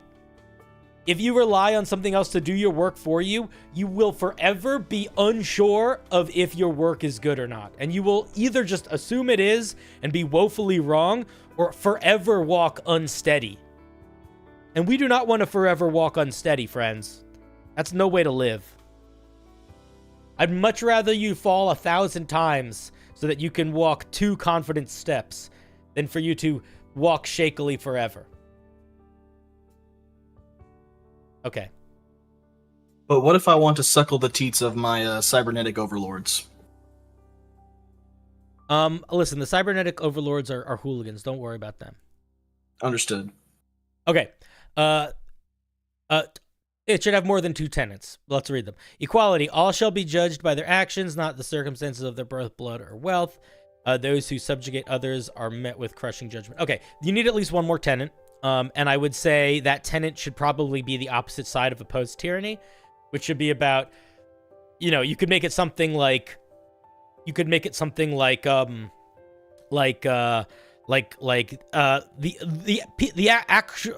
actualization of the people, or personal redemption or something. And it should be something like the battle for tyranny is ever going, whenever possible, give people the tools they need to overcome their oppressors, or something like that. But we should have a third tenet. Okay. They always have a minimum of 3. Sometimes they even have more, so just worth thinking about. All right. Let's see. Channel Divinity. We get 2. Lovely. Also, normally the spells go before the Channel Divinity. That might not be true, but I feel like it is. Let's read the spells first. Expeditious Retreat, Fairy Fire, Knock, Silence, Counterspell, Haste, Stone Shape, Freedom of Movement, Pass While Seeming. So What's the point of this spell list? What's the goal here? So the idea of the subclass itself is kind of a supporting allies in a manner of like keeping them in the fight, like if making sure battlefield control, that sort of thing. Being able to move around a lot and almost anti-mage, because especially like one of the channel divinities is a reaction to someone being charmed or not charmed, impeded in moving in any way. Mm-hmm. Okay, so if you're trying to make like a movement helping one, let me point out. I feel like stone shape doesn't make sense to me. I feel like silence doesn't make sense to me. I feel like fairy fire doesn't make sense to me. I feel like seeming doesn't make sense to me. Everything else I feel like makes sense. Counterspell and haste are both really strong, but that's probably fine. Giving haste to a paladin is a very specific vibe that I think the only other paladin gets that I'm pretty sure is the Vengeance Paladin. But it's a very big move to give a paladin haste. It's a very powerful spell to give. So I would just keep that in mind. I probably wouldn't give both of those spells. Yeah, that's kind of what I'm thinking. I think you could probably pick which one of these two you'd prefer. Okay. Let's look at the channel divinities, now that we understand a little bit of the... You have Confront the Tyrant and Boundless Charge. Confront the Tyrant. You summon divine energy to confront tyranny. As a reaction, when a creature you can see within 30 feet targets an ally or yourself with an ability that is meant to restrain, paralyze, or otherwise reduce the target speed to 0, you can teleport to an unoccupied space within 5 feet of the enemy. I wouldn't say the enemy, I would say the creature. Not necessarily an Weird. Okay, so as a reaction, when a creature that you can see within 30 feet of you targets an ally or yourself with an ability that restrains, paralyzes, or reduces their speed to 0, you can teleport within 5 feet of them. I like that a lot. I think you should maybe also get an attack off of it. I don't know if it's enough to just be a teleport. Well, so let's see. I almost thought of adding one, but I figured like a teleport plus an attack would be too much because a teleport implies that you don't trigger like an opportunity attack. Yeah, but it's only 30 feet. It's not that far. And I feel like getting right next to the creatures, I think it would be fine. Chat, am I being crazy? I feel like it's fine. I feel like giving it letting you do attack with this would probably be fine. It's a channel divinity. I think it's fine. I think you let them make an attack against the target. You don't make the attack do anything extra. It's not like it does bonus damage or it has advantage or anything. I think it's fine. Okay. Every chat seems to agree with me. Yeah, it does take your reaction. It says as a reaction, so we're good there. Okay, let's look at Boundless Charge because I like it. I think it's fun. I like it. It's basically because the other thing that's kind of neat about it is it doesn't stop the restraint. It just punishes it, which is kind of fun. Although it does work really nicely if it's because of a spell that requires concentration, which is cool too. Okay, Boundless Charge. You charge headfirst to defend the subjugated. As an action, you can force a creature that is one size category above yours or smaller to make a strength saving throw. You need to say like the range and stuff, like where, like what is a creature that is bigger than you that is next to you? It's supposed to be a melee. Yeah. Okay, cool. Within 5 feet. Yeah. So get that in there. You could even say within your reach. You could make it more than 5 feet if you're like a bugbear or something. On a failure, you move the entity of your On a failure, you move the entirety of your remaining movement speed in a straight line, forcing the creature to move with you. Additionally, for every 15 feet of movement used by this ability, you can make a melee weapon attack to the targeted creature. Okay, I would drop this second part. I wouldn't give you extra attacks based on movement. Well, so it's not extra attacks, because this is taking your action, but it is It's just as no, but I mean, it's along with the... yeah, but there's like a lot of ways, you know, cast haste on this, cast long strider on. I could get a paladin up to 60 feet of movement in a turn or two really easily. What I would do, okay, so here's what I would say. I like the idea, but here's what I would say. It would be, as an action, you charge forward 20 feet or 30 feet. Okay? Any creature that is in your path that is one size category larger than you or smaller has to make a strength saving throw or a dex saving throw. On a failure, they are pushed with you. On a success, they are shunted to the side. You could also add, so I would probably, and then I would just make it do damage. So like on a failure, any creature, like on a failure, creatures take 2d8 plus your paladin level in bludgeoning damage and are pushed the distance with you. On a success, they take half damage and are shunted to the side. Something like that. All right, so... And I think it's okay for it to be extra movement that isn't tied to your movement. I think that's fine. Okay. So if, for any Overwatch fans, it would be like a Reinhardt's charge almost. Exactly like a Reinhardt's charge. You might even want to clarify that it can't hit multiple creatures. Like you might want to word it almost like what's the spell that does that? It throws stuff. Catapult. The spell Catapult. It like launches something in an area, and like the first creature that it might hit has to make a dex saving throw. So you could treat it like that, where it's like a creature has to make a dex saving throw. On a failure, you hit them and drag them the rest of the way and deal damage. On a success, they get out of the way and you keep going. But if they succeed and then the creature behind them fails, it hits that creature. So it's like, it's basically like until, like if you have a line of 4 creatures and the first 3 creatures succeed, they all just get out of the way and the last creature gets hit. Something like that. You know what I mean? Okay. I would look at the spell Catapult for that language. I would make it a dex saving throw, not a strength, because I think that would better represent creatures getting out of the way. If you wanted to keep it a strength and wanted to keep it more of like a shove thing, I would not make it a charge mechanic. I would almost make it like a grapple mechanic. Not a grapple, but I would almost imagine it would be strength being like you're grabbing them and like slowly pushing them forward, which I think you could make it, but that would sort of be a slightly different vibe, I think.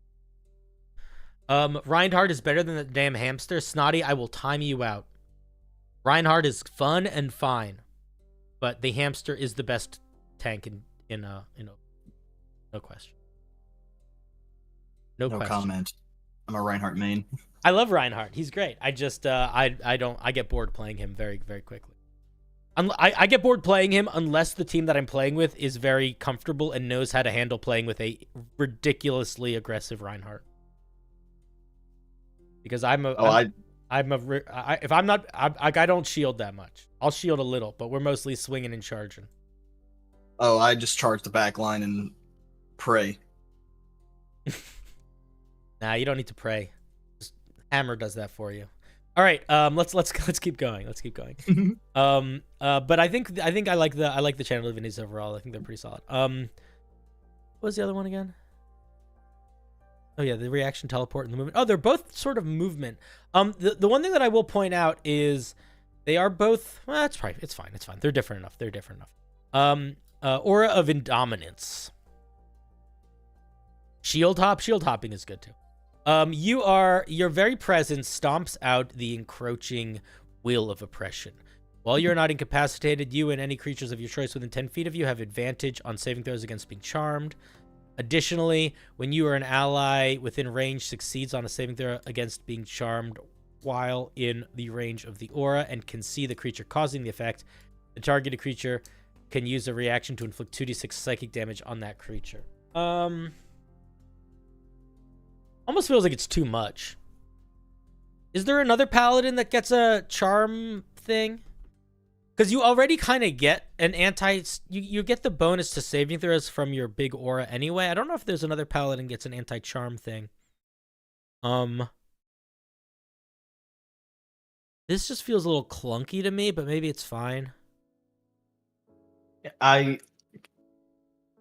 Would it be just easier if it was like leaving out the advantage part and keeping the damage, or No, I mean I don't think it's overpowered. I don't think it's much? overpowered or anything.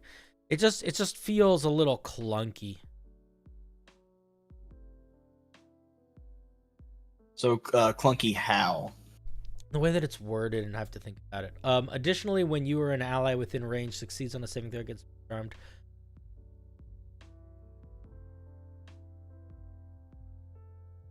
I think that the issue. I think part of it is that you get the wild. You don't need to say the wild in the aura twice. Maybe that's part of it. Like just get the wild in the aura in the first part, because you're saying within range here, and then within range again. You don't need to double within range. Maybe that's where I'm tripping myself up. You already get a bonus equal to your charisma. Yeah. That's to all saving throws, right? Mm-hmm. No, I'm sort of just reading chat. Yeah. I think maybe that'll help, but yeah, I don't know. It just feels a little off. Something about it feels off. I don't know.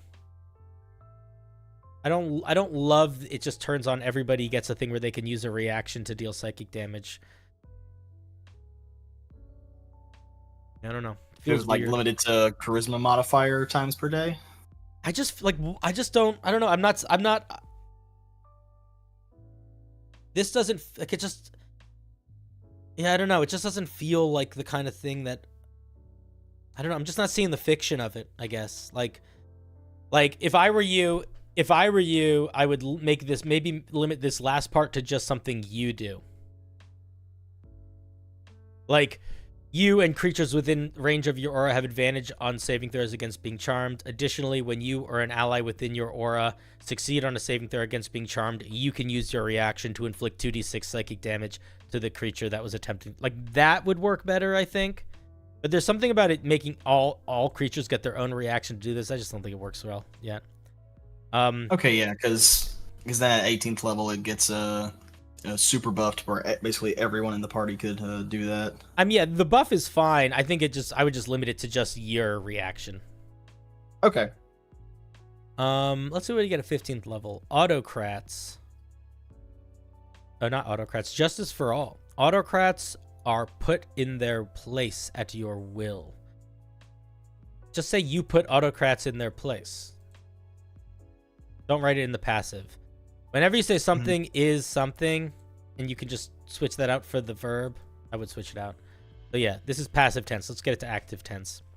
Starting at 15th level, you can use your action to summon divine powers divine power that spits in the face of despots.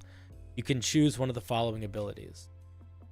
Does this mean when you get to 15th level, you get one of these two powers? It's so you choose one to use per day, and then once you use both, that's what that last sentence there is. You can't use either until a long rest. After you choose one of these abilities, you can not use either until completing a long rest. Okay. Scales of power, liberty at hand. Scales of power. You target a creature. What is it? Where does this in the action economy?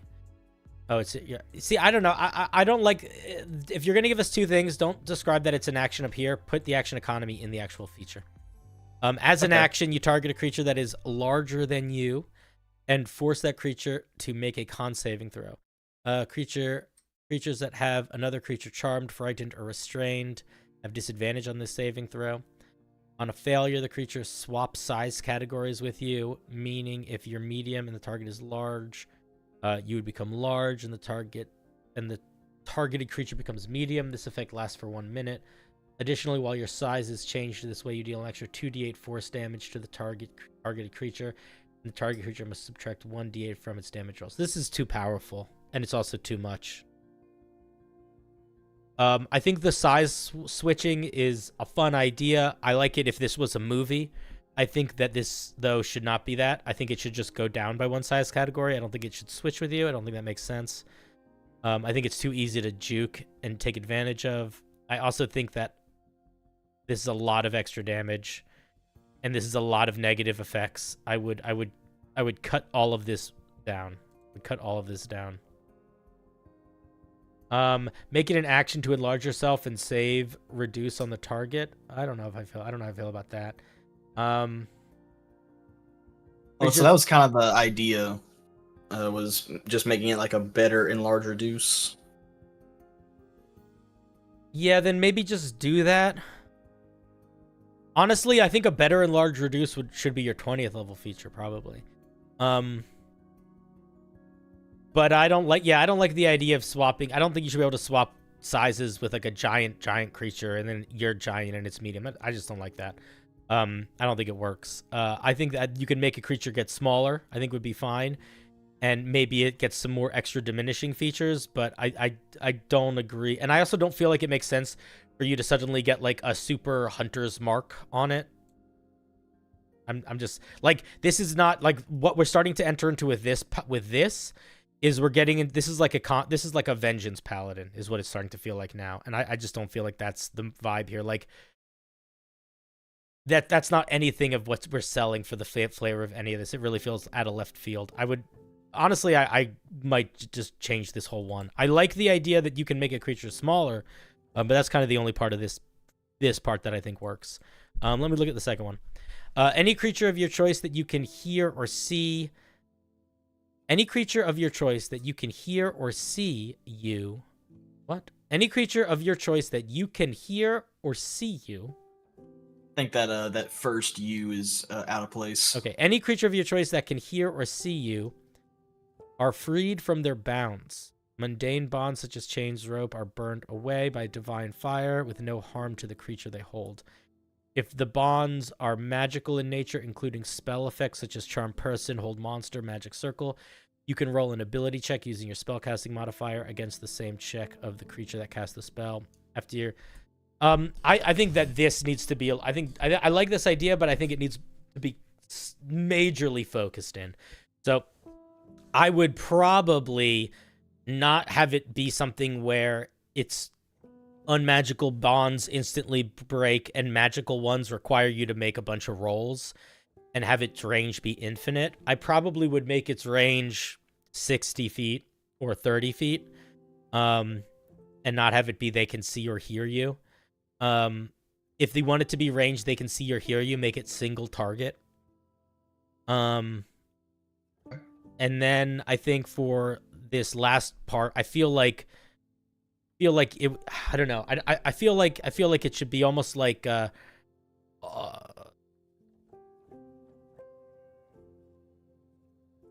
don't know. I like the core idea, but I don't love the way it's being done.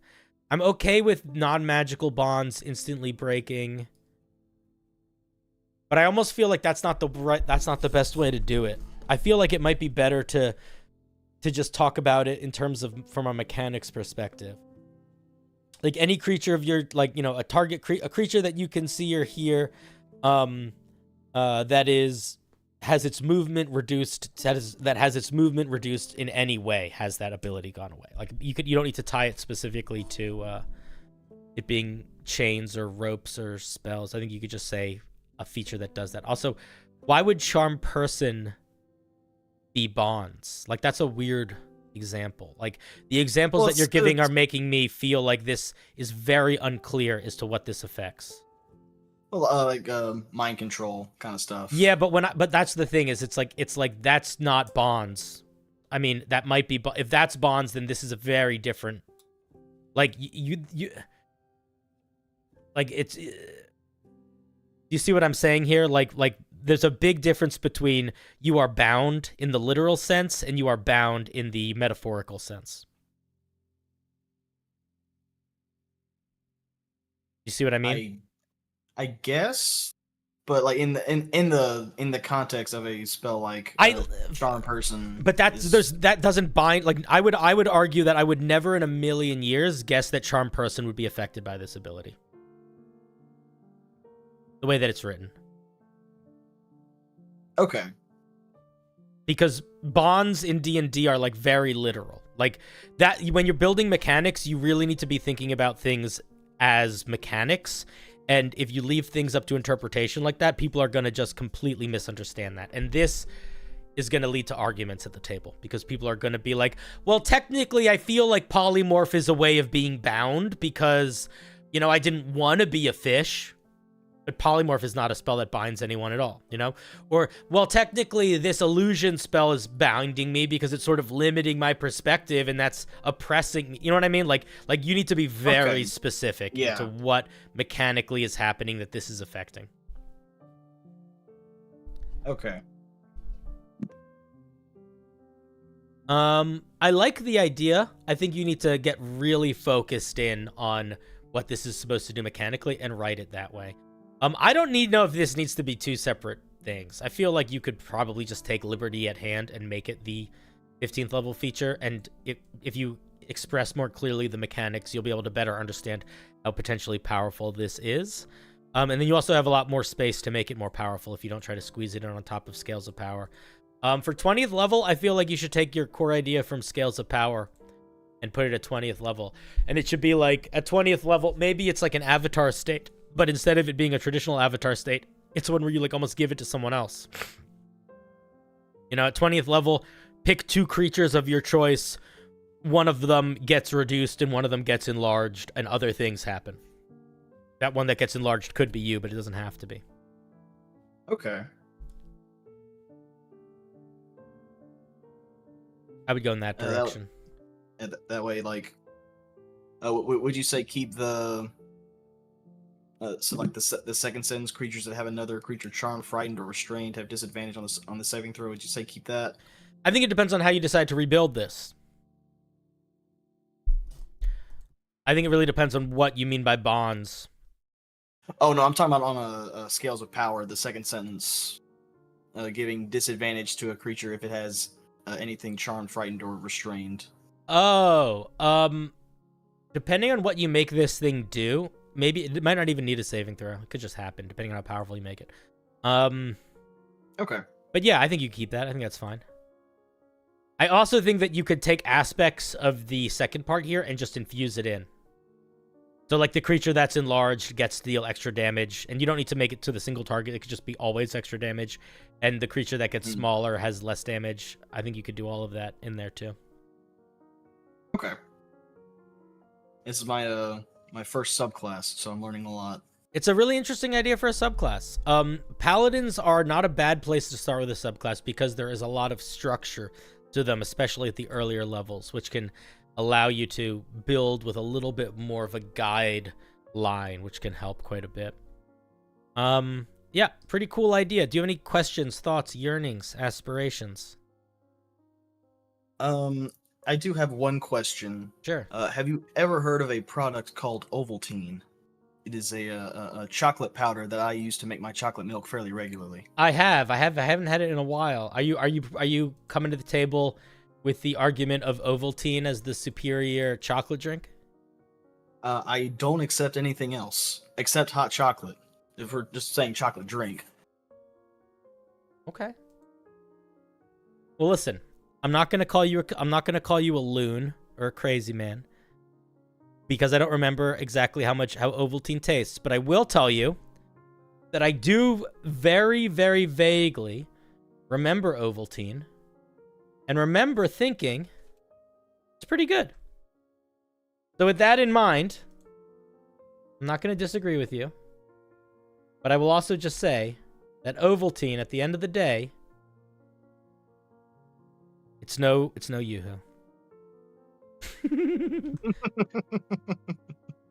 And if you've ever had Yoo-hoo, you know why you can never argue with me, because you know that I am both right and wrong in so many ways that what did you say, Dad? It's a futile argument. All right, buddy. Thank you very much, Duke. I appreciate you sharing the piece. Very, very solid place for a first subclass. Keep working on it. It's really not that far from being ready to roll, I think. At least certainly not in terms of play testing or just putting it into one of your home games and seeing how it feels. I think you can do that pretty much immediately. It is in my home game right now, actually. Cool. I was gonna say, yeah, because all the earlier features, none of them feel hectic in any direction. So I think that I don't know what level they're at, but I hope that whoever's using it is enjoying it. I hope so too. All right, see you, buddy. Thank you for your time. Yep. Click. That was the Duke. That was the Duke. The Duke of Holes. Let's give Duke a round of applause.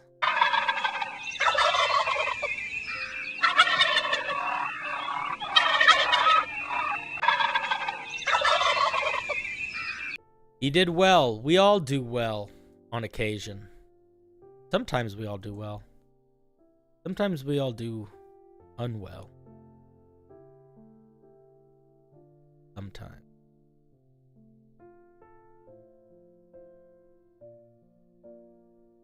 He said Ovaltine. Ovaltine's great. Do you guys know what Ovaltine is? I remember really liking it. This stuff. Chocolate malt drink. You don't well on occasion? You're always amazing? That's good. I'm very glad. All right, let's give her a spin. Alright,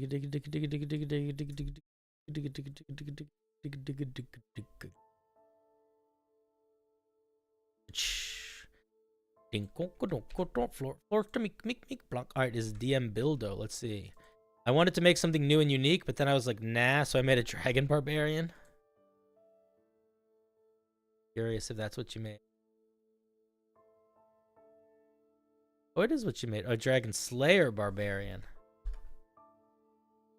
Alright, let's take a look. What is going on? What is this? Why are there all these... What the fuck? What is going on here?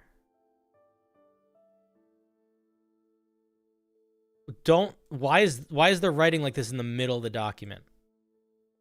Don't do that. Don't do that. All right, we're going to deal with that when we get there. I don't know why you decided to do that, but that's a big mistake from a design, from a formatting perspective. This is called confusion. Parts of the format is there, but like, what the fuck is this? I don't know. Barbarians on the path of the Dragon Slayer harness the ancient and formidable powers of dragons, imbibing the elemental might and resilience into their rage. Take a look. Draconic Rage. Starting when you choose this path at 3rd level, you imbibe the blood of a dragonkin during your rage. When you rage, choose the type of dragon from the following. You gain choice. Okay, so this is a choice every time you rage. So you get 1, 2, 3, 4, 5 choices. Melee attackers take acid damage. What? Bildo, is this finished? Did you send me the right piece? What do you mean melee attackers take acid damage? What does that mean? 1d8 damage on your first hit each combat. Each combat? I don't want to review a piece that you didn't finish, my guy. I love you, and I mean this from the bottom of my heart. But truly, the point of these homebrew review nights is not for me to review a piece that you didn't take the time to finish writing. So I'm going to review some of this, but we're definitely not going to read the whole thing. Resistance to poison damage. Your melee attacks deal additional 1d4 fire damage. Attacks slow enemies, and you gain resistance to cold damage. So, if you're going to be building a D&D subclass for the Barbarian, or for anything, but Barbarian's a good example, where when you enter your rage, you have a different mode that you enter into. I think that it is, this is a really interesting way to do it for dragons. And I like basing it off of colors, but I would not make the things so similar in some ways and dissimilar in others. Like, for example, why would I ever in a million years take the blue dragon version? What's better, dealing 1d8 damage once in a whole combat, or dealing 1d4 damage every single time I attacked for the whole combat? So one of the most important things that you're going to need to keep in mind when you are doing homebrew design and you're giving options is to make sure each of those options are balanced against each other. They don't all need to be optimal in all circumstances, but there should not be two that are so similar with one so noticeably more powerful. And the difference between this being a D8 and a D4 is negligible. Doing something... Well, the music got so different.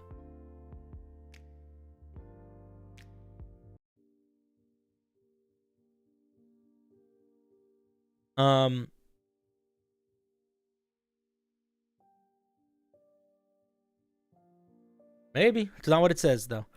Builder, did you want to come on? Okay, have you? Hey, man, what you doing sending me half-done homebrew? Scared the shit out of me. Good. So what? How's it going, buddy? Pretty good. How about yourself? Good. So you sending me some half-finished homebrew? It's not half finished. It just didn't flesh out all of the wording. Okay. Okay, this is half. So the big letter in the middle, that was totally a mistake. I usually fix that. It's a single hashtag instead of 2 hashtags. I usually double it up and make it small. It's homebrewery code is like that. Yeah, it's a tedious thing to work through. Yeah, so in general though, with this first feature, you need to go back in here and you need to make clear, like I can't judge Black Dragon because it's nothing. This gives 0 information.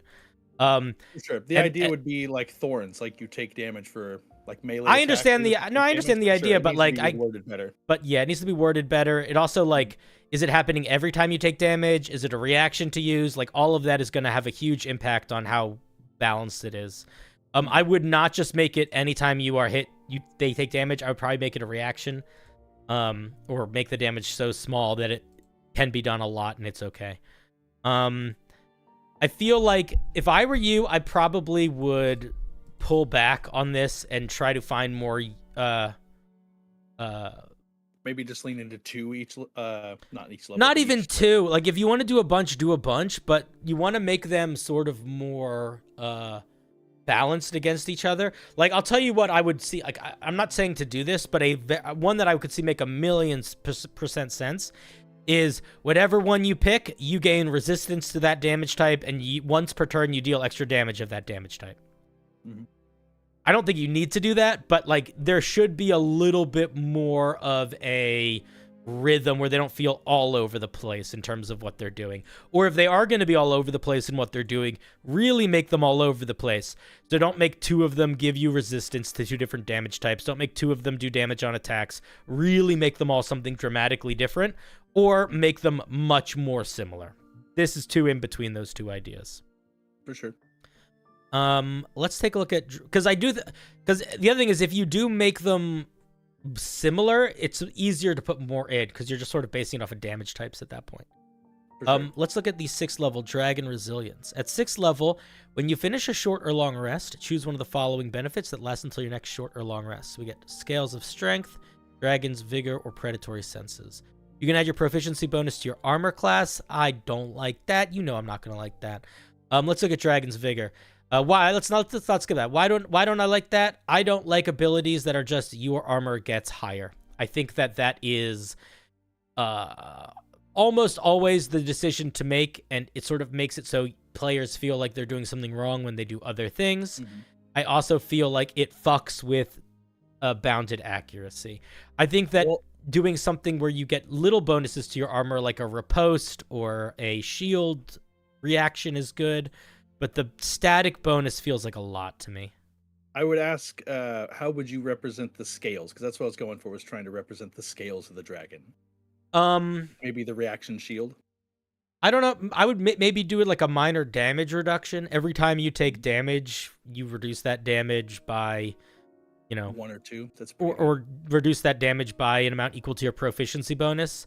And I would probably have that happen before you half the damage from rage, not after, because if you have it happen after, it's a lot stronger. For sure. But something like that, damage reduction. Or, if you want it to be an AC bonus, you could, but it really should be like +1. Yeah. Well, I put it up against the one that gives you a bunch more hit points, right? And that's what I was kind of balancing against. Your hit point maximum increases. You gain proficiency in one skill of your choice. If you're already proficient, you can double that. Yeah, I don't know. I guess I just don't like this. This one is like you get expertise in something. I think that's interesting. But these 2 are sort of just numbers go up. And I don't love just numbers go up. If I were you, I would spend a little bit of time and I would be like, okay, what are some other things about dragons that I could represent here? Maybe one of these is you grow wings and you don't get a fly speed, but you get a glide speed, or you're always under the influence of feather fall. Okay. But yeah, I would always encourage moving away from things that are just numbers go up. Possibly a glide speed would be good right there. If you're getting a fly speed later, I don't necessarily think you need to do that. Yeah, I'm not sure. Maybe Scales is some sort of damage reduction, and Dragon's Vigor is some sort of bonus to saving throws. That is pretty good. Maybe something like that. But I would Something move to steal your mind. Maybe something that helps with intelligence saving throws. Yeah. I mean, if you think that fits the vibe, but I think that I would lean in those sorts of directions. I think raw, unless stated otherwise, resistance applies after all other damage reduction effects. I don't know if that's true or not, Matt. I accept that truth, but I just don't know if it's true.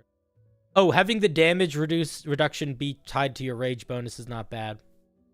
Another thing that would also make all of this stuff a lot more balanced is if it was only on while you were raging. But I don't think that's your intended goal here. But no, I think most of it was supposed to, not the resilience, but the first one's supposed to be while you're raging and. No, but I'm talking specifically about Dragon Resilience. I think all of this, I think, would feel more balanced if it was like, if you limit it to only while you're raging, it gives you like, I don't think, for example, you should just get a bunch of saving throw bonuses forever. I think getting them while you're raging makes sense. It sort of ties. I mean, the Zealot Barbarian basically gets that. That is their 6th level feature. You can reroll a saving throw is basically what they get. Once per rage. So if you want to tie it to being on all the time, I think you got to lean more into like the Beast Barbarian, where their 6th level features, which are on all the time, are basically limited to mobility. Like they're not really making you better. They are making you more mobile, which makes it so you have more control over, being in more advantageous positions, but it's not like just a permanent boost. Let's look at Draconic Aspect. By 10th level, you manifest an aspect of your chosen dragon's might. Red or black. So are these intended to only be on when raging or on all the time? That's more flavor suggestion, and they're meant to be on all the time at level 10. So when do you switch between your dragon colors? I was more thinking that it goes into the colors you chose before. But don't you pick this every time you rage? Yeah, that was still when I was kind of going back and forth between leaning into a color completely and going like when you rage. You know what I mean? Yeah, I think you need to pick one.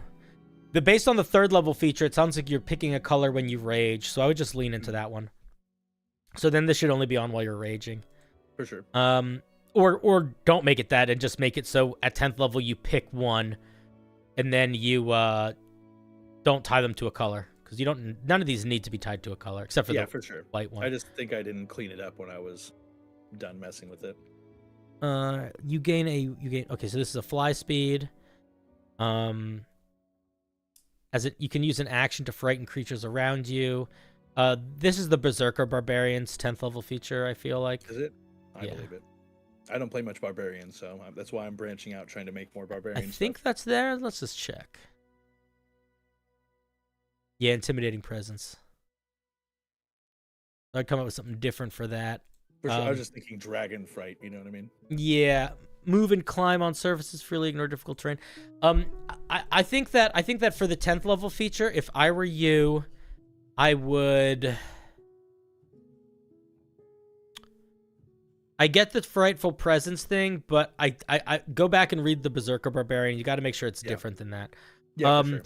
Ice Walker is situationally useful, but like, it's kind of weird to get it at 10th level. Like this is the 6th level Beast Barbarian feature. The fly speed I think is okay if it's limited to just when you're raging, but even then it's a little strong on a barbarian to always just be flying while you're raging. Yeah. So you might want to push that back to 14th. Maybe. You're going to really hate the 14th level one. All right, well, let's take a look at the 14th. Starting at 14th level, while you're raging, you are immune to damage associated with your damage type. I think that's fine. Upon completion of your... It. Oh. That's all No, it the is? rest of it, yeah, pretty much. Oh, yeah, just move, then that's not enough. Make the fly speed up there. Put the fly speed up here. Okay. And then come up with Now, the the rest of it feature. is a roleplay ritual, like when you hit level 20, something that's optional for the DM, so you don't have to read any. Oh, got you. I was confused. Okay, that's why there's a new title here. So really, for sure. this should just be on a different page, and then that title would make sense. I just didn't hit the page button at the right. So no worries at all. I was like, what? I was looking for like feature names down here, and I was getting confused. Cool. All right, I think that this is an interesting place to start. I like the split up between blue. I like the split up of different dragon types. I think it's interesting, and I think that if you want to lean into that, you should. And I would say lean into it harder. And I would say put the split at 3rd level, 6th level, and 14th level, and make the 10th level a not split, or put the split at 3rd. Like, pick 3 of them for the split to be a part of the choice, and for 1 of them for it not to be. And where that one isn't is sort of wherever you want. Like a mix and match between colors would be a good one. Because, like, if you read the flavor text, he's literally drinking dragon's blood to gain the powers. So that's kind of like the ritual, is you imbibe dragon's blood and then get these abilities. So I like the idea of you've mixed 3 together and it has, like, these effects. Yeah, that could be a lot of fun. That could be a lot of fun. And it's almost like when you're raging, you pick 1 feature of 3rd level, 1 of 6th, 1 of, you know what I mean? So you're like sort of mixing different types. I think that could be very cool. A little flavor menu. Yeah. That could be very cool. Cool. I don't really have much more thoughts. I also think that if you feel like it needs more, if it needs something more in a totally different direction, give it a crazy dragon breath somewhere. You know, let it finish a rage early, or spend use of its rage, or once per day. I was do a giant dragon away breath from what everyone else was doing with Dragon Barbarian. Which, if you go to like any homebrew site and look, there's 300, and they all get breath weapons. Yeah, but at a certain point, if you're not giving it the breath weapon, how do you make it a dragon and not just like an elemental? That's the question that you need to ask yourself. There are other things that dragons usually get that this doesn't, that I think you could lean into. Most dragons at a certain level get true sight. True. Also, you could one thing that you just didn't lean into, but I think you could, which would be a very different direction, would be if instead of you picking dragon colors, you were picking metallic features or chromatic features. And you could sort of split that up in a different direction too, where you could have your metallic features be very offensive, aggressive, damage focused, and the metallic ones be a little bit more utility or maybe even support. That would not be this. That would be a very different direction to go in, but I think it would potentially be an interesting one. It could be very cool. If I were you and I wanted to keep most of the ideas here and sort of evolve them, I do think the mode to go with, though, is to keep the color choices and to lean into that idea of mixing and matching as you level up and picking which ones you're choosing. And then just, like, trying to play the game, which is annoying, but trying to play the game of, is this balanced compared to this? Like, are wings gonna is this always gonna be better, or is this always going to be better? And that's a hard game to play. Barbarian's going to be simple, right? They're going to be like, well, I like blue, red, blue, and that's what I always go. You know, yeah, but it sort of depends on what the feature does, too. Like at the end of the day, you know, it doesn't matter how much you like a white dragon. Why would you ever worry about difficult terrain if you could just fly over it? Move and climb on any surface freely. So I can be on the top of the cave, like the ceiling of the cave, crawling in at normal speed, like a fucking tarantula, and just fall down on top of you. That's terrifying. But I could also just do that with wings. Yeah. Because I could just fly along the top of the ceiling. I just like the idea of being like... Blah, blah, blah, blah, no, I understand that you like the idea, but like, I'm just, from a mechanical standpoint, I'm trying to show why this is literally a climb speed. This is literally a fly speed. Fly speed to a minute. Fly speed does everything that a climb speed can do. You know what I mean? So that's from like from a design perspective, that's the question to ask yourself, is like, how are we making it so that all of these things feel like viable options, as opposed to one always feeling like the better option? Because when one always feels like the better option, people will end up always doing that. I mean, this is part of the issue of like early D&D 5e design. It's why every totem barbarian is a bear barbarian. because it's just like not wrong. it's such a better option. So it's good to try to avoid that whenever we can. And then for the last feature, it's just more. We want more than a damage immunity. I think damage immunity from start is fine, but like I think the wings should go there, and everything needs to be moved around, and then other things need to be taken out and put in, like you were saying. The other thing that you could do is, depending on what you do for the Draconic Rage, these could all improve at level 14. So like if any of them do damage, that damage could improve. If any of them do slowing, the amount that they're slowed could be improved. If attackers are taking acid damage, you know what I mean? Like if scaling it up a little bit, I think would also be, if you don't want to throw a shit ton of stuff at 14, that could be a good way to have them finish feeling fleshed out. And I think that like some of the barbarians, like the wild magic, they really suffer from not doing that. Like, the Wild Magic Barbarian is awesome, except for its damage output. Its damage output is garbage, because all of these damage features don't scale. If they scaled even a little bit, it would be so much better. But people think it's not good, because at, your level 16, dealing, 1d6 radiant damage doesn't matter. Yeah. Cool. So those are my thoughts. Any final questions, etc.? No. Get more vitamin C. Vitamin D, feel better. I will do my best to. Thank you very much. Hot lemon water. I admire the goal of making a dragon barbarian and not doing the cliche dragon stuff of breath attack. So I appreciate where you're coming from and trying to make that happen. And I hope that you keep working on it if you want to. If you don't want to, then don't, obviously. I do have one more thing. The contest. I made a gravy druid. Mm-hmm. Y'all better bring your A game, or I'm gonna win with a gravy druid subclass. Listen, I got nothing wrong with a gravy druid. It's just so silly. I'm excited about it. Either Dude, way, silly often is the best. All right, buddy. See ya. All right, guys, let's give a round of applause to Bildo.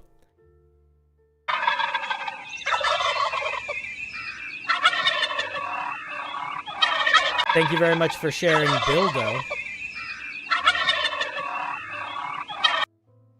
I have an item which will be submitted as soon as Cinder reviews your subclass, which has been submitted for a week. Listen, I hope that you're directing all of that rage at the wheel and none of it at me. I have no control. I'm just riding this train also. I have a very silly turkey leg great club for the Thanksgiving competition. Yeah, guys, post to them, please.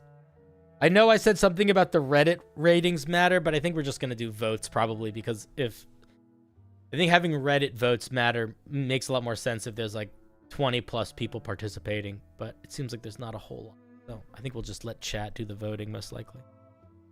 Cinder, when you have time, check the Discord in video discussion. There is a matter with art you used for a video.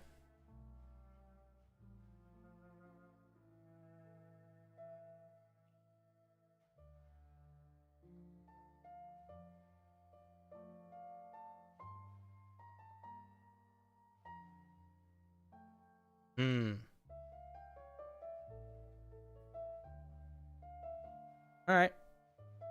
My B.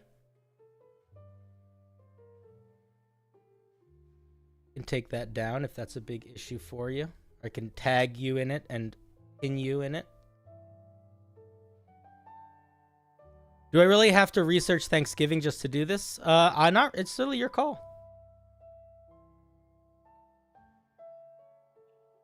Really your call.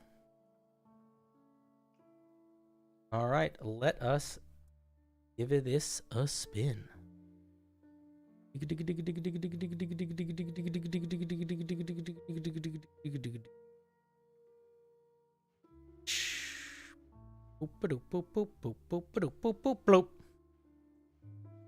Sponge Man. Warforged is the best.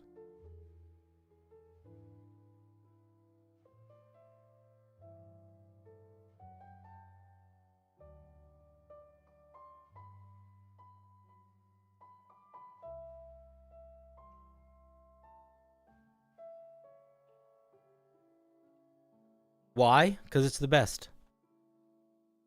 It's my opinion and it's irrelevant. There isn't a best one in D&D. They're all awesome. Isn't Thanks-taking more accurate? It can be fall-themed. Yeah, fall-themed is fine. Autumn, harvest.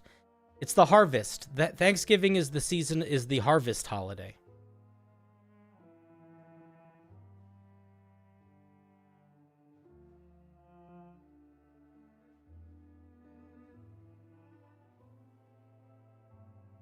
All right, let's see. This is a boss guy / important NPC. I'm trying to make him feel like he could mop the floor with the party, and that once they tango a bit, they might get the idea to run away. However, I know that D&D parties don't like to run away, so I'm trying to make it so he can leave if he starts mopping the floor with the party. The party is 6 PCs at level 6.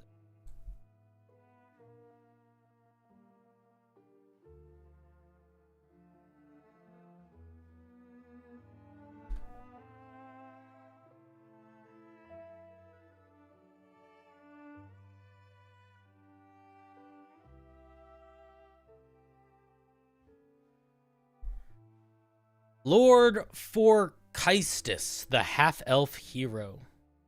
Thanksgiving is also about gratitude.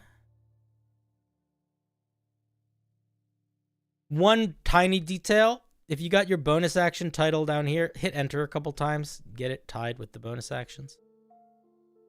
Is an ancient hero from before the War of the Great Tree. Having fought alongside the half-elves and aiding Saul in splitting the world, he was given a prominent role as a Grand Cardinal of the Shroud. His connection to the spirit of water gives him a suite of magical enhancements, allowing him to reach an impressive age over 2,000 years. His work on Angelus Project is feverish, as he has a great desire to create a vessel for Cradion, the Sister of Soul.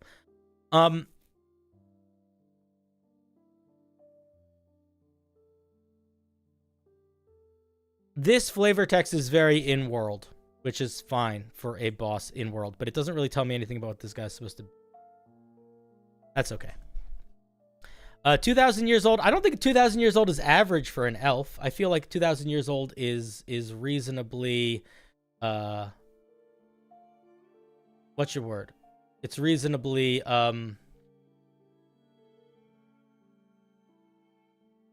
It's like reasonable for an elf. It just takes a while to do sometimes. Oh man, I'm still sick. My brain has turned to fog a little bit. All right, let's keep reviewing. Let's look at it. Focus. It's a half elf water genasi, 18 AC, bunch of hit points, CR 14. This is a beefy little fucking dude. 2 legendary resistances, innate spellcasting, Spare the Dying, Ray of Frost, Acid Splash, as if level 11. Misty Step, Create Destroy Water, Wall of Water, Walk, Water Walk, and Dimension Door.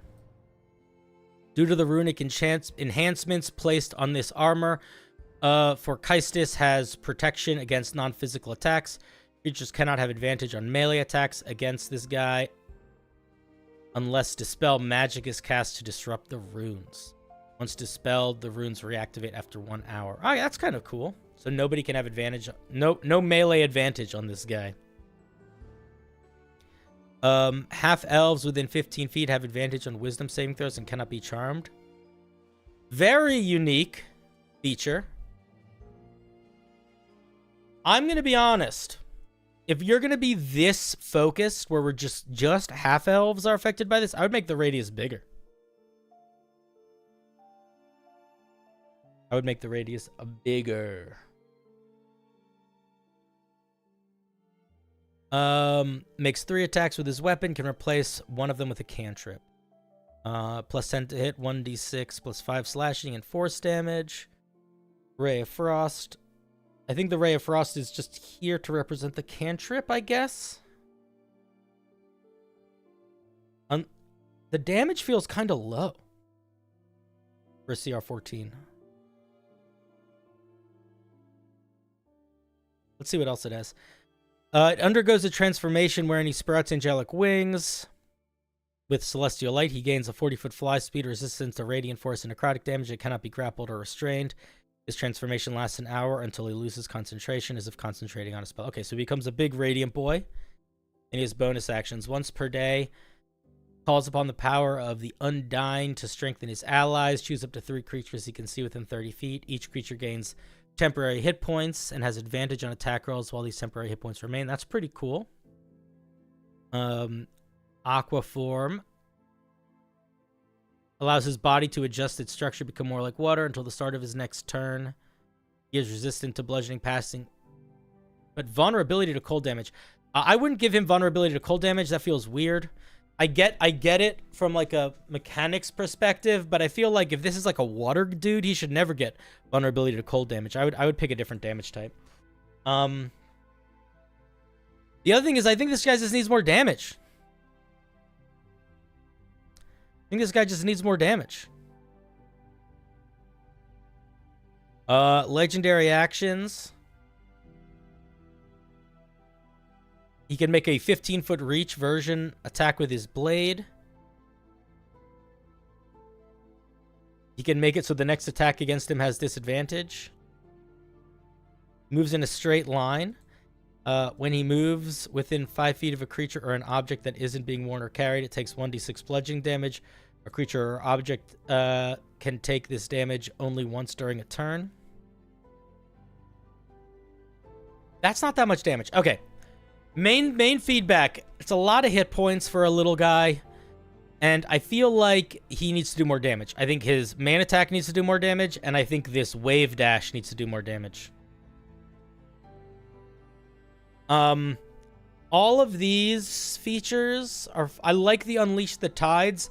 Aqua form feels weird to me for whatever reason.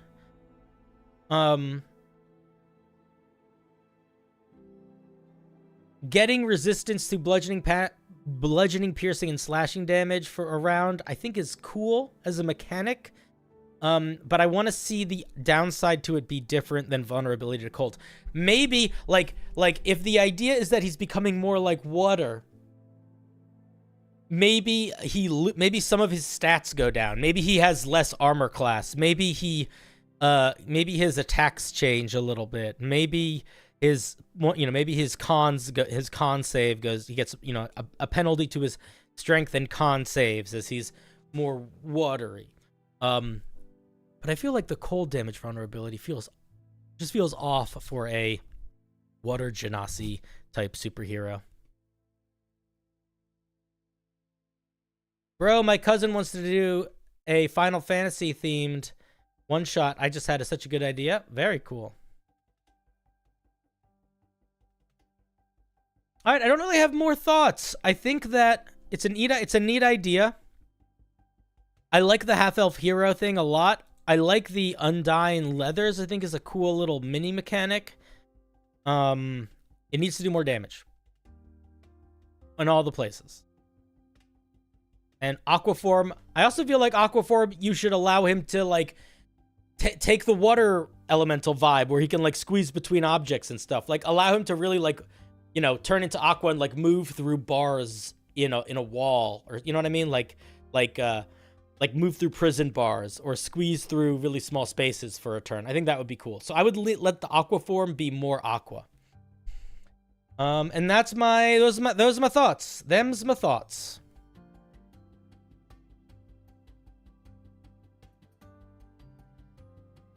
All right, let's give SpongeMan a round of applause.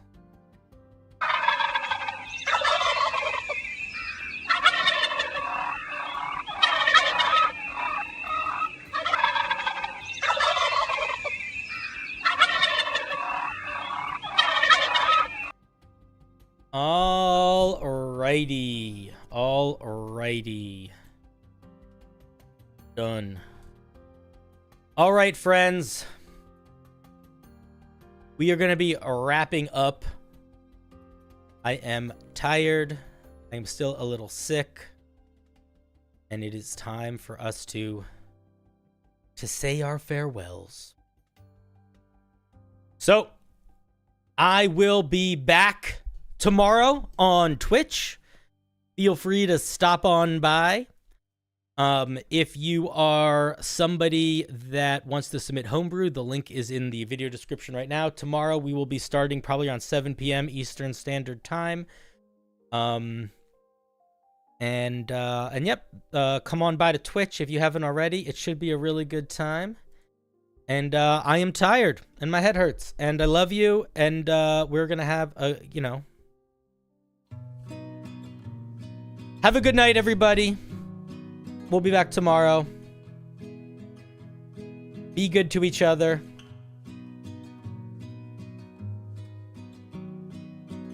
And I shall see you later. I don't think about it.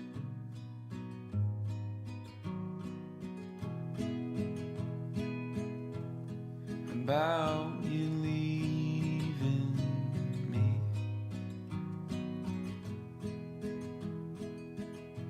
I don't know who I'd be.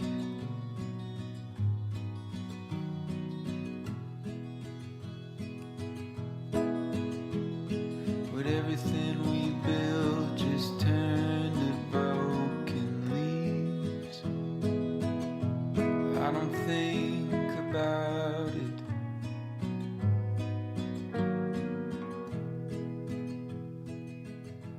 Do you think of me?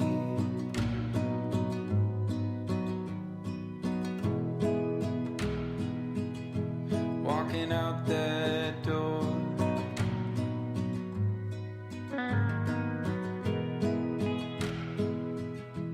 Never hearing me talk to myself in the morning anymore.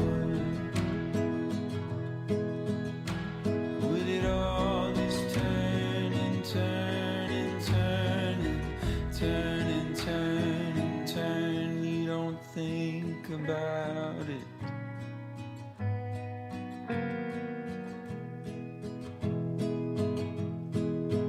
Maybe it scares you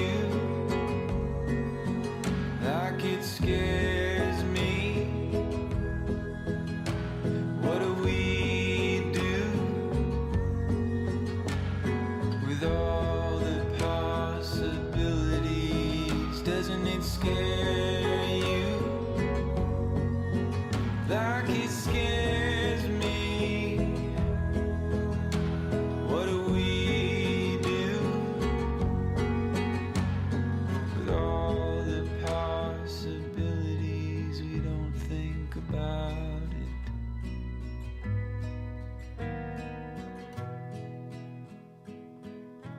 We don't think about it.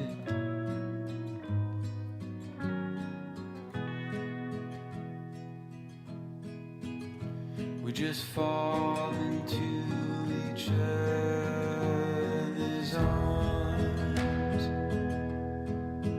and we laugh and we cry and we dry each other's eyes, but we don't talk about it.